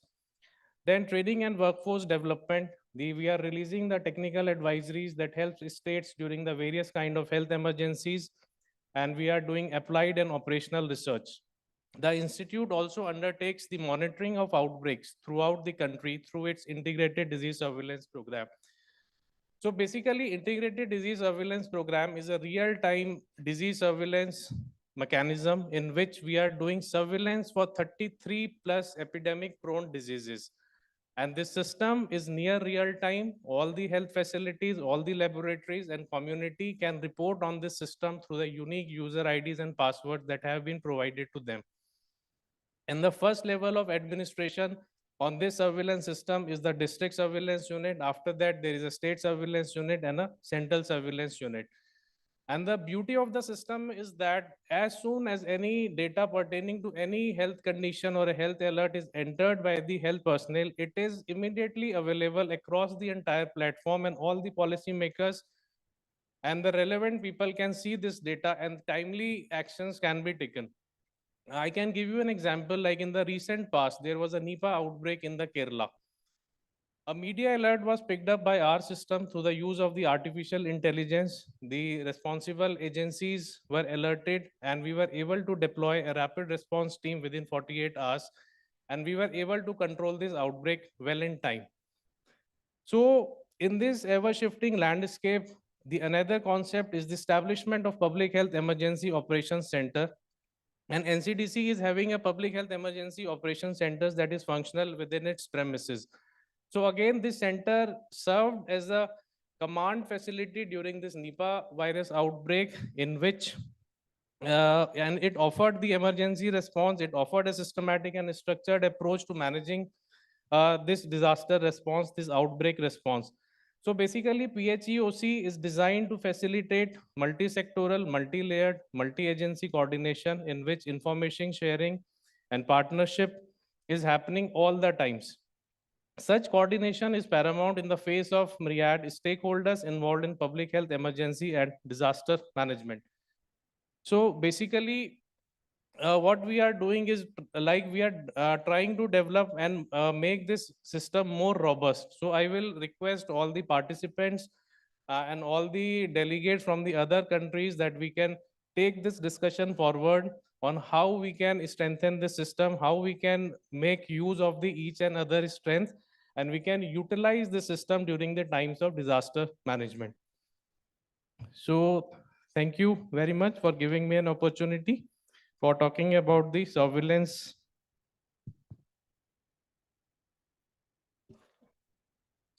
Thank you very much, Dr. Goel, for giving the perspective of the Government of India, NCDC under IDSP, which is a very, very flagship program of the government.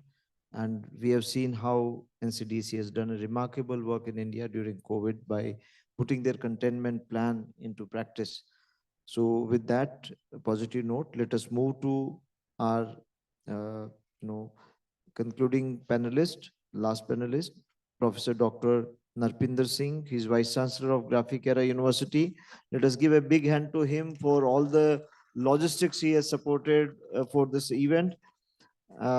He's going to talk on future challenges of food and nutrition security, and also the disaster management dimension of that, which has a very, very significant role related to health, because health is not only disease, it is also a dimension of the nutritional access to the poor and vulnerable, which becomes very important, and they are the one who face the maximum blood during the disasters. So I think that's a very important dimension of health, promotive health rather. A very good afternoon to all of you. We are talking about public health issues under emergency conditions, but there are so many other challenges which developing and our country is going to face. When we talk about food security, it means that everybody must have 2,200 kilocalories of energy. But at present, unfortunately, in India as well as in many other countries, people are not getting the sufficient even energy. I'm not talking about the essential nutrient. I am just talking about the calories to live. So at present, if we see, we have about 200, it is in 2020, 9 million people were undernourished, but now we have about 200 million people undernourished in our country. And, if we talk about the global hunger index, our country is again under the classification of severely undernourished people, and we follow 27.5, the index under global hunger index. Basically, global hunger index indicate the undernourished people, child who are under stunted growth, or child which have the wasting under the age of 5. If we see there is little improvement over the 10, 20 years, but in next year, 20, 25 years, by 2047, there is a great challenge whether we will be able to provide all the required nutrients to our children, because at present around 50% of the children as well as adolescents, they are either anemic or they don't have the sufficient consumption of iron. So we need to understand that by next 20, 25 years, what is going to happen. So India has the largest population of undernourished people. Like undernutrition leads to stunted growth. And whenever the stunted growth occurs, then at the later stage, even if you improve the nutrition, it is not possible to reverse. So we have to see how we are going to tackle all these problems. Population, urbanization, land for growing crops, water crisis, climate change, non-food use of grain. There are other challenges in front of our country. Throughout the world, at present, we have about 8 billion people in the world, and it is also expected to increase next by 2050 to 9.2 billion people. So it means throughout the world, in other developing countries also, the population is going to increase. We have at present about 1,433 million people, and in by 2047, we are going to add 300 million people, the present population of USA. So you can see that we need to grow more plants, we need to grow more crops, we have to have better nutrition properties of our food material, and this is another challenge in front of us. Life expectancy has already increased in our country. It's a very good sign. It means the elderly population people will also increase in the next 50 or 66 years in 2025, so it's going to increase. Elderly population was only 24 million in 1961. Now it is expected that we will have 326 million people by 2050. The availability of land in the last 10, 20 years has also continuously decreased. Now it has decreased to 0.12 hectares per capita against 0.29 hectares in the world. So of course, if the as already has been mentioned that large number of people, they are getting their employment from the agriculture in India. So India produces around 120 million tons of rice and 109 million of tons of wheat. By 2050, again, 30-40% of this productivity has to be increased for meeting our ever-increasing population. This is the last, since independence, I have shown the data that the pulses we have not been able to increase the productivity of pulses. Of course, through the Green Revolution, we have increased the productivity of wheat and rice. So most of the people, they are getting, the protein from the pulses. Though we are the largest producer of pulses, still there is a problem for meeting the requirement. You see how much productivity has to be increased in case of rice, pulses, maize, egg, and meal.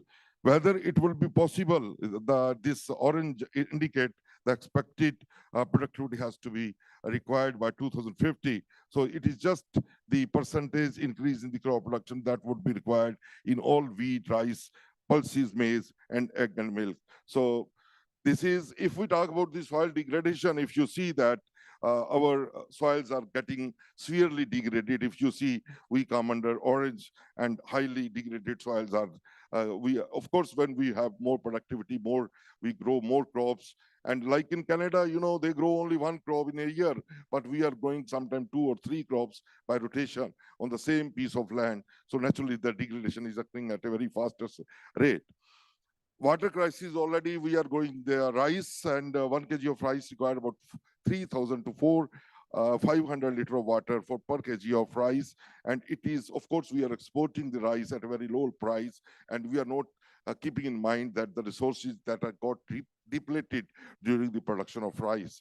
So you can see the India is, experiencing very worrisome underground decline in water. So underground water is also declining at a very faster rate. We come under a very highly baseline water stress conditions in India. And of course, there will be a crisis of water in coming years. And 54% of India faces high to extremely high water stress. So this is another challenge in front of us. If we see the Peru's asparagus valley, they have been growing the asparagus. It's a very thirsty crop as in case of rice. And now they are also having the same problem as we are going to face because of the cultivation of rice in our country. So climate change is another issue in front of us, because everybody is saying that temperature is increasing. So the productivity has already been decreased in many states in our country. Then there is an issue of greenhouse gas emission. There is a lot of pressure on worldwide that we have to blend bioethanol to the extent of 30%. But nobody is listening that you have to grow the starch-rich crops, right? Of course, because you have to increase the productivity of starch-rich crops like maize. And 80% of the maize is going for the production of eggs and meat. And if we are going to use bioethanol, this maize is being used for bioethanol, then from where we will feed our cattle, poultry, and from where the meat and egg requirement will be met. So arsenic is another problem by cultivation of this rice, because rice, it accumulates arsenic at a very faster rate, right? So this is another reason in front of us that we have to see, or we have to reduce the cultivation of rice. In many countries, rice is being used because it is used as in the infant foods, but they are not. They are stopping to use the rice because of this arsenic problem. Then we are talking about the increase in global temperature, oil, gas production, gas transmission, coal mines, municipal waste, wastewater, livestock manure, rice paddies. They all contributed to the rise in temperature. So for per gram of protein, you can see how much amount of meat is to be produced. This is the greenhouse gas emission per gram of protein. You can see that the beef and lamb and goat, if we keep on increasing the consumption of more of the animal, then definitely it will contributing more to the greenhouse gas emissions. And that's why the people have started using the meat analogs which are being produced from pulses or other crops. So climate change is going to affect the supply of all these issues because of the less water crisis, less water availability, degradation of these soils. I just give you the example that we have done some study that if there is increase in rise in the temperature at the time of flowering, the productivity of wheat as well as rice decreases, and the quality of the wheat, both wheat and rice, is also affected. This is about some of the data we have generated that productivity is decreased, quality, grain, the morphology also become very hard, and it is very difficult to mill the wheat, whereas in case of rice, there is more brokens are produced. And if we see about the carbon dioxide emission is more, if there is more accumulation of carbon dioxide, of course, there is increase in productivity, but you can see in some study, they have shown that iron accumulation as well as the zinc accumulation is decreased in case of the major crops, which we are. So that's definitely, if there is more accumulation of greenhouse gases, there will be more anemic or the iron deficiency may take place. So climate change is affecting, there is also 70% less vitamin B in rice when the carbon dioxide concentration is more. So it means our nutritional properties of our crops, B1, B5, B1, all this is going to affect the nutritional properties of our rice. This is also about the example of, the rice, where we have already shown that the not only the processing, but also the nutritional property of rice change. If there is change in the if there is change in the temperature at the time of the grain filling, when we need to have a cooler temperature, both in case of wheat and rice, that's why there is already, because millers, they don't want to mill when the temperature, when the rice grown at high temperature and more. Professor Singh, may I request you to please sum up? Then there is issue of biofuel, that there is a lot of pressure that more and more biofuel is to be used. And if we are going to use 30% of the biofuel in our gasoline, of course, you need to have more productivity of maize. And this is also another issue. Then there is a conflict at national and international level. And at Russia and Ukraine war has already affected 26, the 26 countries. They rely on the productivity of wheat, which is imported from Ukraine. If the conflicts, they continue to occur, then again, there is the problem of, you can see the world market share of Ukraine and Russia. You can see in case of barley, maize, sunflower oil. That's why, you know, because our country is getting most of the oil, sunflower oil from Ukraine. So that's why the prices of the oil Professor has Singh, also for the increased. food security of the audience, may I request you to please conclude Yeah. it little So early. you need to have, in spite of high productivity of pulses, again, there is issue that because we have not been able to increase the productivity of all these eggs, and we need to know how, of course, we are talking about the management of all these things under the disaster conditions, but how we are going under normal condition, this is also a great challenge. So yield increased by 80% in the last 30 years, but it is unlikely to increase the productivity or duplicate this productivity next year. It is a great challenge to meet the requirement of, similar in case of milk and post-harvest problems, food losses, then greenhouse gases, they are all affecting our properties of our materials, and large amount of food is being wasted because of the poor, the change supply and storage conditions, and this has to be keep in mind if we want to. Then there is a problem of junk food. People are inclining towards more junk food. Other countries, 12 countries, they are talking about functional foods, but already we are talking about the meeting the requirement of iron deficiency or anemic or other essential nutrients. So this would be the great challenge because of, so this is all about my brief discussion about the challenges of food security. Thank you very much. Thank you, Professor Singh. So audience, you'll get only food after you complete this session, because yeah, so that's on a lighter note. So can we have a quickly one or two questions? You had asked yesterday long questions, so can we be little fairer to some our people from outside? Yes. If there is a time, let us. People who are from outside, they are baffling with many of the things in India's health system, and they may not. Yeah, second row, second row.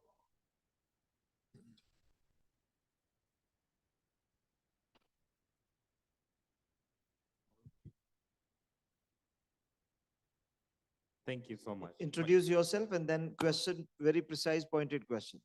Okay, my name is Tobias from Kenya.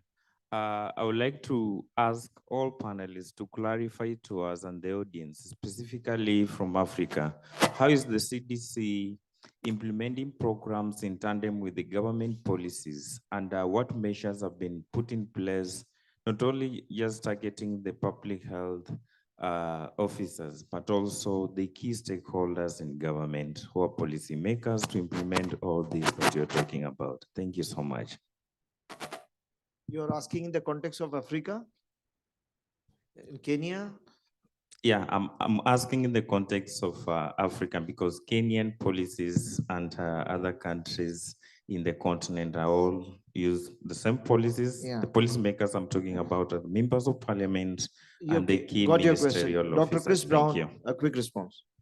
Sure, just briefly, and I'll be happy to talk with you outside of the session, maybe during lunch or a tea break. But the way many of our programs work in country offices all of the activities are done in close partnership with the Ministry of Health where CDC works. So in Africa, for example, we have country offices in quite a few countries, and those focus on either global health protection and global health security activities, general public health programs, or more specifically on HIV and TB prevention. So it depends on kind of what funding and what the needs of the particular country are, but all of the work that happens, again, is coordinated very closely with the country and at the invitation of and in partnership with the country. So it's not necessarily just CDC sort of doing things unilaterally. It's a very closely coordinated bilateral or multilateral approach to working with the national government and subnational governments and then partners within the host country. So I hope that helps, but I'll be happy or my other CDC colleagues to talk with you after the session.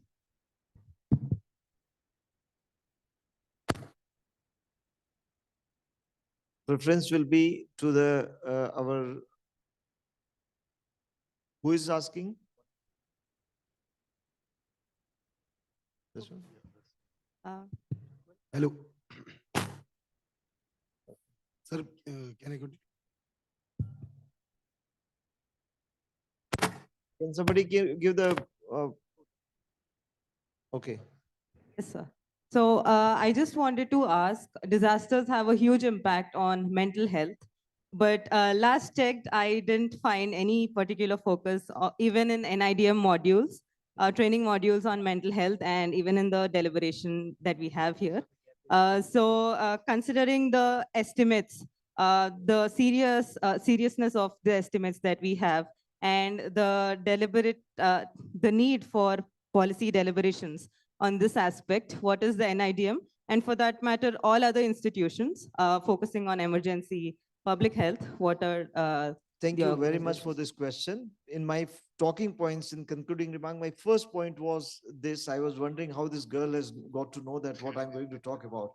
So we, in this module, it is not there. This was we have a separate division for psychosocial support in NIDM, and we have a faculty, Dr. Ajinder Walia, who is working on this area with demands and many of the national institutions. We have developed certain modules for the psychosocial support, and you can visit IDM website to find more details on our papers and other things on the psychosocial support. I fully agree. Being from psychology, student of psychology former, I cannot agree more with you. Thank you.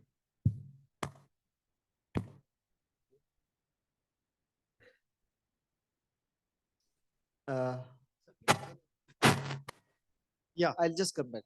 I'm Shivram Deshpande, representing Samarthanam Trust for the Disabled. Good to note that, first of all, congratulations to all the speakers. It has horizon my, all the knowledge that I have gained. My question to the speaker, two things. One, when it comes to the capacity building, many medical fraternities are unable to address the needs of people with disabilities during the disaster. For instance, deaf people go to the doctor, or any emergency happens, messages are not properly passed across to the individuals with the speech and hearing impairment. So how state can look into this matter? Second question is, yes, of course, internet, all facilities are available today. E-medicines, everything has, is introduced across the world. But when it comes to the disaster, if anything happens, people with, deaf community find it difficult to understand the messages that are passed in the public domain. I think these two things need to be seriously addressed, and all the capacity building aspect has to be, properly included disability component, how to address the needs of people with disabilities during the disaster. Thank you so much. Thank you for that question. I'll just like to bring to your kind notice that NIDM has finalized a small module for visually challenged people, and it has gone for validation in the final, stage with one of the national institutions for visually. I think this Dehradun institution only, or somewhere it has gone. I'll just check up. So I think another 1 or 2 months we should be able to roll out that. On this 13th October, we also had this year's theme of International Disaster Reduction was fighting inequities, and we had kept the disability mainstreaming DRR for the differently abled or different or the challenged people as one of the themes. And Ira Singhal, who is an icon of disabled people in the country, who was 2015 IES topper, she was rejected 3 times in various services on account of disability, and her fight against this continued, and she topped IES in 2015, and she was our chief panelist. We had many institutions from the visualizer deaf and dumb that participated. We are also working with Indian Sign Languages Research and Training Center, which is there in Okhla Industrial Estate, New Delhi, to see that how we can have engaged with media and other organizations also to see that the sign languages becomes a part of when the early warning messages are communicated. So it is mainstreaming to that. Thank you very much for bringing that up. And just one quick response from Professor Menon. I just wanted to bring to your notice that the Kerala State Disaster Management Authority had prepared a very strong guideline on the managing disability inclusive disaster risk management, which is also accepted by the National Disaster Management Authority. Very useful instructions to advisories to all state disaster management authorities.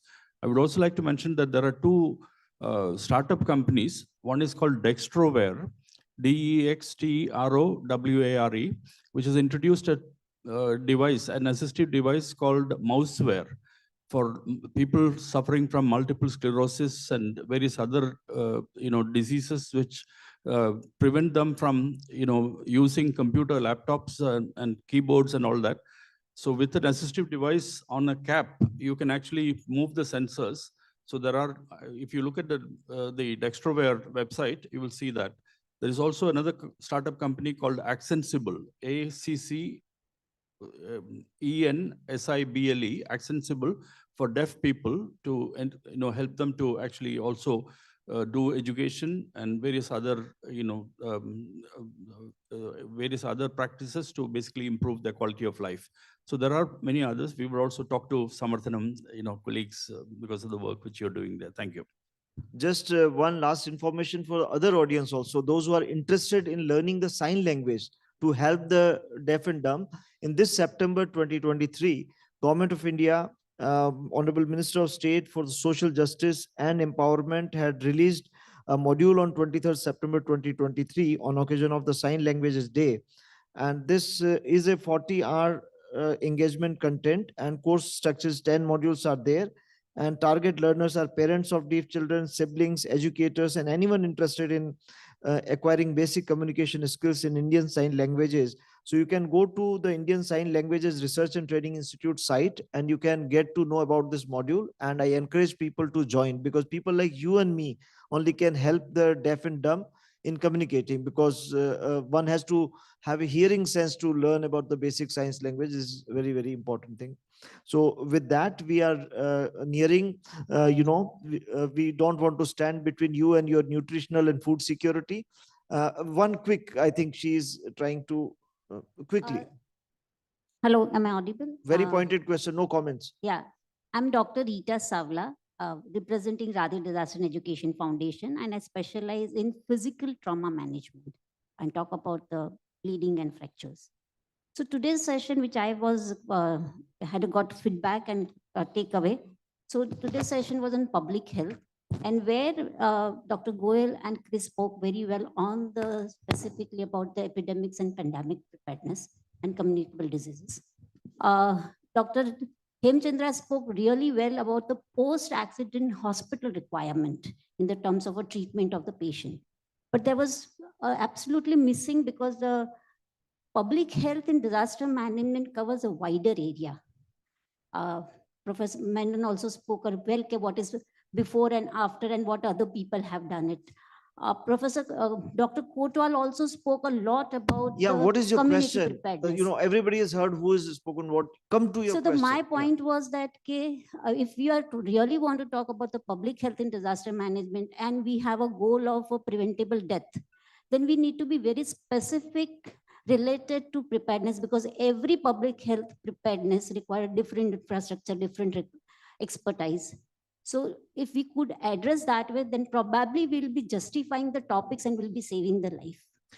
We have got a very detailed modules on that 5-tier module we have developed with CDC. We could not bring entire thing on this platform. We'll request you to please go to our website, NIDM website. All the 5 modules are available. 2 of them are released so far, I think.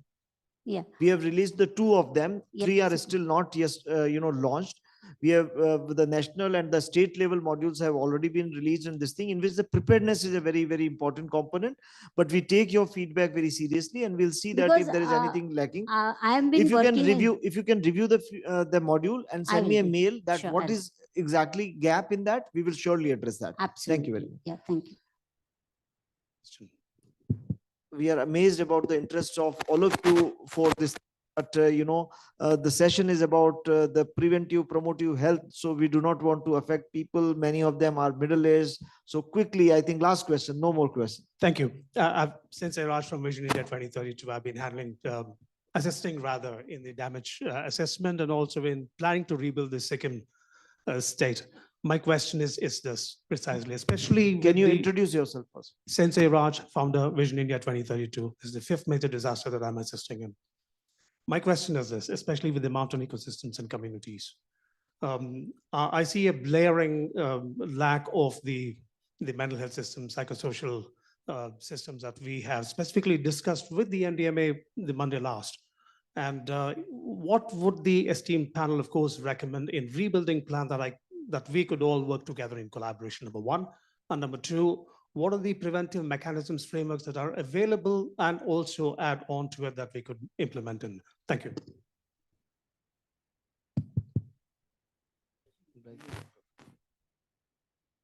You like to it's a very important area, and I feel that the nodal institution for working in this is the National Institute of Mental Health and Neurosciences in Bangalore. And so we should actually have that opportunity. And we have seen that during the immediate post-tsunami time, the NIMHANS had actually done the trauma care and psychosocial support for a lot of extension workers. And in the health sector, it's Asha, Anganwadi in India, in the Indian context. So there has been a lot of effort in looking at psychosocial care and mental health support for the people affected by disasters and also their families and communities in the neighborhood. Thank you.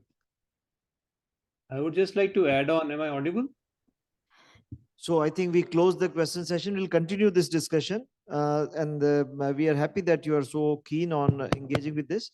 I think I'll cut short my concluding remarks. I'm not going to repeat what our eminent panelists have spoken. Broadly, we have covered, health system related aspects. We have, covered the infrastructure resilience related aspect. We have covered how the different layers of health managers and the first responders need to be made more resilient. We also brought a very good dimension by Professor Narinder Singh about the food and nutrition, which is very, very important in health emergencies and as well as any other disasters.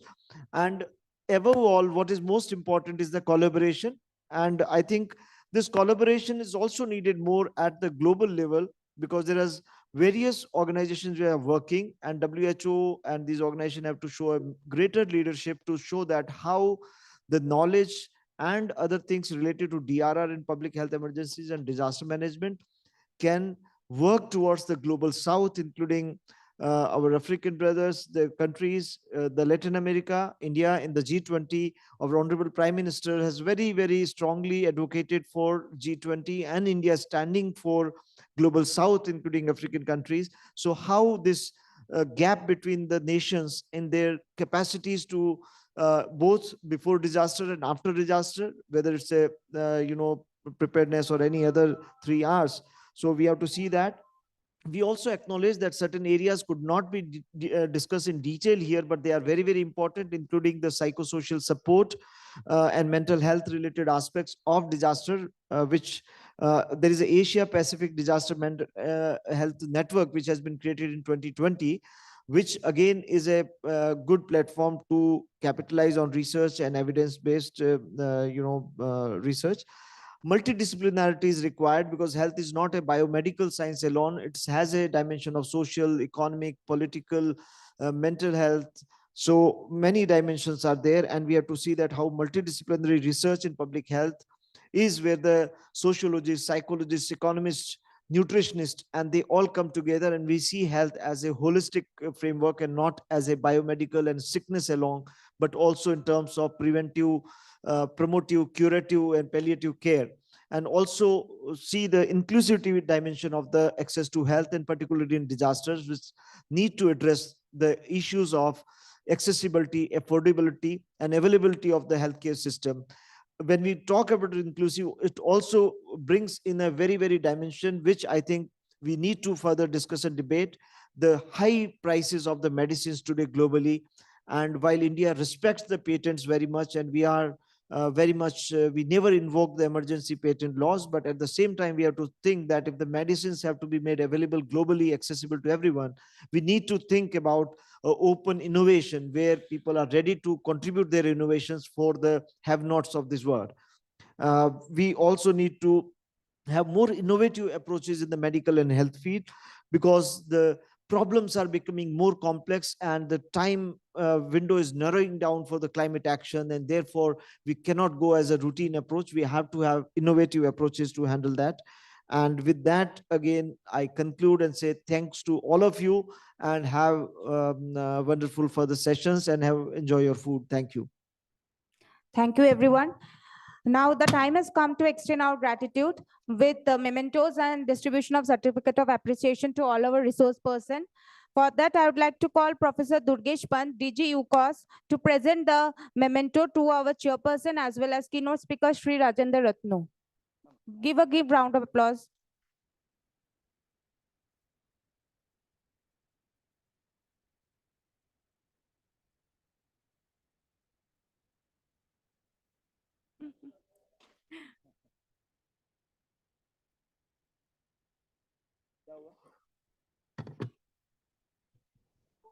Yes. Sir. It is such a treat always listening. Okay. Rajkumar Negi, ACO Operation of Disaster Management, please present the memento to our panelist, Professor Vinod Chandra Menon.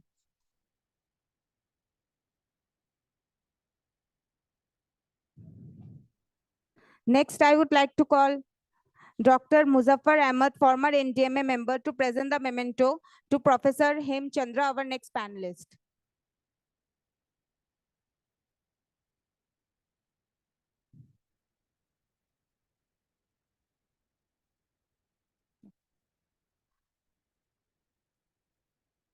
Now I would like to call Dr. Ananda Babu, President and Convener of DMIX, to present the memento to our next three panelists, Dr. Chris Brown,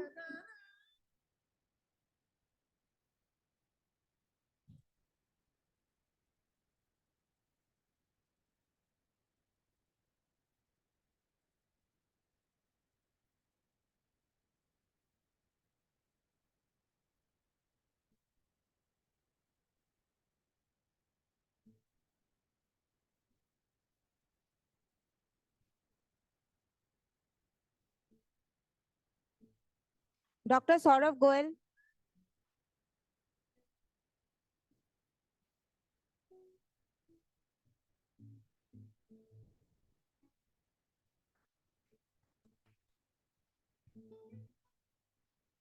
and Professor Narpinder Singh.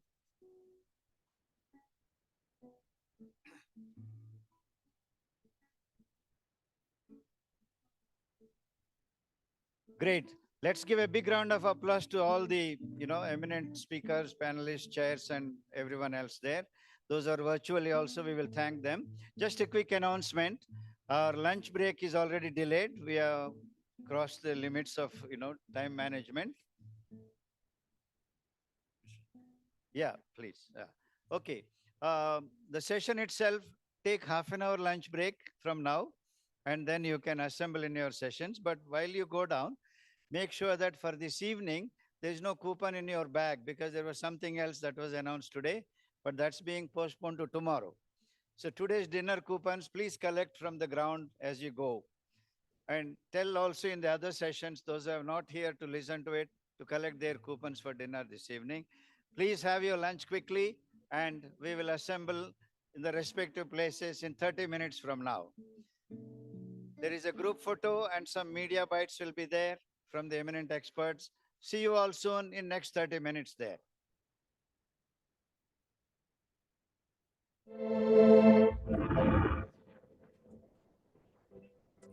अस्तुत्तरस्यां दिशि देवात्मा हिमालयो नाम नगाधिराजः पूर्वापरो तोयनिधि विग्रहां स्थितः पृथित्या इव मानदण्डः।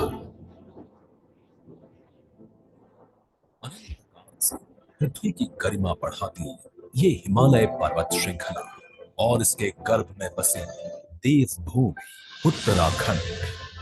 उत्तराखंड की राजधानी देहरादून में आयोजित हो रही 6th world congress on disaster management आपदा प्रबंधन की दिशा में एक महत्वपूर्ण कदम है।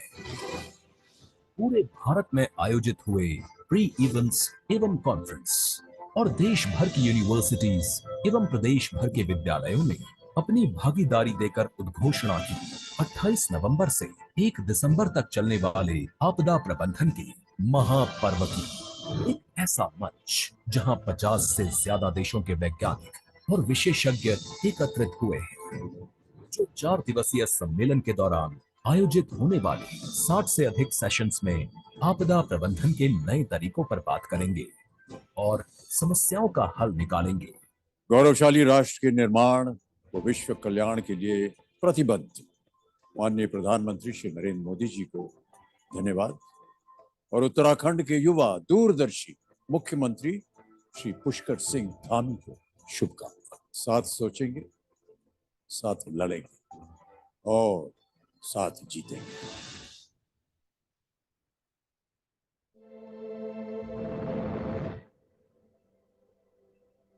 अस्तुत्तरस्यां दिशि देवात्मा हिमालयो नाम नगाधिराजः पूर्वापरो तोयनिधि विग्रहां स्थितः पृथित्या इव मानदण्डः।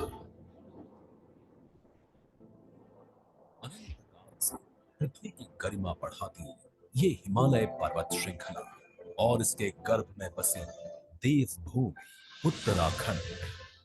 उत्तराखंड की राजधानी देहरादून में आयोजित हो रही 6th world congress on disaster management आपदा प्रबंधन की दिशा में एक महत्वपूर्ण कदम है। पूरे भारत में आयोजित हुए प्री इवेंट्स एवं कॉन्फ्रेंस और देश भर की यूनिवर्सिटीज एवं प्रदेश भर के विद्यालयों ने अपनी भागीदारी देकर उद्घोषणा की 28 नवंबर से 1 दिसंबर तक चलने वाले आपदा प्रबंधन के महापर्व की एक ऐसा मंच जहां 50 से ज्यादा देशों के वैज्ञानिक और विशेषज्ञ एकत्रित हुए हैं, जो 4 दिवसीय सम्मेलन के दौरान आयोजित होने वाले 60 से अधिक सेशंस में आपदा प्रबंधन के नए तरीकों पर बात करेंगे और समस्याओं का हल निकालेंगे। गौरवशाली राष्ट्र के निर्माण व विश्व कल्याण के लिए प्रतिबद्ध माननीय प्रधानमंत्री श्री नरेंद्र मोदी जी को धन्यवाद और उत्तराखंड के युवा दूरदर्शी मुख्यमंत्री श्री पुष्कर सिंह धामी को शुभकामनाएं। साथ सोचेंगे, साथ लड़ेंगे और साथ जीतेंगे।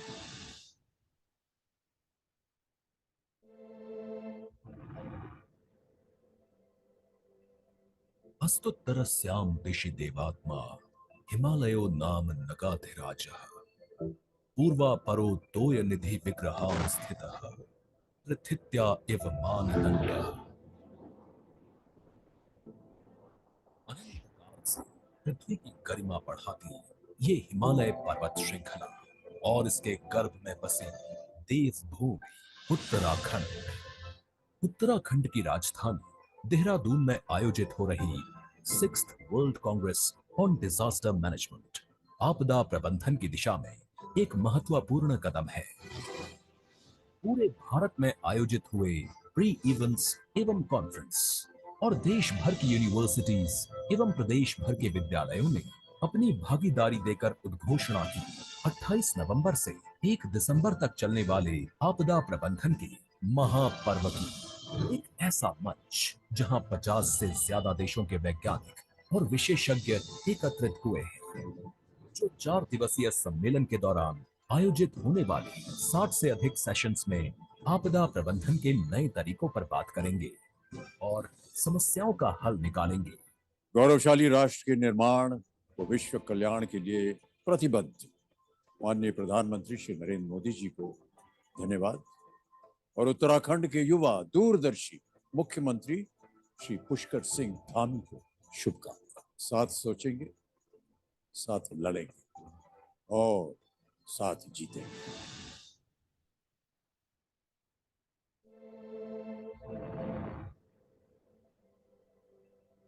अस्तुत्तरस्यां दिशि देवात्मा हिमालयो नाम नगाधिराजः पूर्वापरो तोय निधि विग्रहां स्थितः पृथित्या इव मानदण्डः। पृथ्वी की गरिमा बढ़ाती ये हिमालय पर्वत श्रृंखला और इसके गर्भ में बसे देवभूमि उत्तराखंड। उत्तराखंड की राजधानी देहरादून में आयोजित हो रही 6th world congress on disaster management आपदा प्रबंधन की दिशा में एक महत्वपूर्ण कदम है। पूरे भारत में आयोजित हुए प्री इवेंट्स एवं कॉन्फ्रेंस और देश भर की यूनिवर्सिटीज एवं प्रदेश भर के विद्यालयों ने अपनी भागीदारी देकर उद्घोषणा की। 28 नवंबर से 1 दिसंबर तक चलने वाले आपदा प्रबंधन की महापर्व की एक ऐसा मंच जहां 50 से ज्यादा देशों के वैज्ञानिक और विशेषज्ञ एकत्रित हुए हैं, जो 4 दिवसीय सम्मेलन के दौरान आयोजित होने वाले 60 से अधिक सेशंस में आपदा प्रबंधन के नए तरीकों पर बात करेंगे और समस्याओं का हल निकालेंगे। गौरवशाली राष्ट्र के निर्माण व विश्व कल्याण के लिए प्रतिबद्ध माननीय प्रधानमंत्री श्री नरेंद्र मोदी जी को धन्यवाद और उत्तराखंड के युवा दूरदर्शी मुख्यमंत्री श्री पुष्कर सिंह धामी को शुभकामनाएं। साथ सोचेंगे, साथ लड़ेंगे और साथ जीतेंगे।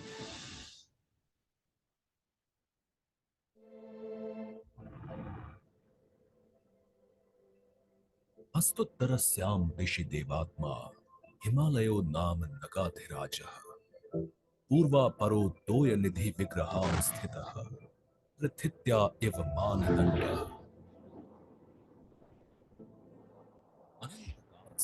पृथ्वी की गरिमा बढ़ाती ये हिमालय पर्वत श्रृंखला और इसके गर्भ में बसे देवभूमि उत्तराखंड। उत्तराखंड की राजधानी देहरादून में आयोजित हो रही 6th world congress on disaster management आपदा प्रबंधन की दिशा में एक महत्वपूर्ण कदम है। पूरे भारत में आयोजित हुए प्री इवेंट्स एवं कॉन्फ्रेंस और देश भर की यूनिवर्सिटीज एवं प्रदेश भर के विद्यालयों ने अपनी भागीदारी देकर उद्घोषणा की। 28 नवंबर से 1 दिसंबर तक चलने वाले आपदा प्रबंधन की महापर्व की एक ऐसा मंच जहां 50 से ज्यादा देशों के वैज्ञानिक और विशेषज्ञ एकत्रित हुए हैं, जो 4 दिवसीय सम्मेलन के दौरान आयोजित होने वाले 60 से अधिक सेशंस में आपदा प्रबंधन के नए तरीकों पर बात करेंगे और समस्याओं का हल निकालेंगे। गौरवशाली राष्ट्र के निर्माण व विश्व कल्याण के लिए प्रतिबद्ध माननीय प्रधानमंत्री श्री नरेंद्र मोदी जी को धन्यवाद और उत्तराखंड के युवा दूरदर्शी मुख्यमंत्री श्री पुष्कर सिंह धामी को शुभकामनाएं। साथ सोचेंगे, साथ लड़ेंगे और साथ जीतेंगे।